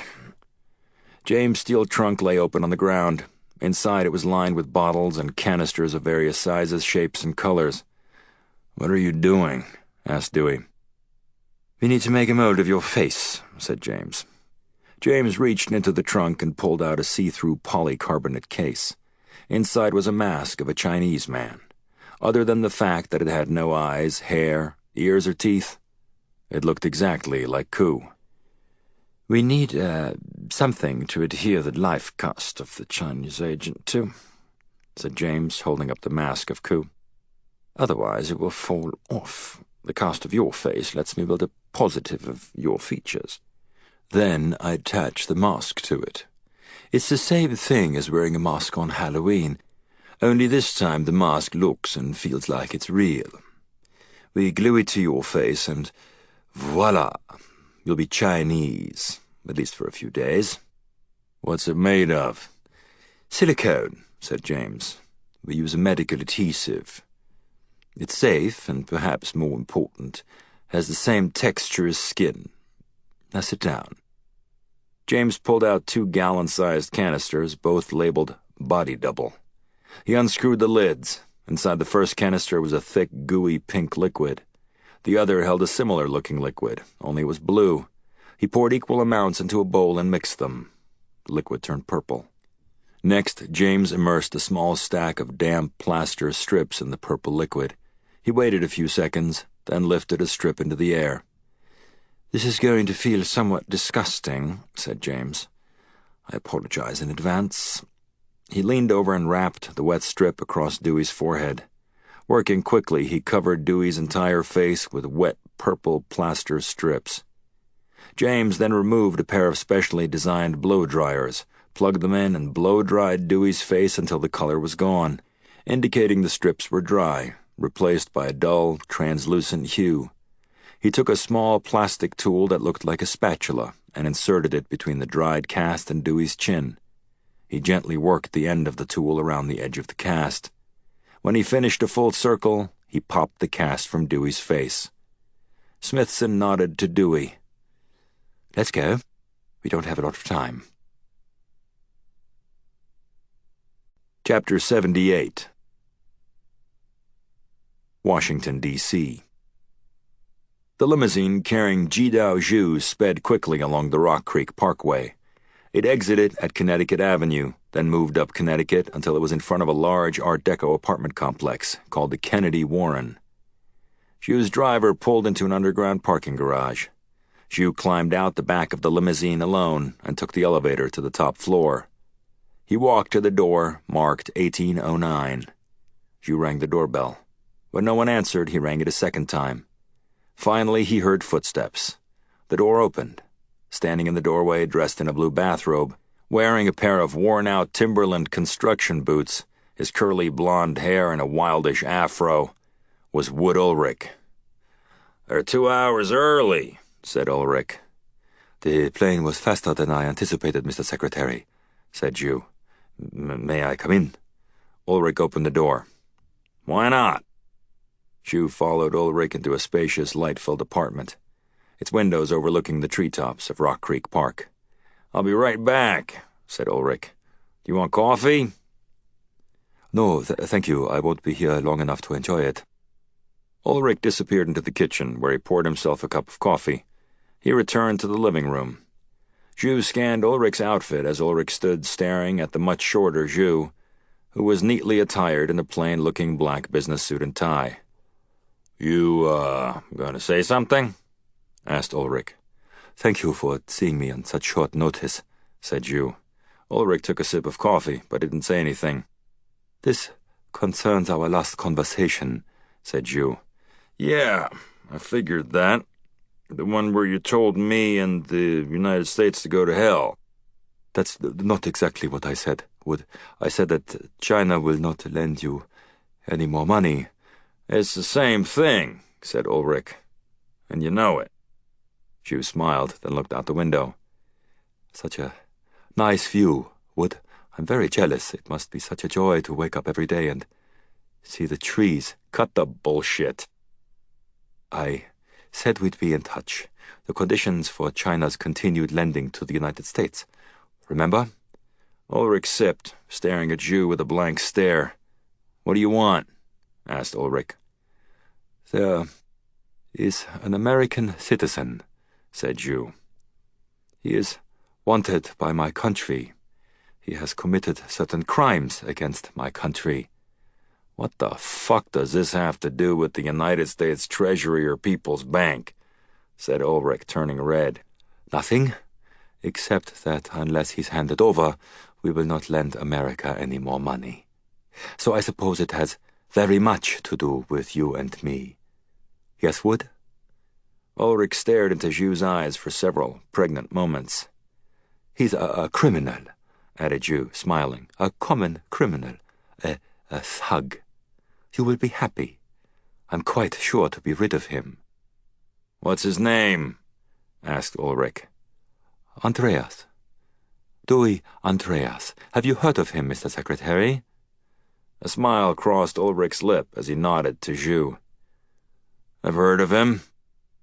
"Perhaps that will make it easier to find him." Ulrich said nothing as he watched Jew smile, then squirm uncomfortably.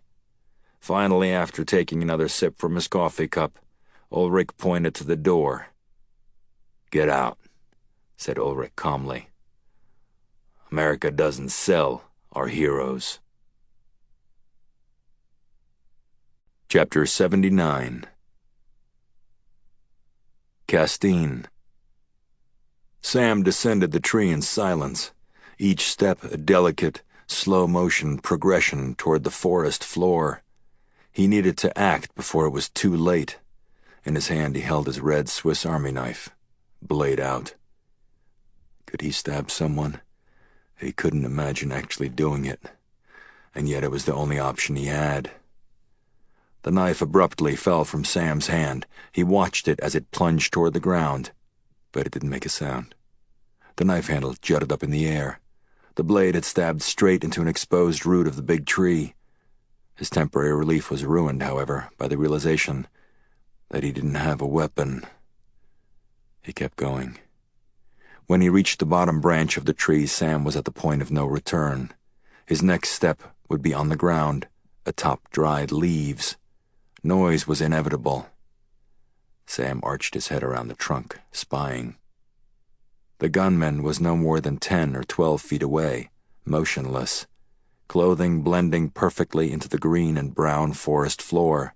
The gunman was tight against the sniper rifle, eye to the scope, right hand gripping the trigger. There was only one option left. He had to jump and run, then try to tackle the gunman before he turned and shot him. You'll never make it." "Should you call Hobie?" asked Margaret Andreas. Sam's grandmother was kneeling on the ground next to a tomato plant, knee pads strapped on, clutching a pair of hand trimmers. She looked at her husband. He was at the corner of the garden and had his right foot on top of a shovel, about to push down and lift another pile of dirt out of the ground. Perspiration covered his face. "Stop worrying, Marge. He'll be along." Dow breathed slowly in and out, staring at John Andreas through the scope. His chest was dead center in the crosshairs of the scope. She preferred a headshot, but his digging, which caused him to move up and down, made this more difficult. A chest tap would have to do. The sequence was obvious. Shoot John Andreas, swivel the weapon slightly right, then take out the woman. Drive to the brother's house and kill him too. Get out of Castine, out of Maine, out of the U.S., as quickly as possible. Without moving her eye from the scope, Dow moved the safety off. She put her right index finger on the trigger. She pulled it back. Sam sat on the lowest branch of the maple tree, just a few feet above the ground. Suddenly, like a gymnast, he fell backwards, letting his arms, head and torso fall down toward the ground, so that he was upside down, his legs still over the branch, keeping him from tumbling to the ground below. Sam's head was inches from the ground. He straightened out his right arm. He grabbed his golf club, which was resting on the leaves. He lifted it gently up, then pulled himself back up to the branch. Sam stood on the branch and leaned around the trunk of the tree, studying the gunman. The ground surrounding the gunman was a carpet of dried leaves, which he knew would make noise no matter how delicately he tried to tiptoe across them. He looked up and studied a large branch at least 15 or 20 feet in the air, which extended out directly over the gunman. Sam climbed to the branch, as quietly as he could, as he felt the adrenaline charging through every part of his body. He put the golf club between his teeth, biting down. He reached up and grabbed the big branch with his right hand, then his left. Slowly, quietly, Sam moved down the branch, hand over hand, out into the air above the gunman. When he was directly over the gunman, he could feel his arms burning in pain. It was a pain unlike anything he'd ever felt before, a pain he would remember for the rest of his life.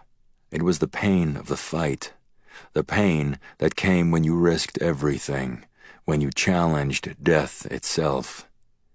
Sam let go with his left hand, holding himself aloft with his stronger right arm. He dangled silently in the air. He took the golf club into his left hand. Sam began a slow, deliberate swinging motion, his feet and legs moving back and forth in the air above the killer. As his momentum picked up, he suddenly kicked his feet. Both flip-flops went sailing through the air over the gunman, landing atop dead leaves just in front of the muzzle of the rifle. Clutching the branch in his right hand and the golf club in his left, Sam watched from above as the gunman raised up from the weapon, frantically searching for whatever had caused the noise. Sam let go of the branch, falling through the air, swinging his right hand to the club, where it joined the left. By the time his bare feet landed on the ground, he was already swinging the 9-iron through the air with every ounce of strength he had in his 13-year-old body. He clubbed the gunman, who was searching in the opposite direction, in the back of the head. A loud scream came from the ski mask as the gunman fell to the ground. It was a woman. She hit the ground, rolled over, then tried to stand up. Sam swung again, whiffing completely as she ripped off the ski mask, revealing short black hair and the eyes of a Chinese woman. The killer touched the back of her skull and looked at her fingers. They were drenched in blood. She said something in a language Sam couldn't understand, then ran at him. He swung again just as she leapt. The club landed with a brutal thud on the side of her head. Blood shot from her face as she fell to the ground, screaming. Sam stepped closer and raised the club again. He brought it down in a fierce, axing motion. The club struck the woman's forehead.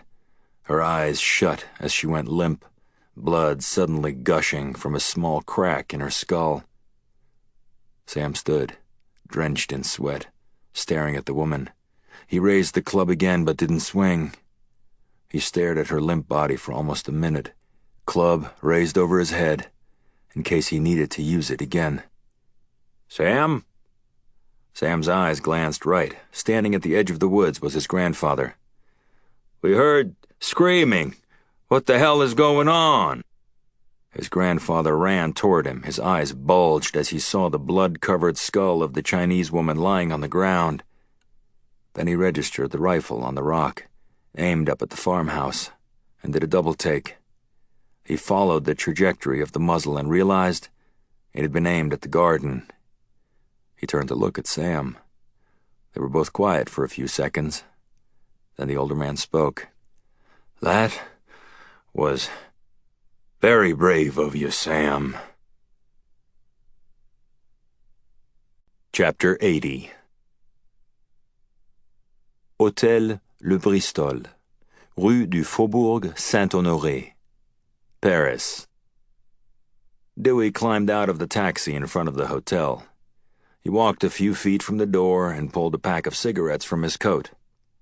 In the distance, he could see soldiers guarding the Élysée Palace, home of France's president. A parking valet was milling about the entrance to the hotel. It wasn't the informant. "Un feu?" he asked. The man pulled a lighter from his pocket and lit Dewey's cigarette. It looked like it was going to rain, with dark gray clouds creating a foreboding roof over the Paris afternoon. Dewey glanced about, looking for the man. Finally, he finished the cigarette, just as a white Maybach pulled up to the hotel's entrance. A man in a black uniform climbed from the front seat, another parking valet bringing someone's car around. Dewey recognized him. He made eye contact, then looked away. Watching from the corner of his eyes, the man pulled a cell phone from his pocket and started typing. "May I use your restroom?" Coes asked the woman. She looked at him with a snobby sneer. All of the people at Hermes were like that. "The restrooms are reserved for customers," she replied. Coes held up a small orange bag, inside of which was a tie Coes had just purchased for 200 euros. The last thing he would ever buy in Paris, he realized. In the restroom, Coes locked the door. He pulled out his QSZ-92, a suppressor jutting from the muzzle, inspecting it. He looked at the small camera near the sight. He felt his iPhone vibrating. He pulled it from his pocket. "Il est ici." "He's here." Coes put the QSZ back in his trench coat. He checked his watch, unlocked the door, then walked unhurriedly out from the back of the store and up Rue du Faubourg Saint-Honoré. Dewey stepped through the glass entrance door of the Bristol Hotel. He glanced at his watch. 3:58 p.m. "Bonjour, monsieur," concierge said as he stepped inside the lobby. "Welcome to the Bristol." Dewey scanned the lobby, then stepped to the front desk. "Checking in?" asked the young woman, smiling at Dewey. "Yes," said Dewey. He pulled a wallet out and took a black American Express card and handed it to the woman. "Welcome to the Bristol Hotel, Mr. Walker. I have you here for 6 nights, correct?" "That's right." "City View Suite." The woman reached into a file and pulled out a piece of paper. She placed it down in front of Dewey, handing him a pen to sign. "Does this look correct, sir?" she asked. Dewey flashed his eyes to the paper without reading it, then took the pen and signed. "Looks good." Over the woman's shoulder, to her right, ran a sweeping set of marble stairs. A little past the stairs was the lounge. It was filled with people, seated at luxurious sofas and chairs. Couples, a few businessmen, a family, drinking espresso, tea, or coffee as the afternoon sun splayed cuts of soft yellow through a massive window. Back against the far wall, sitting down, Dewey saw a woman with short blonde hair wearing a bright orange blouse, her arms bare. Turning quickly, teacup in hand, their eyes met. Katie. The woman swiped Dewey's Amex, then handed it back to him. "There you are." "Thank you."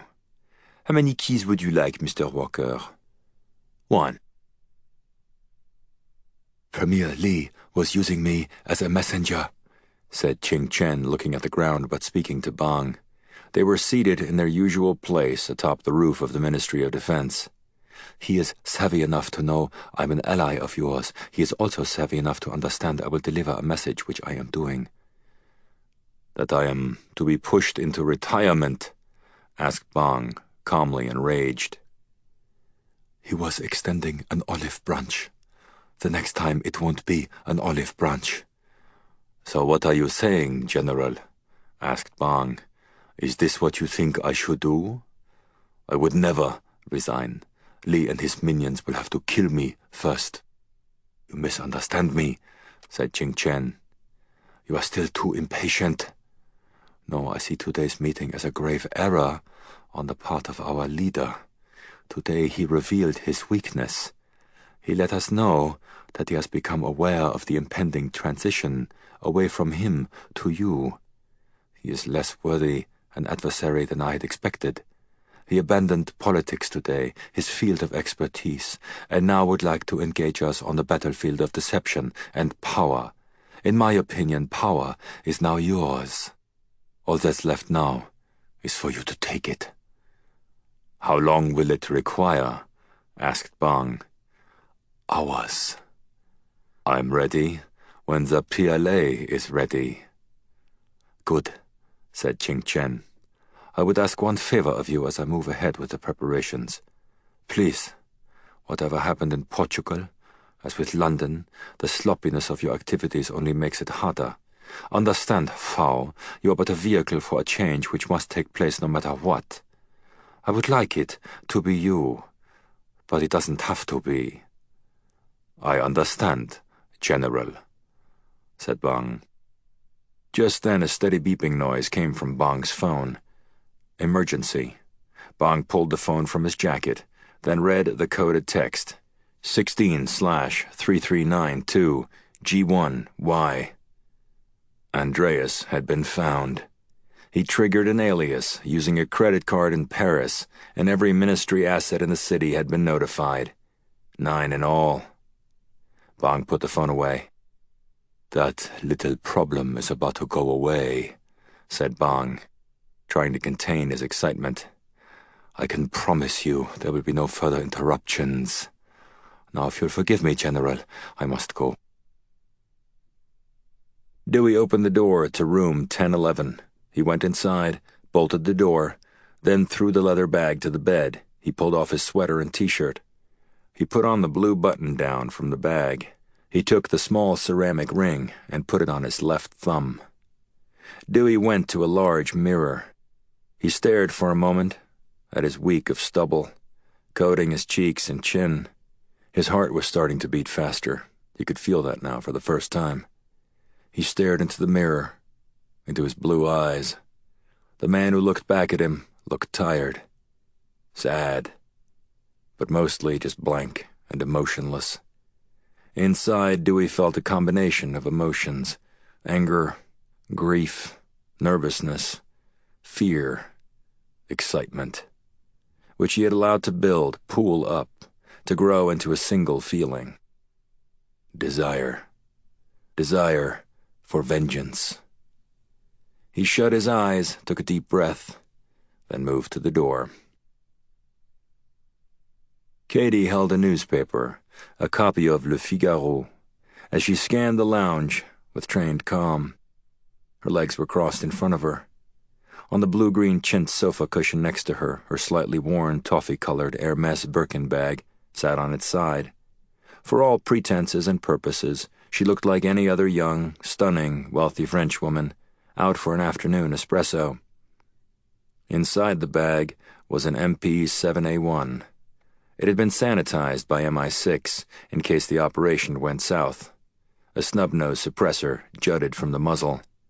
The MP7 was a terrific close-quarters combat firearm, with lethal kill power, accuracy, and reliability. She also had a Glock 30, in case she burned through the MP7's magazine. Katie checked her watch. In the reflection off the face of the watch, she saw Tacoma's unmanageable hair. He was seated a few tables away, sipping water. Li Jun, along with 8 other ministry agents assigned to Paris, received the text as he was in the middle of a bite of a ham sandwich at a café on Montparnasse. 8U, 8U, DI7. Li Jun jumped up so fast that he knocked over the table, sending dishes, glasses, and silverware crashing to the sidewalk. 2 minutes later, he was in the back of a Citroën taxicab as it moved across the Pont Neuf, the black water of the Seine underneath. A few minutes later, the Louvre's signature glass and steel pyramid appeared to the right. To his left spread the ordered birches, gardens, and walking paths of the Tuileries Gardens. But he wasn't admiring the scenery. Li Jun made sure the driver wasn't looking, then popped open his briefcase. Inside was Li Jun's Steyr TMP, a select-fire machine pistol, in essence a handheld, extremely compact submachine gun. He attached a custom snub-nose suppressor, upon which was attached a small camera, then inserted a 30-round magazine. He checked his watch. Finally, he removed his cell phone. He typed in R5 999. That told Beijing he was approximately 4 minutes from the target. It also engaged the small camera at the end of his weapon. He tucked the Steyr TMP against his chest, then zipped up his windbreaker. Dewey took the elevator to the lobby, where it opened to the left of the lounge. He walked across the marble floor and stepped to the entrance of the lounge. A tuxedoed waiter approached him, held his arm out, and pointed to a table in the middle of the crowded lounge. To the right, against the far wall, Dewey saw Katie. Next to Dewey's table, where the waiter now held out a seat, was Tacoma, drinking coffee, reading the International Herald Tribune. Their eyes met briefly. Tacoma looked calm. "May I get you an aperitif?" asked the waiter. "Perhaps a coffee or a glass of wine?" "Coffee," said Dewey. Coes received the text from the ministry as he crossed Rue de Miromesnil. He waited for a large group of schoolchildren to pass by before replying. In the distance, he could see the entrance to the Bristol Hotel, the flag of France, of the EU, and of several other countries, all billowing in the wind above the entrance. He removed the Hermes tie from its bag, folded it, and stuffed it into his pants pocket. He threw the bag in a trash can. Then Coes typed into his iPhone, P plus KK1 8U. The code activated the camera on the end of his QSZ, which he felt sticking into his side. His words also communicated something to Beijing.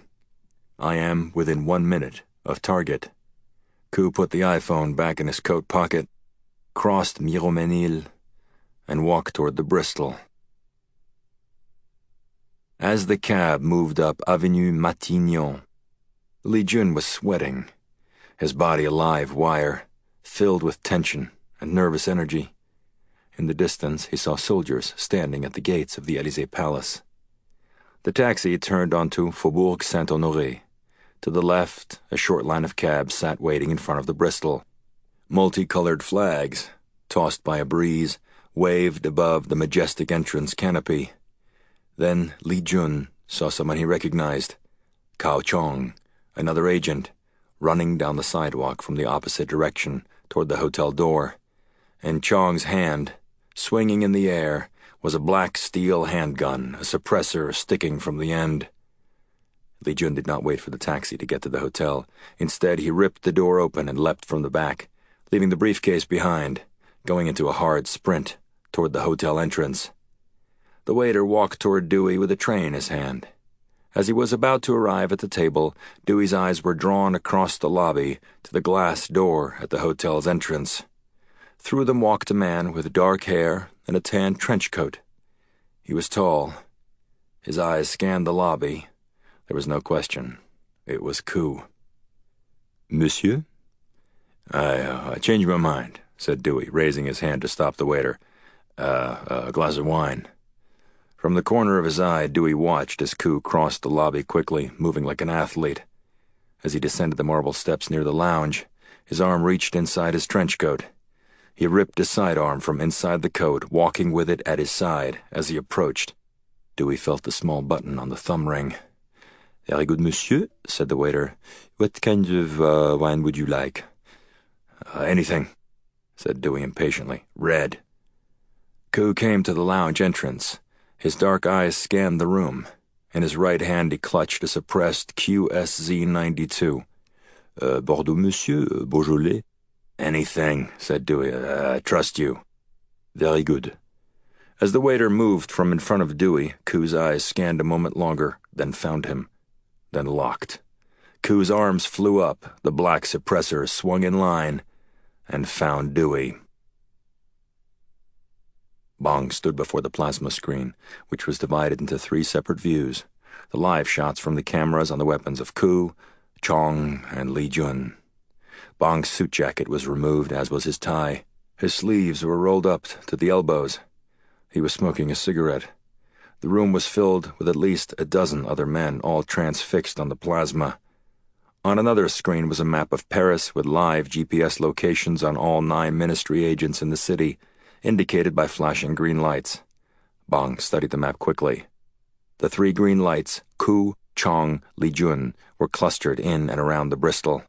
"Tell the others to hold back," said Bhang calmly. 3 agents should be enough. Bhang, recalling his meeting with Chin Chen, didn't want to create any more violence than necessary. "Tell them all, don't enter the hotel unless we tell them to." Bhang went back to the screen showing the live video feeds. Koo was on the left. He was now inside the hotel, walking across the lobby. The view was grainy, but clear. He came to a stop at the front of a lounge full of people, seated at tables. In the middle screen, Chong was entering quickly through the door. To the right, Li Jun's view was dark. He still had his weapon concealed, but he'd activated it. Suddenly, his section of the plasma lit up. The back of Chong, running across the hotel lobby, was plainly visible. Dewey lurched forward, tossing the table over, lunging in the direction of Koo, as a woman to Dewey's left suddenly started screaming. Dewey leapt at Koo, his arms outstretched. But before he could reach him, Koo fired. The mechanical staccato of the suppressed weapon played low beneath the screams. In the same moment, Dewey pressed the button on the thumb ring twice. Dewey's shirt exploded in a riot of dark red above his heart. His forward motion was halted. He tumbled sideways, down to the ground, onto his back, chest sopped in crimson. Tacoma leapt up from his chair, pulling his P226 from his shoulder holster. In one fluid motion, he swung it toward Koo and fired, missing. The sound of Tacoma's unsuppressed sidearm only adding to the screams. The sense of chaos that now filled the lounge. Koo swung the QSZ to the right and fired at Tacoma. Tacoma was struck in the center of his chest as he grunted loudly and was kicked backward, tumbling to the ground, his T-shirt abruptly ruined in dark red. Screams filled the Bristol lounge. Patrons ran toward the back of the lounge and dived under tables for cover. From the lobby, a commotion ensued. Voices raised. Then suddenly, there was more gunfire, this time from near the entrance to the hotel. Koo stepped above Dewey, weapon trained at his chest. Dewey looked up at the agent. His mouth moved, but no sounds came out. Koo fired once, twice, 3 more times as, behind him through the lobby, another man stormed toward the lounge, running with a weapon outstretched in his hand, a long, black suppressor sticking out from the muzzle. The loud, unmuted sound of Tacoma's gun exploded as Tacoma got off a round from the ground. Koo lurched backward, clutching his left shoulder, falling to the ground, screaming in pain. Katie saw the second gunman as he came into view, near the front of the lounge. He was running fast, weapon out. Katie stood up. She ripped the MP7 from her bag just as the gunman rounded the entrance, saw Dewey on the ground, and swung his weapon. Katie triggered the submachine gun, full auto. A hail of slugs tore into Chong, arresting his forward motion and kicking the back of his skull out in a spray of blood. He fell in a contorted heap to the marble floor, dead. For the first time, sirens pealed in the distance from somewhere outside the hotel. Katie moved to Dewey, crouching at his side. Suddenly her eye was drawn to the lobby. Another man was charging. In his left hand he clutched a squat black CQB machine gun, which she recognized. Steyr TMP. From the ground next to Dewey, Katie swept the MP7, trigger flexed, and sprayed slugs across the agent's torso, ripping holes through him before he could even fire, felling him a few feet behind the other gunman. The wall behind him abruptly splattered in red. Coe ran through the lobby toward the entrance, clutching his weapon. He pushed through the now abandoned doors. Sirens moved closer now, becoming louder. Outside, Coe ran to the first taxi he could find. He climbed in back, clutching his shoulder. Drive! The driver eyed Coe in the rearview mirror, holding his shoulder, a pancake of red, now covering the shoulder of the trench coat. L'hôpital, monsieur. No. Jardin du Luxembourg. Coe removed his iPhone from his pocket and typed 009 YT6. The code told Beijing a number of things. Andreas was dead. He needed an exfil, and he was injured. It also turned off the camera. Bhang stood in front of the plasma screen as Coe's video feed went black. The other feeds from Chong and Li Jun had already gone black. Rewind it to the point of conflict, said Bhang. Then put it full screen. A few moments later, the video from Coe's camera started playing. A man holding a small tray stood at the center of the picture, his back to the camera. As he moved out of the way, Andreas appeared, seated, behind where the waiter had been standing. Coe raised his weapon. Andreas lurched toward the camera. The frame then bounced as Coe fired, but the sight of the bullet hitting his chest, and the blood, was plainly visible. Andreas fell to the ground. The lounge erupted in chaos. Another man stood and fired at Coe. Coe swung his gun and shot him in the chest, knocking him to the ground. Then the view moved back to Andreas. Coe moved above him. The shot was grainy. He aimed the weapon at close range and fired 3 more times. Each time, the view became interrupted as the QSZ kicked back on Coe. To the right, in the corner of the screen, the other American could be seen on the ground. Then the feed went abruptly haywire as Coe was shot. Stand down, the other men, said Bhang, standing before the plasma screen. Get them away from the hotel and out of Paris immediately. Yes, Minister. I have a message from Coe, said another agent. He is injured and is requesting exfil. Get a logistics team moving, said Bhang. Make sure they have medical equipment aboard the plane. The first French police arrived a minute later amid a growing chaos of screams, ambulance sirens, and shouting. It was a 2-man detail, carbines out and aimed forward as they stormed into the Bristol. The first ambulance arrived just behind them.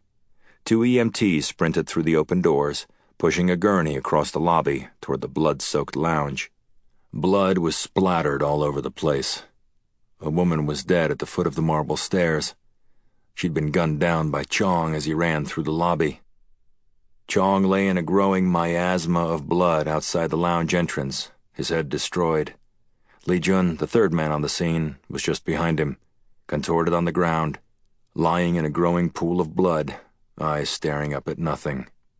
Inside the lounge, Dewey lay on his back, eyes closed. Tacoma lay just feet away, motionless, drenched in red. At least a dozen more French police entered the lobby of the Bristol, followed by soldiers. Another pair of EMTs charged through the doors, running a gurney across the lobby. The first pair of EMTs went to Dewey. One of them put a stethoscope to his chest, felt his neck, then shook his head as he looked at the other EMT, who quickly turned and performed the same ritual with Tacoma. They hoisted Dewey to the gurney, wheeling him out of the lounge, back across the lobby. Katie trailed them, holding her MP7 in her right hand lest any more agents arrive at the scene. In her left hand, in case she was stopped, she had an ID, issued by French intelligence, but amid the chaos, no one stopped her, or even noticed the weapon at her side. Outside, Faubourg Saint-Honoré was shut off, taken over by police, SWAT teams, soldiers, and ambulances. The EMTs with Dewey pushed to the open doors at the back of the ambulance, collapsed the gurney, and lifted him in. Katie climbed in the back along with one of the EMTs. The other shut the door, then ran to the front, climbing in, and hit the siren. The ambulance shot away from the hotel, siren blaring. In the back seat of the taxi, Coe looked out the window as they moved across Paris, trying to memorize the views of the city he loved and would likely never see again. On Boulevard Montparnasse, his iPhone vibrated. 7I30 star. Exfiltration in 40 minutes, your apartment. Congratulations. Coe removed the magazine from his QSZ, opened the window, and tossed it out. From the pocket of the trench coat, he removed another magazine and jammed it in. Coe took a separate phone from his pocket. He typed in a text. Exfilt, 40 minutes, Rue Madame. The taxi pulled onto Rue Gunemer, a block from his apartment. Ici, said Coe.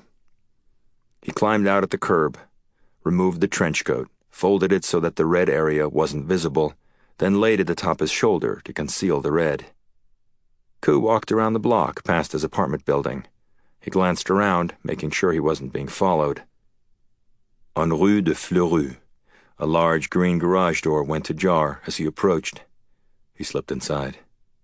Coe's eyes registered the brightly lit work area and a variety of people milling about. A woman walked across the large bay toward him. "Hello, Coe," said Smithson, extending her hand. Outside the Bristol, the doors to the ambulance shut. Dewey sat up and ripped his button-down shirt open, sending buttons flying. "That was fun," Katie said. "Speak for yourself." The shirt was a storm of red, as was everything beneath. He stripped off all his clothing. Katie looked away. He handed the clothing to the EMT, who stuffed it into a black plastic bag. The EMT handed Dewey a warm, wet towel, and he quickly wiped off every part of his body. Dewey wrapped a green hospital gown around his waist. The ambulance siren turned off as it pushed through the city's streets. At the back of Musée d'Orsay, the ambulance pulled into an underground unloading dock and stopped beside a white van, which was idling. Dewey and Katie followed the EMT to the van and climbed inside. The van sped back up the ramp and out of the loading dock. A few minutes later, they pulled onto Rue de Fleurus. The van stopped in front of a set of green garage doors. Bhang watched the video sequence 6 more times, not saying a word. Then he performed the same exercise with the other feeds, watching as his 2 agents, Chong and Li Jun, were killed, both by the same woman, obviously along with the long-haired man that Coe shot, CIA or some other agency, there with Andreas. That fact alone told Bhang that the killing of Bo Min had probably been executed by the intelligence agency. It also told him that they would need to expect reprisals. France, though amoral, was a U.S. ally. They would quickly ID Chong and Li Jun. "Shall I attempt to do anything regarding the dead agents?" asked Deng. "We could perhaps alter certain aspects of their backgrounds." "No," said Bhang. "Don't bother. We should expect a healthy counter-strike from Langley. I'll send out a warning." "Yes," said Bhang. "Standard rules of engagement. I want to cool things off. The mission has been completed. Make arrangements as per usual protocol regarding pension for the 2 dead agents. See that their records reflect their part in this mission." Bhang picked up his coat from the back of a chair. "One more thing," said Bhang. "Please call the Bureau of Central Supplies. We will need to cast a new medal. The Order of the Lotus is to be awarded. Tell them it is their top priority." Bhang walked toward the door, then turned. "Thank you, everyone," he added, his words barely above a whisper. "I appreciate your work today." Smithson met Dewey at the door. "Follow me," she said. They moved across the garage bay, which looked like an operating room. Dewey climbed onto an elevated stainless steel platform as 2 nurses pulled the hospital gown from him.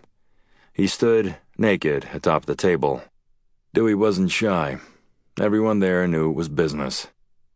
The 2 nurses, looking at photos of Coe on a large plasma to the right of Dewey, shaved his chest and legs. One of the nurses took out a small glass dish, which she placed on the stainless steel table next to Dewey. She took a paintbrush and painted Dewey's pubic hair, staining it black. After she finished, the other nurse handed him a towel to wrap around his waist. "Here, "Mr. Andreas," said a man in a white surgeon's uniform. He pointed at a large chair in the center of the room, similar to a dentist's chair. "Sit." The man jabbed a needle into Dewey's shoulder as another man started cutting Dewey's hair to resemble Coes. "This will numb it up," he said. "It's still going to hurt." They dyed his hair black, then dried it. "We are 20 minutes out," said Smithson, her voice stern and loud. "We need to get moving." Lacey James, the makeup artist, approached. Dewey looked left. Siwa Ku was standing next to Smithson, watching with a blank look on his face. "Lean back, contacts first." James put brown-tinted contacts in each of Dewey's eyes. "Okay, now I need you to shut your eyes," said James. "Hold your breath for the first minute or so, or you're going to get really stoned." Dewey shut his eyes and took a deep breath. He felt a warm, rubbery substance mush into his eyes, like clay but with a synthetic feel. Dewey felt pressure against his right eyelid for more than a minute, then the same pressure on the other eyelid. Then he heard what sounded like a blow-dryer and felt heat on his forehead, cheeks, and around his eyes. "We have to hurry up," said Smithson. "Eyebrows," he heard, then moments later felt a hand rubbing across his eyelids. "Okay, I need you to hold really still," said James. "And I mean really bloody still. Whatever you do, don't open your eyes." He felt coldness like ice, then hard pressure against his nose, cheeks, and forehead. "Eyes closed now until I say open." Dewey felt pressure against his right eye, followed by the same sensation above the left eye. He heard a suction device, then felt suction at each eye. Finally, warm liquid was poured over his eyes, which was then vacuumed out. "Okay, open up," said James. "It'll sting, but that should be gone soon." Dewey opened his eyes. It was a strange sensation, as if he were numb around his eyes, nose, and forehead. But he could see perfectly. "Can you see?" "Yeah." "Blink, fast." Dewey blinked. "Well, I won't win another Oscar for it, but it should do. By the way, it'll last a week, then it'll harden and start to flake off." Dewey felt another needle jam into his shoulder to the left of his neck. "A little more anesthetic," said the doctor. "Let's go," said Smithson. "We're down to minutes here." "Stand up," said the nurse. "Put his clothing on." Dewey dressed quickly. White underwear, black slacks, socks, black shoes, belt, white sleeveless undershirt, shirt. Someone handed him a tan Burberry trench coat. Behind him, he heard wheels squeaking. He turned to see a large portable wall being moved into the lights. The wall looked like some sort of thick corkboard. "Dewey," said the surgeon, "the pain shots will help, but you're going to feel this. I injected a 6-hour anesthetic. Anything more powerful and it will leave a trace when they read your blood. In about 5 hours or so, it's going to start hurting. In 6, you're going to be in real pain." Dewey said nothing. "Stand in front of the wall," said Smithson. Dewey moved to the corkboard wall. Smithson stepped in front of Dewey, a suppressed SIG P226 in her hand. She stepped to a piece of blue tape that had been put on the floor, replicating the distance from which Tacoma had fired at Koo in the lounge. She raised the weapon and fired. A slug tore into Dewey's shoulder. He was kicked back into the wall, and he grimaced as a ripping burn kicked out from his shoulder, like fire. His hand shot to the bullet wound. He held his hand up. His fingers were coated in blood. The surgeon pulled the trench coat aside and examined the wound. "Clean exit," he said. "Couldn't be any less harmful, even though I'm sure it kills." "What was in that needle, Doc?" Dewey asked, looking down at his shoulder and grimacing. "I fucking hurt." "I might have injected you with estrogen," said the surgeon, smiling. Dewey grinned through the pain. "Why are you smiling?" asked Dewey, looking at Smithson. "You enjoyed that a little too much." One of the nurses handed Dewey a mirror. He looked into it. For a moment he thought it was Koo. He held it closer to see the artificial skin around his eye sockets. "We need to move," Smithson said. "We're going to have a hard time beating the recon team."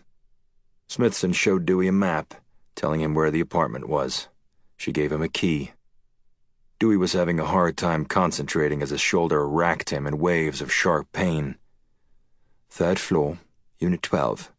Remember, Tang Tong. Dewey slipped out of the garage.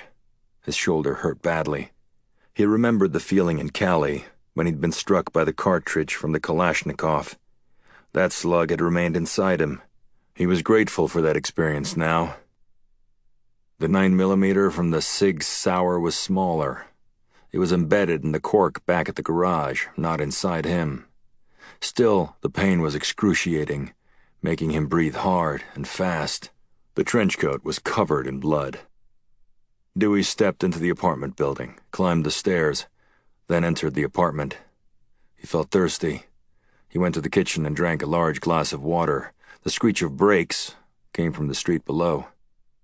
Dewey went into the bathroom and glanced at himself in the mirror. A sheen of perspiration had now formed on his forehead. The patch of fresh blood had grown larger, down to his shoulder blade and across his chest. He peeled back the trench coat, which caused unbelievable pain, and he moaned, but looked at the wound. Blood was everywhere. The hole pumped a small amount out every few seconds.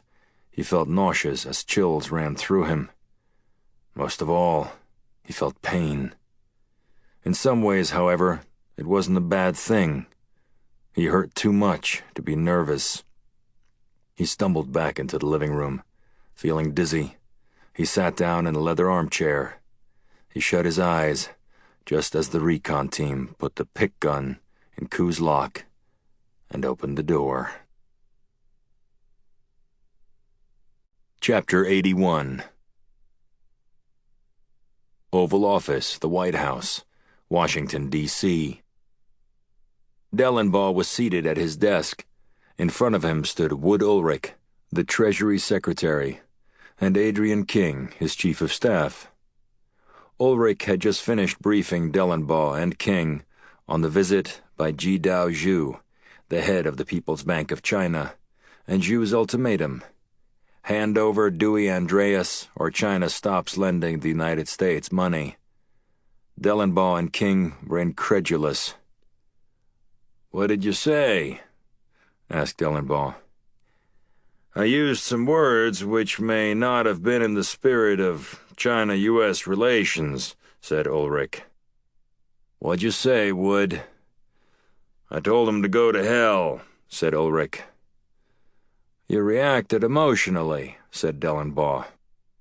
"Yes, Mr. President, I wasn't thinking about the financial implications." Dellenbaugh sat back. He looked at Ulrich, a blank expression on his face. "Good," said the President finally. "I would have punched the son of a bitch in the nose." "If we can't borrow the money, sir, we will be in a very precarious spot," said King. "What are you suggesting?" asked Dellenbaugh. "You wouldn't actually consider handing over Dewey, would you?" "No, sir," said King. "But it's time to elevate this. If Premier Lee is aware of what occurred today, we need to know that. If he isn't aware, it means something entirely different. It's time to pick up the phone, Mr. President." Chapter 82. Paris. Two men entered the apartment. They shut the door and moved silently to Dewey. One of the men gently slapped Dewey's cheek, but Dewey didn't open his eyes.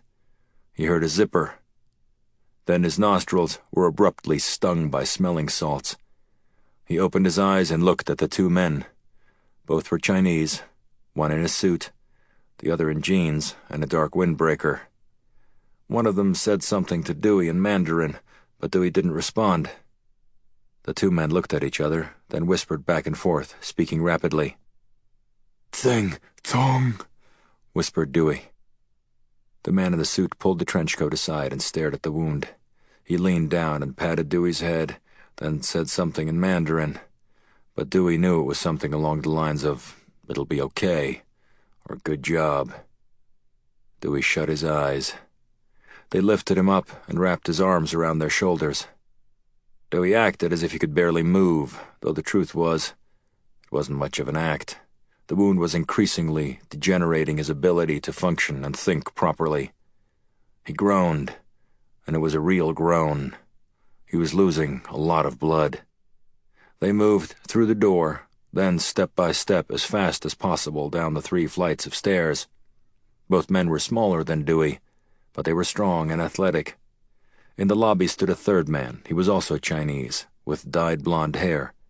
He was smoking a cigarette. He wore a dark green trench coat. Inside, Dewey could see he clutched some sort of weapon, ready to be drawn. The gunman glanced through the lace curtain that hung over the front door. He turned, nodded, said something, then opened the door. They carried Dewey down the front steps of the apartment building. A blue minivan idled, and the side door opened as they came closer. They lifted Dewey up into the minivan and laid him down on the first bench seat. The team climbed in, gunmen in the front passenger seat, the other 2 behind Dewey. Dewey shut his eyes. He felt weak. The pain was abating. He knew the signs. He was going into shock. Again, one of the men attempted to speak to him, but Dewey didn't say anything. This time, he didn't even open his eyes. Teng Tong, he whispered. The driver moved out into traffic. They carried Dewey into a large, unmarked private jet, an Embraer Lineage 1000. Dewey was laid out on a long leather sofa near the front of the cabin. Within minutes, the jet taxied down the runway and took off. Dewey willed himself to hold off going into shock, at least for a little while. He'd walked through in his mind how the operation would unfold, but what he hadn't anticipated was the deleterious effects of the gunshot. He knew how to handle pain. It was one of his greatest strengths, an asset that enabled him to reach a little deeper than most men, to fight through situations. But it wasn't the pain that worried him now. It was the shock that was coming. Unconsciousness. With it could come anything. One of the operatives could somehow cut into the skin around his eyes. They could take his fingerprints, which would reveal immediately who he was. Dewey realized that his desire for vengeance had caused him to jump on board what was a suicide mission. Had Calabrese really wanted to just get rid of him? Had he caused too many problems for him, for Langley, and for the United States? Stop feeling sorry for yourself. You're not dead yet. A gauzy, numb feeling made the ceiling spin and blur. Then Dewey drifted into unconsciousness. One of the men removed Dewey's trench coat, unbuttoned his shirt, and pulled it off. Another man brought a stack of towels from the bathroom, along with a first aid kit. The agent cleaned the wound with alcohol, then applied pressure to it. He sat next to Dewey's head, pressing the towel into his shoulder. The other agent prepared a needle with painkiller and injected it near the wound. He also injected Dewey with an antibiotic to prevent infection. After pushing against the wound for more than an hour, the bleeding had abated somewhat. The man placed a large bandage on the wound, then wrapped gauze and tape over the bandage and around Dewey's armpit. "Hold on," said the man, speaking in Mandarin to the unconscious Dewey. Chapter 83. Beijing. At midnight, Bhang was still at his desk. Although he didn't normally drink, he had a glass of vodka in his hand.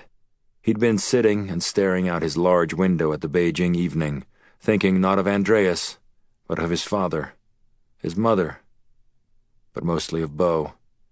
It had been a long, if memorable, day. He'd expected to feel more elation when they finally succeeded in killing Andreas. Instead, he felt something altogether different and better, a happiness that was deeper than mere excitement. The guilt from Bo's death was gone, replaced by a sense of personal satisfaction and closure. Suddenly there was a knock on his door, and Xiao stepped into Bang's office. "I thought you would be interested," said Xiao. "Ku lands in the morning. He is to be taken to Beijing Hospital. How is he? Apparently in a lot of pain, but conscious. He is not saying much. He should receive a hero's welcome, said Bhang. The best room at the hospital, that sort of thing. When would you like to present him the award, sir? Of course, if you'd like, we can handle it for you if you're too busy. I will present it personally to him tomorrow. What time does he land? Early, said Xiao. Around 6. Good, Bhang smiled. The Order of the Lotus, Xiao. It has been far too long. After Xiao left, Bhang had one more task to do before leaving for the night. He picked up his phone and dialed. Yes, said Qing Chen. Good evening, General Qing Chen. Hello, Fao. It's midnight. I'm sorry. I had to inform you the matter is cleaned up. The interruption is now behind us all. I'm ready to lead, though I would reiterate my sincere belief that you would be a better leader than me. Your flattery is as unnecessary as it is fictitious, said Qing Chen. I am as sincere as it is possible for me to be, sir. Then thank you, said Qing Chen. But now it's time to put away the Mutual Admiration Society and discuss next steps. The military is now solidly behind you and is prepared to act. In addition, we have made all necessary preparations as it relates to getting support from a quorum of party leadership and the State Council. Tomorrow morning at 8 o'clock, the Premier has called another meeting of his inner circle. I've once again been invited. He will detain them all until a peaceful transition has occurred. Good, said Bhang. On his desk he saw the mahogany box, inside of which was the Order of the Lotus. Bhang smiled. I have something that I must attend to first. It will be completed by 8, General. Excellent. We can ride over to Chongnan High together. Come by my office. Premier Bhang. It has a nice ring to it, don't you think? Chapter 84. In the air. Several hours after taking off, Dewey awoke. His shoulder throbbed.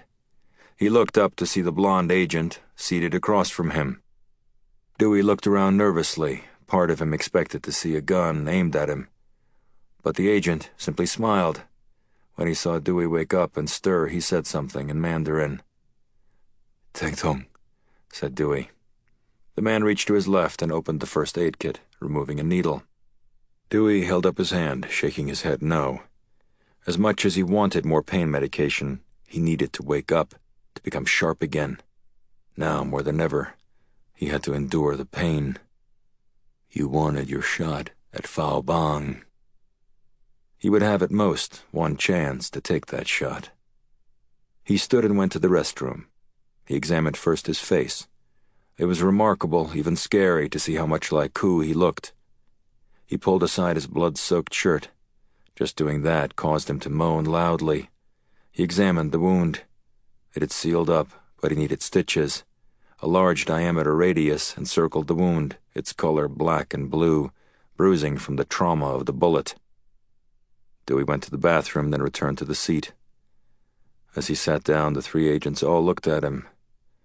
Then the 2 co-pilots came out of the cockpit. One of the pilots said something that Dewey again couldn't understand. Then all 5 men began to clap loudly and bow repeatedly as they acknowledged the apparently now well-known actions of their illustrious passenger, Siwa Koo. Dewey sat down, barely nodding, and shut his eyes. The Embraer landed 6 hours later, coming into Beijing Capital International Airport at dawn. By the time the plane landed, Dewey felt stronger, though the shoulder still ached.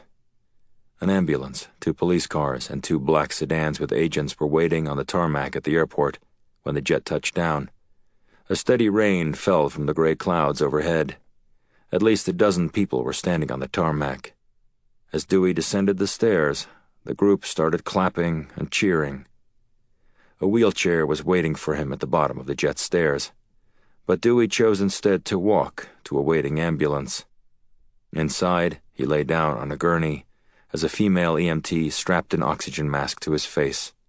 When she went to insert an IV into his forearm to deliver fluid and antibiotics, and, Dewey feared, painkillers, he pushed her away and shook his head.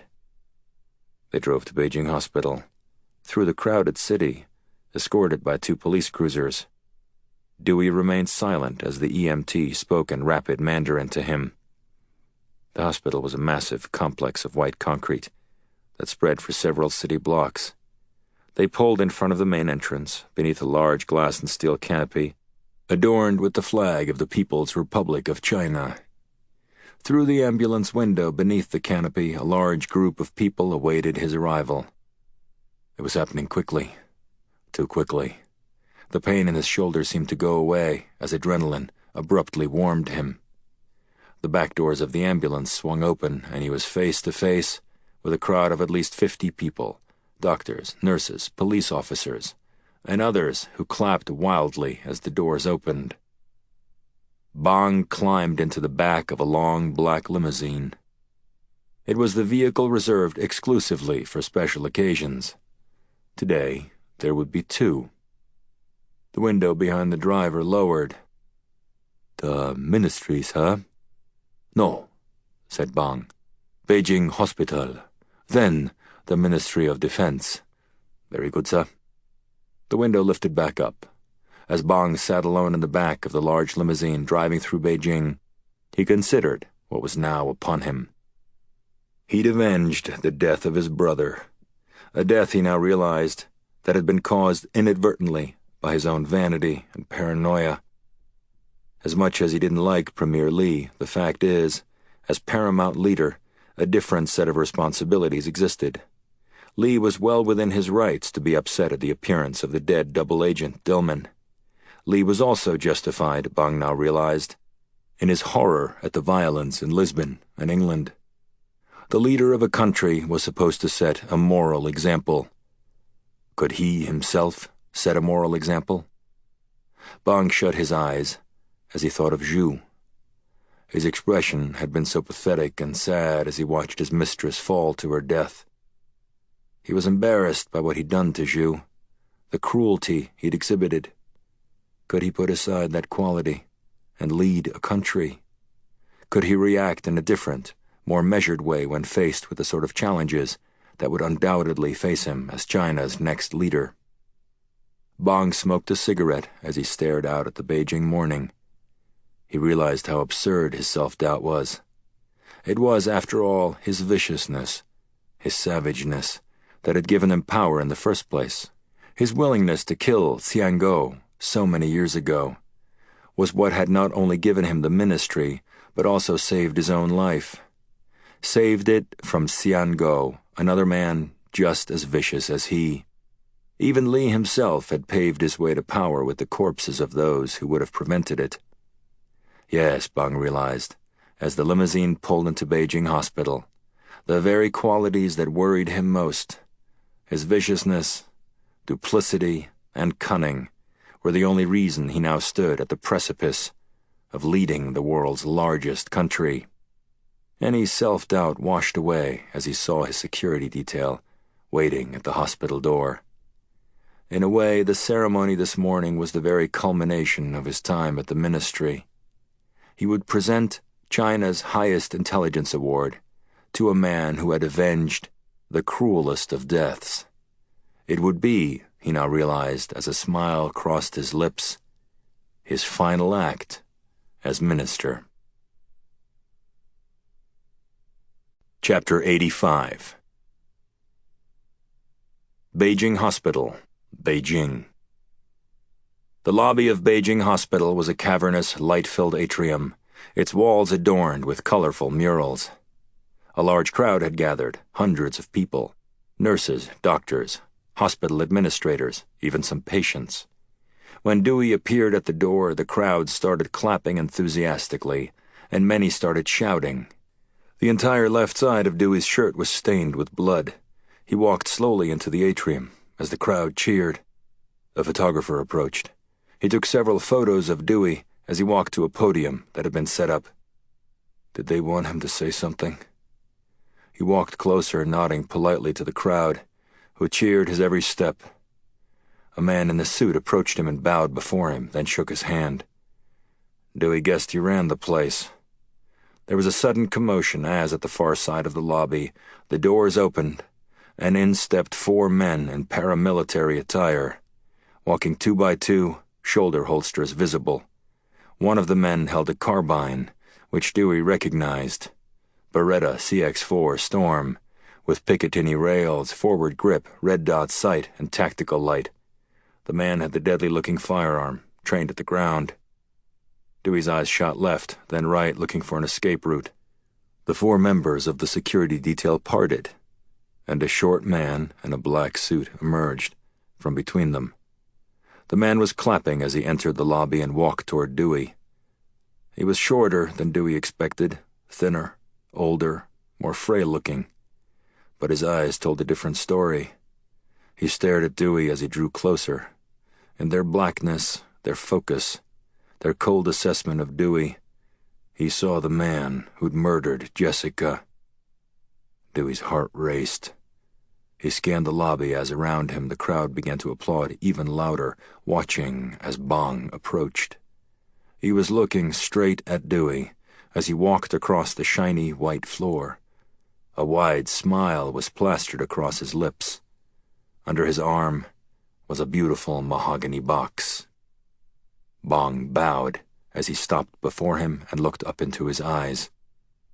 Dewey eyed the gunman with the carbine. The gunman was studying Dewey as hard as Dewey was studying him. Dewey registered the man's finger was on the trigger of the Beretta. Fight, Dewey, it's all you can do. It's all you could ever do. You died doing something you believed in. You died for Jessica. He didn't want to die, but he knew he would never be able to live knowing he'd let the evil creature in front of him get away with it. Bhang stepped in front of Dewey. The applause grew louder. Bhang opened the wooden box to the cacophonous cheering of the crowd. Inside the box was a large gold medallion, attached to a beautiful red ribbon. Dewey's hair was soaking wet. His face was covered in perspiration. He stepped toward Bhang as Bhang held out the medal to wrap around his neck. Dewey looked down at the medal, admiring it, as Bhang smiled and started clapping. Slowly, Dewey leaned forward, bowing before Bhang. Pain shot from his shoulder. Time stood still. Dewey remained bowed and reached to his ankle as the crowd continued to clap and cheer. He ripped his knife from the ankle holster, then stood up. Bhang's smile disappeared. A confused look shot across his face as he alone could see the black steel of the Gerber combat blade in Dewey's hand. Bhang scanned Dewey's eyes, his clothing, his shirt. Then Bhang's black eyes flashed anger. Bhang pointed at Dewey and started yelling in Mandarin. Dewey lifted his arm above his head. He lurched for Bhang as Bhang turned to run, ripping the knife down, swinging with all his strength, slashing into the center of Bhang's chest. Dewey felt the blade puncture Bhang's tissue, just as Dewey was tackled from behind. They were too late. The strike ripped deep into Bhang's chest as the 2 men went down, Dewey on top of him, beneath a horde of people, which pushed the Gerber blade straight through Bhang's chest. Dewey felt the tip of the blade hit the hard marble of the hospital floor beneath Bhang. Dewey's face was above Bhang's. Their eyes were just inches apart. Dewey watched as Bhang's eyes fluttered. Their anger seemed to dissipate, replaced by calm, even resignation. Blood started pouring in thick, dark bursts from his nostrils, ears, and mouth. They stared at each other, eyes locked, as chaos gripped the hospital lobby and screams filled the air. Bhang's lips moved, but no sound came out, just blood, which poured from his lips in dark crimson. He coughed, struggling to get out his final words. Well done, Mr. Andreas, he whispered in English. Then his eyes shut. Chapter 86. Beijing Hospital, Beijing. The hard staccato of automatic weapon fire cracked the air. People dispersed, running in terror. More screams echoed through the atrium. Dewey turned his head in time to see the gunman sprinting toward him, the muzzle of the Beretta CX-4 trained at his head, the red laser beam from the red dot sight flashing across his eyes. Terror enveloped the room. The man fired.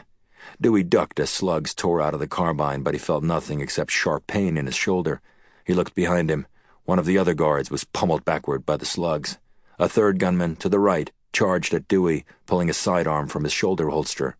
The gunman with the Beretta swiveled and pumped more slugs, which struck the other gunman in the forehead and kicked him backward in the air. "If you want to live," the gunman shouted at Dewey, "get the fuck up." Dewey followed the gunman, sprinting through the lobby. Outside, a white Toyota Land Cruiser idled. The gunman sprinted to the back passenger door and opened it for Dewey. "Hurry up!" shouted the gunman. Dewey climbed in back as the gunman covered the SUV. He slammed the door and climbed into the front passenger seat. They sped away. Seated in the front seat was another man, young and tall, dressed in paramilitary gear.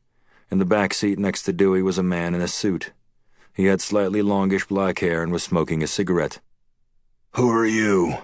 asked Dewey. The man stared forward, not responding, then took another drag from the cigarette. "Where am I going?" asked Dewey. "Where are you taking me?" Dewey reached up and touched his shoulder. His fingers came back red. The Chinese man in the suit slapped the back of the passenger seat. He said something in Mandarin. The gunman reached into the center console and found a small box of tissue, which he handed to Dewey. Dewey sat back, for the first time noticing a dark sedan just in front of them. He turned and saw another just behind them. They moved through the crowded city center of Beijing, then climbed onto the highway. They moved fast, at least 100 miles per hour in the left lane.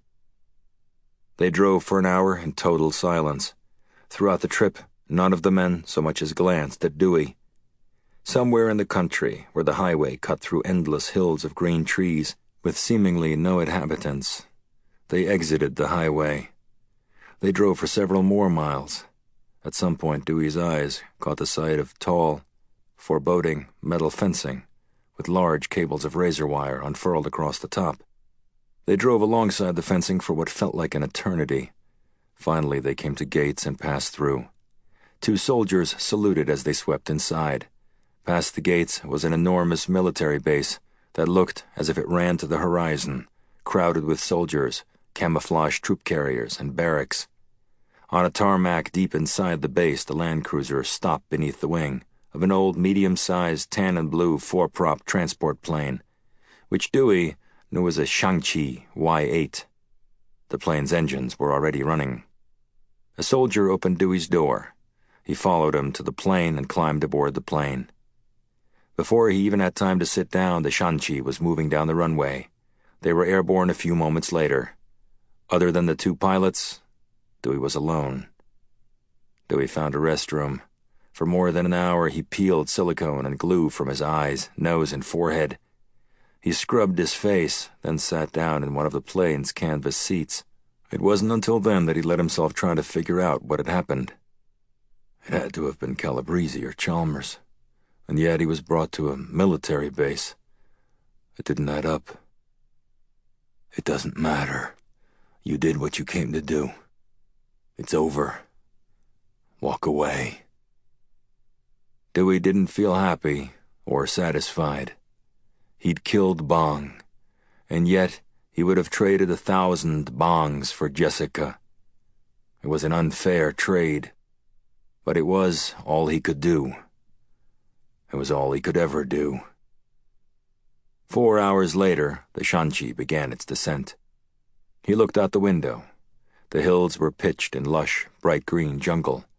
In the distance was the low, sprawling chaos of a city.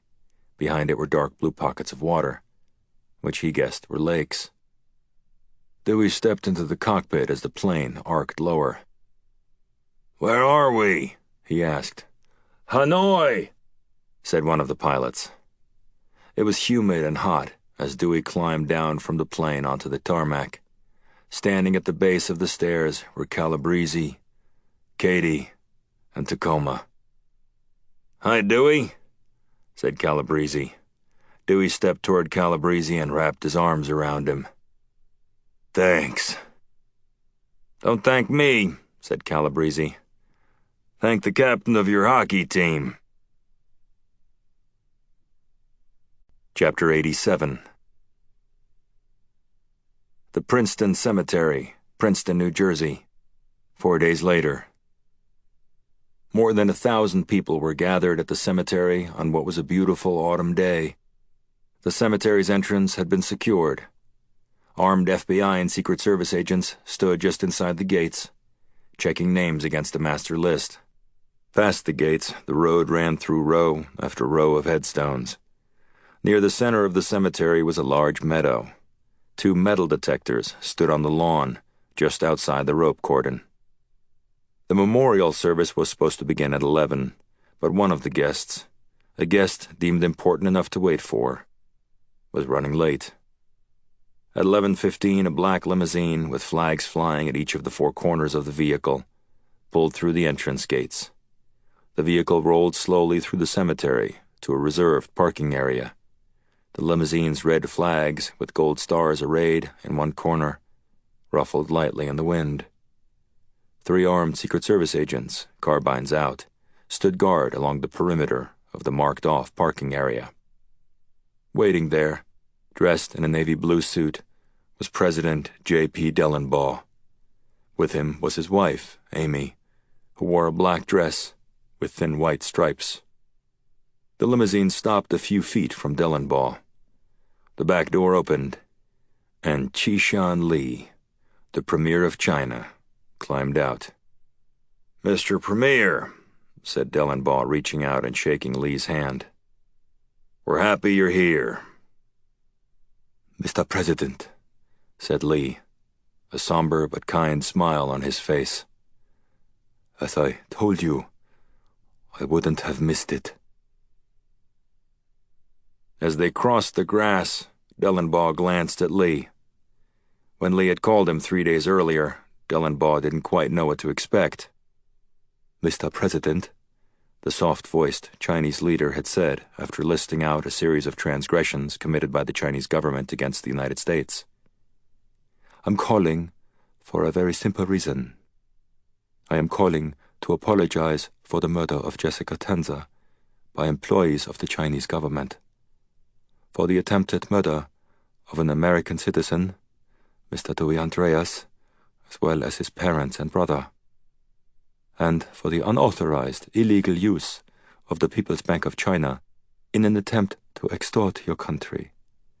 I did not sanction any of these actions, and I am deeply embarrassed that it required so long for me to reach out to you. The Chinese government accepts full responsibility.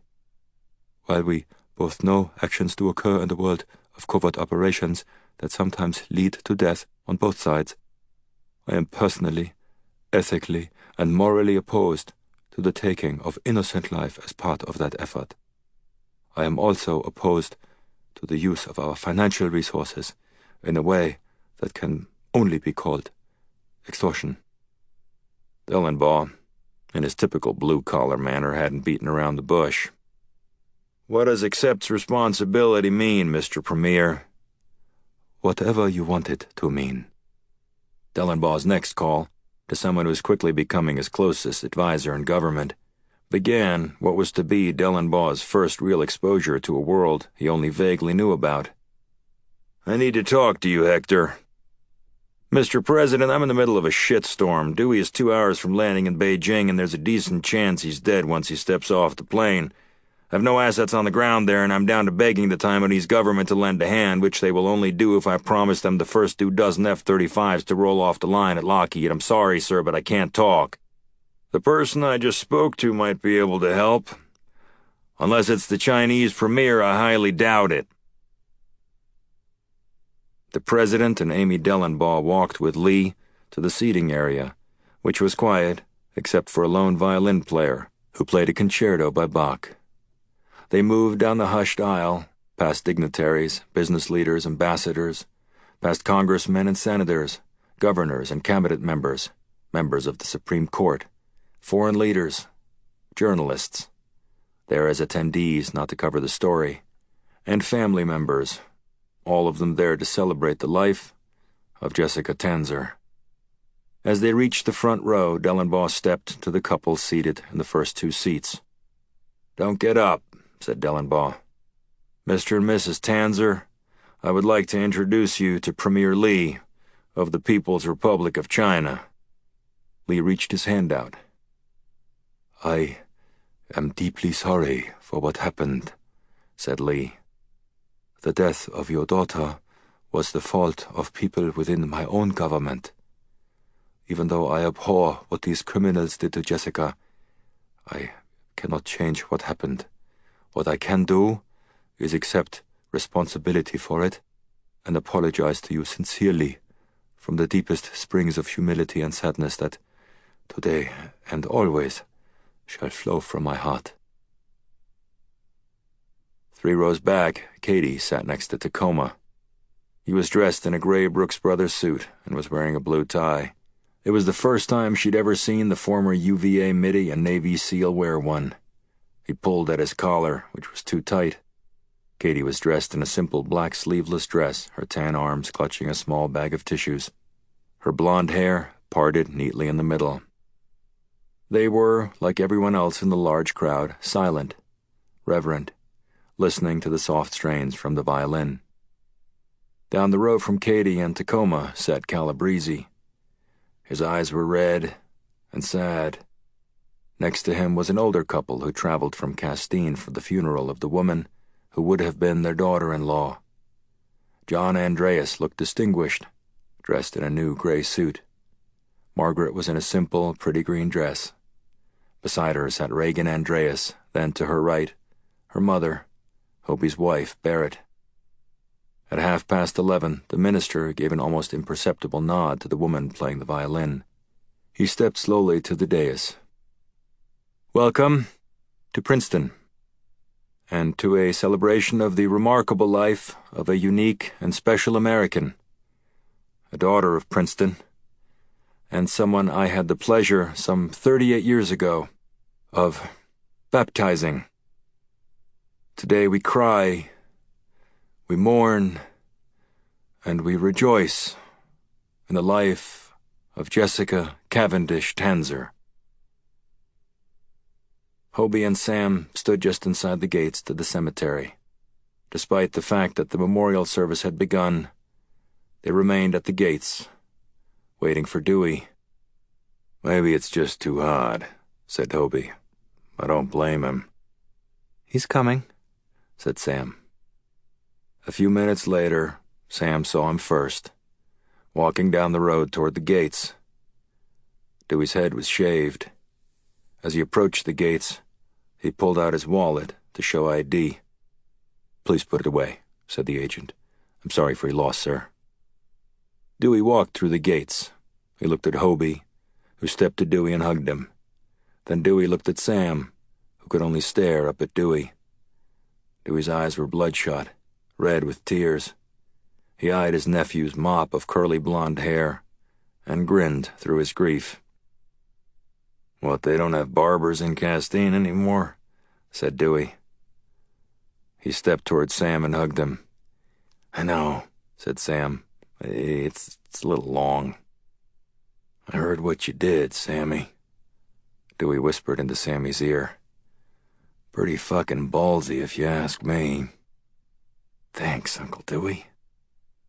They walked down the cemetery road together, Sam in the middle.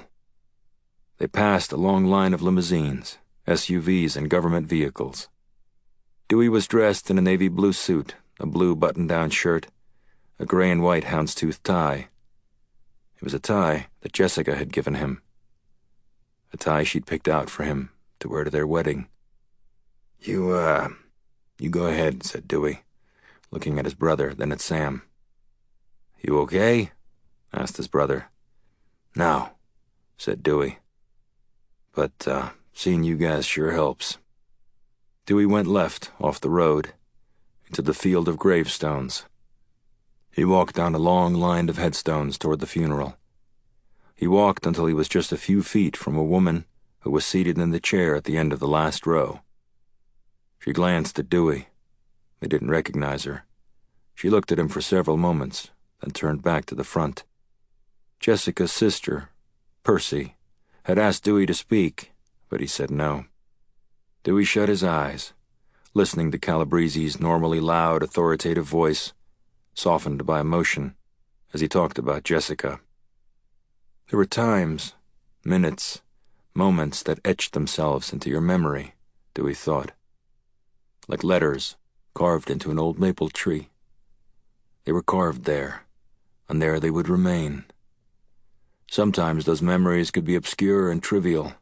For whatever reason at that moment, he thought of the color of a girl's socks, a girl whose name he couldn't remember, on the first day of elementary school, back in Castine, so many years ago.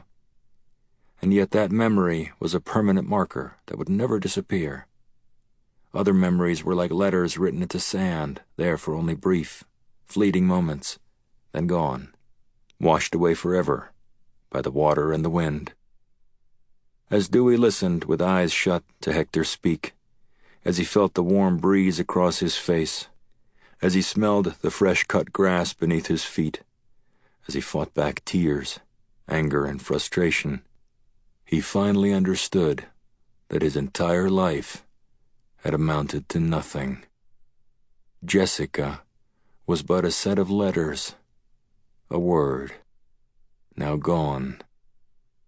And that as much as he fought to carve his life into the thickest of maples, he was little more than a boat, helpless on the incoming tide, watching the water wash away his dreams, an eyewitness to the tragedy that was the life of a warrior. Epilogue. Birch Hill, McLean, Virginia. Dewey parked his pickup truck in front of a large, rambling, white-brick, three-story 1885 colonial, the home of Hector and Vivian Calabrese. Dewey's hair had grown out a bit, perhaps a quarter-inch, and he'd let his beard and mustache grow out. He looked like a spot-on twin for the young man who more than a decade before had been the first ever ranger to make it through Gauntlet. Big, tough, and plain-out mean. That wasn't his intent when he got up, but it's the way it was. He knocked on the front door, and a young woman with long brown hair, dressed in plaid pajama bottoms and a Northwestern sweatshirt, appeared, then opened the door. She had a cup of coffee in her hand. She looked like a young Sophia Loren. She scanned Dewey from head to toe. "You must be Dewey." "Yeah." "I'm Daisy." "Hi." "Come in." Dewey followed her inside. He smelled wood burning in a fireplace somewhere off inside the big house. "Your dad talks about you a lot." "He does, huh?" she said. "My background is supposed to be kept classified." "Seriously?" Dewey asked her, believing her. She glanced around. "I'm a secret agent," she whispered. "Russian. Deep cover. My real name is Svetlana." Daisy looked up at Dewey and smiled. He couldn't help smiling back. "I know," said Dewey, whispering back. "That's why I'm here. Moscow sent me. They have a job they want you to do." Daisy giggled. "Really?" she asked conspiratorially. "What is it?" "It has to do with the truck out front," said Dewey, glancing around suspiciously. "The truck?" she asked, leaning closer to Dewey. He could smell her shampoo. She put her hand on his forearm and stood up on her tiptoes to be closer to his ear, then whispered, "Do they want me to blow it up?" "No," he whispered back. "They want you to clean it, then wax it." Daisy started laughing, and soon Dewey joined her. "What's so funny?" asked Vivian Calabrese, who heard the commotion and walked out from the kitchen. "Dewey," said Daisy, smiling at him, then turning and walking toward the stairs. "This is going to be a fun Thanksgiving." "Come on in, Dewey," Vivian said, walking to him. Dewey hugged Vivian, then followed her into the kitchen. "It's great to see you." You too. Thanks a lot for having me. I hope I'm not intruding or anything. "Are you kidding? We're going to have a blast. Hector said he wants you to carve the turkey. He said thinks you'll do a good job." Dewey smiled. He looked around the big kitchen. A racing green AGA stove was covered in various shiny pots and dishes. A fire roared in the fireplace. In the middle of the kitchen, a long harvest table had flowers on it. A beautiful chandelier dangled overhead. "Where is the old geezer?" Dewey asked. "He's in back. Just look for the forest fire." Dewey walked across the back lawn, toward a pond that sat in the middle of a field beyond which were trees. Next to the trees, a chimney of smoke swirled into the late autumn air. He came to the source of the smoke, a brick fire pit at the edge of the forest. Standing there was Calabrese. His back was turned, oblivious to the outside world. He was singing a song to himself, "Feed the World," in a jarringly off-key tone. He had on boots, a flannel shirt, and jeans, and was stirring a large pool of brown liquid, which was in a steel pan, simmering on the fire. "First of all," said Dewey, "you are the worst goddamn singer I've ever heard." Calabrese turned, stopped singing, and smiled. "Second, what the fuck are you doing?" "You guys never made maple syrup?" asked Calabrese. "Thought you were raised in Maine." "We just bought it from the idiots who spent all day making it," said Dewey. Calabrese reached down with a spoon and took a small amount of the piping hot liquid, blew on it, and slurped it up. "Getting there," he said. "You want to try?" "Tempting, but no thanks." Calabrese laughed. He gave Dewey a hug. "How you doing?" asked Calabrese. "Good," said Dewey. "Good to see you. Your daughter's hilarious." "We're all glad you're here," said Calabrese. "Yeah, I am too," said Dewey, reaching for the wooden spoon. "Let me stir a while. You rest that pretty head of yours." Dewey took the wooden spoon and stirred as they both stood next to the fire. "So you gonna stay the night? Vivian made up a bed for you." "Sure," said Dewey, "if it's not too much trouble." "So, have you thought about things?" asked Calabrese. "Nah." "You want to know what your options are?" asked Calabrese. "Do I have a choice?" "Nope," said Calabrese. "I spoke to Giles Smith down at Fort Bragg. You'd be welcome back with open arms. It could be part of the training team, New Deltas. He said they could really use you." Dewey nodded. "Don't get too excited," said Calabrese. "I'm honored." "Then there's Katie and Rob. They'd make you a partner. If you ask me, that would be a lot of fun. You'd make a shitload of money, travel all over the place." Dewey nodded. "Okay," continued Calabrese, shaking his head. "Jesus Christ, you're a hard man to please. Third, finally, there's Langley. You can come and work for me. We could send you out in the field. You can train guys at the farm, whatever you want. The money isn't great, but I think you'd enjoy it." Dewey said nothing. "To be honest," continued Calabrese, "that's what I think you should do. I think you should work in an environment where the guy you're reporting to understands what you've been through." Calabrese paused. "Dewey, I think you need to talk to someone. I'm talking about lying down on a couch somewhere and reflecting, rebuilding a little. I've done it. You'd be an incredibly valuable CIA asset. But on a personal level, I'm worried about you. I think you need to talk to someone. No one person can just go through what you just went through and be fine. I hope you don't take that the wrong way." Dewey smiled. "Not at all." Just then Daisy approached from across the field. She was carrying 2 beers which she handed to Dewey and her father. "Mom made me bring these out to you," she said, smiling at Dewey, then her dad. "Thanks, kiddo," said Calabrese. "Yeah, thanks, kiddo." said Dewey. Daisy had showered and was now dressed in a tight brown sweater and white jeans which may have been a size too small, but were unlikely to garner any criticism, except perhaps from her parents. "You look nice," said Calabrese, looking at his daughter, then at Dewey, who was trying not to look. "What's the big occasion?" "It's Thanksgiving, Dad," she said, smiling at Dewey. "Can't I put on something nice?" Daisy stuck out her tongue at her father, then turned. "By the way, Mom wants to know what time you two idiots are coming inside." "Soon," said Calabrese. "Give us a few more minutes." "Okay," she said. She glanced at Dewey, then turned and headed back inside. Dewey watched her walk away, then looked at Calabrese. "She's too young for you," said Calabrese. "Please," said Dewey. "Give me a little credit, will you? Last thing I'm looking for is a 21-year-old girlfriend." "She's 23, said Calabrese. "She is?"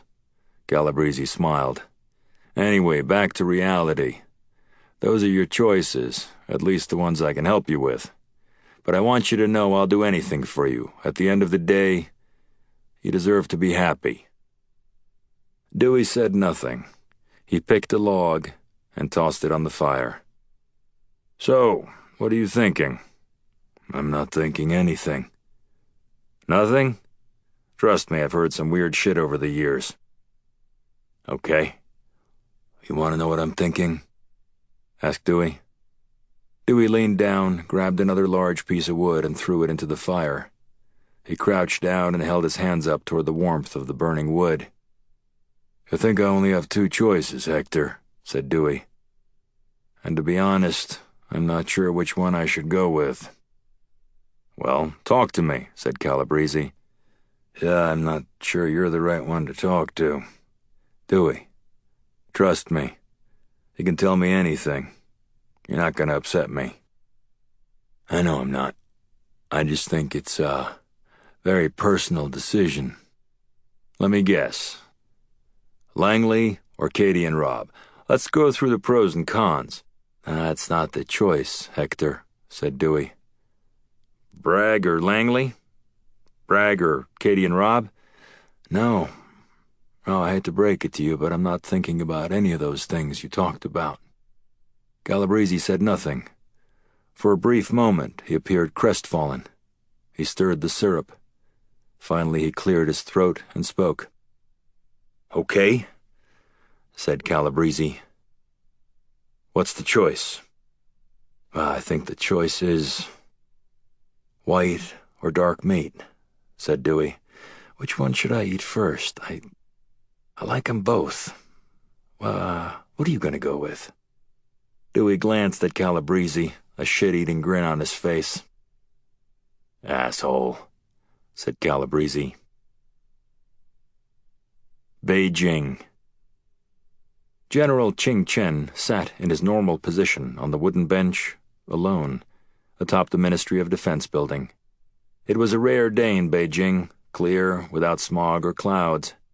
Ching Chen could see the roof of the Forbidden Palace in the distance. He made eye contact with the white pigeon who sat on the far arm of the bench, staring politely at Ching Chen's sandwich, waiting for his usual reward. After an hour, Ching Chen still had not taken a bite. Finally, he took the sandwich and ripped it into small pieces, then placed the plate on the ground. The pigeon hopped down, picked up a small piece of bread, and began eating what would undoubtedly be the biggest feast of his life. He looked around the rooftop. The grass had been his late wife's idea. Ching Chen had been to many places in his life, all over the world, but this was his favorite. It had been a long month, a month whose repercussions inside Beijing, and in particular the Ministry of Defense, were still being felt. Li had begun his purges within a day of Fao Bhang's death, and the upper ranks of the military, Chinese intelligence, the Communist Party, and the State Council were but shadows of their former selves. Dozens of officers had been rounded up and now awaited military tribunal. It had all come crashing down, as violently, as suddenly as the dagger that tore through Bhang himself. Though far more blood would be spilled in the days and weeks to come than anything Bhang left on the white marble floor at Beijing Hospital. Qing Chen had yet to be touched. Part of him believed it was because they hadn't gotten to him yet. But he knew that wasn't the case. The truth is, as much as Li might have suspected him, he didn't have proof. How, after all, can you prove a man guilty when the only witnesses, Bhang and Kai Wen, Qing Chen's deputy, were both dead? Bhang by the American, and Kai Wen by Qing Chen himself, with poison, less than 15 minutes after Bhang was killed, and the wily general figured out that unless he killed his loyal deputy, he himself would swing from the gallows. The pigeon chomped away at the sandwich, and then heard a noise. The bird abruptly flew off into the clear sky, as at the side of the rooftop, the door opened. One man stepped onto the rooftop and started to walk towards Qing Chen. He kept walking until he came face to face with Li. "Good afternoon, General.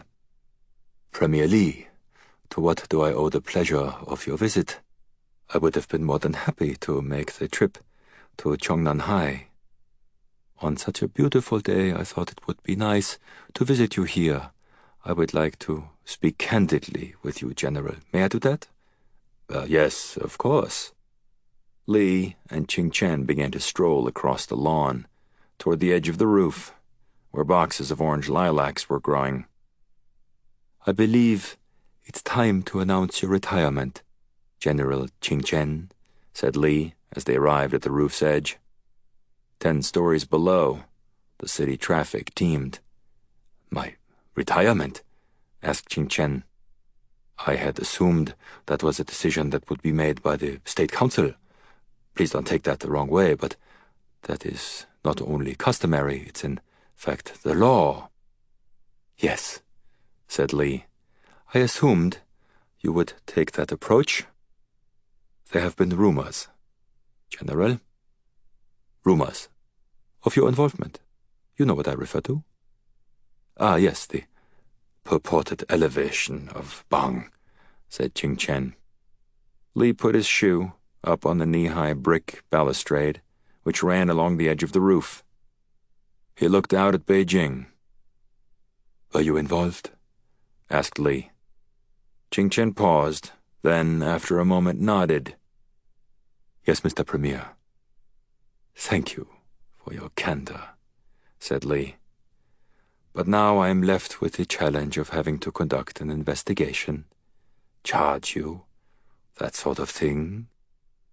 The alternative would seem much more appealing to everyone concerned." Qing Chen stared for several moments at the shorter Li. Just then, the door opened and a soldier stepped onto the roof. It was one of the members of the general's personal security detail. Qing Chen nodded to him, then subtly waved him over. Li glanced at the soldier as he approached. He held a carbine, which he had strapped across his chest, aimed at the ground. "Mr. Premier, I have a riddle for you," said Qing Chen as the soldier approached.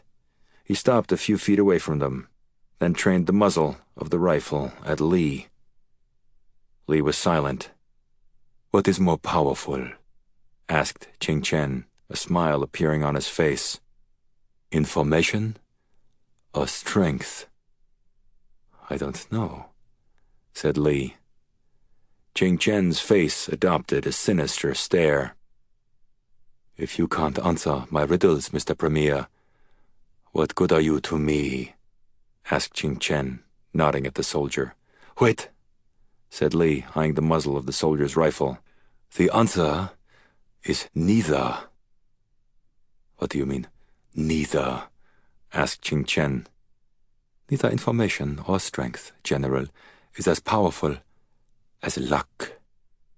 This meeting only becomes more amusing," said Qing Chen, laughing. "Your weakness and stupidity confirm whatever plans I had to remove you from power, Qishan. The answer is strength. After all, you have enough information to hang me, and yet it is my strength that will now determine not only my fate, but yours as well. It's luck, said Lee. If you don't believe me, ask the soldier. Lee pointed at the young soldier, then reached out and politely moved the muzzle of his weapon so that it was aimed at Ching Chen. How else could you possibly explain how my nephew came to serve on your personal security staff? Asked Lee, smiling. Is it not luck, General?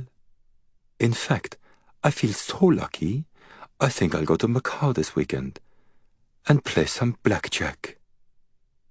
Lee walked away as the sound of a gunshot echoed across the rooftop. McLean, Virginia. Dewey was brushing his teeth when the door to the bathroom opened, ever so slightly. He pulled it open as he brushed, looking around. He saw nothing. He looked down. Sitting there was the Calabrese's German shepherd, Lizzie.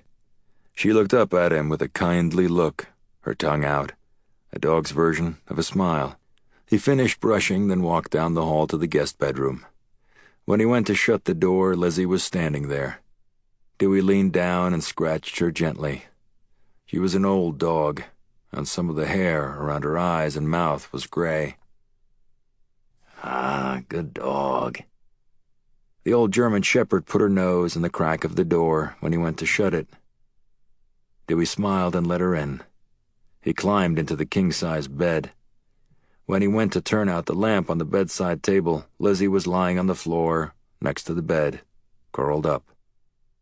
Dewey was tired. He'd eaten 3 helpings of turkey, 2 pieces of pecan pie, and drank down a respectable amount of beer, along with a glass or 3 of bourbon. He'd watched football, gotten mauled several times by Daisy in Scrabble, and taken his revenge on the basement ping-pong table. He put his hand behind his neck, smiling, staring at the moonlight-crossed ceiling. Suddenly, he heard Lizzie rustling beside the bed. He turned on the bedside light.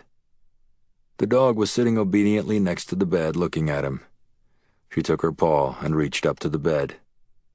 Dewey smiled.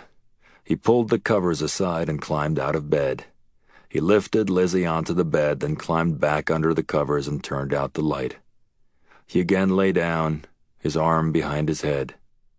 Lizzie inspected the bed for a minute or two, then found a spot next to Dewey. She curled up against him. "So, what do you think I should do?" Dewey asked the old dog.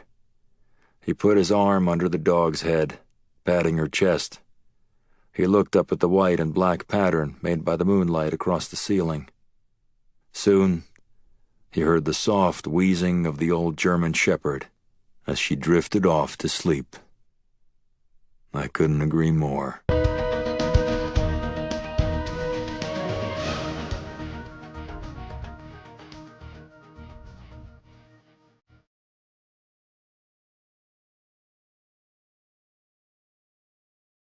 Audible hopes you have enjoyed this program.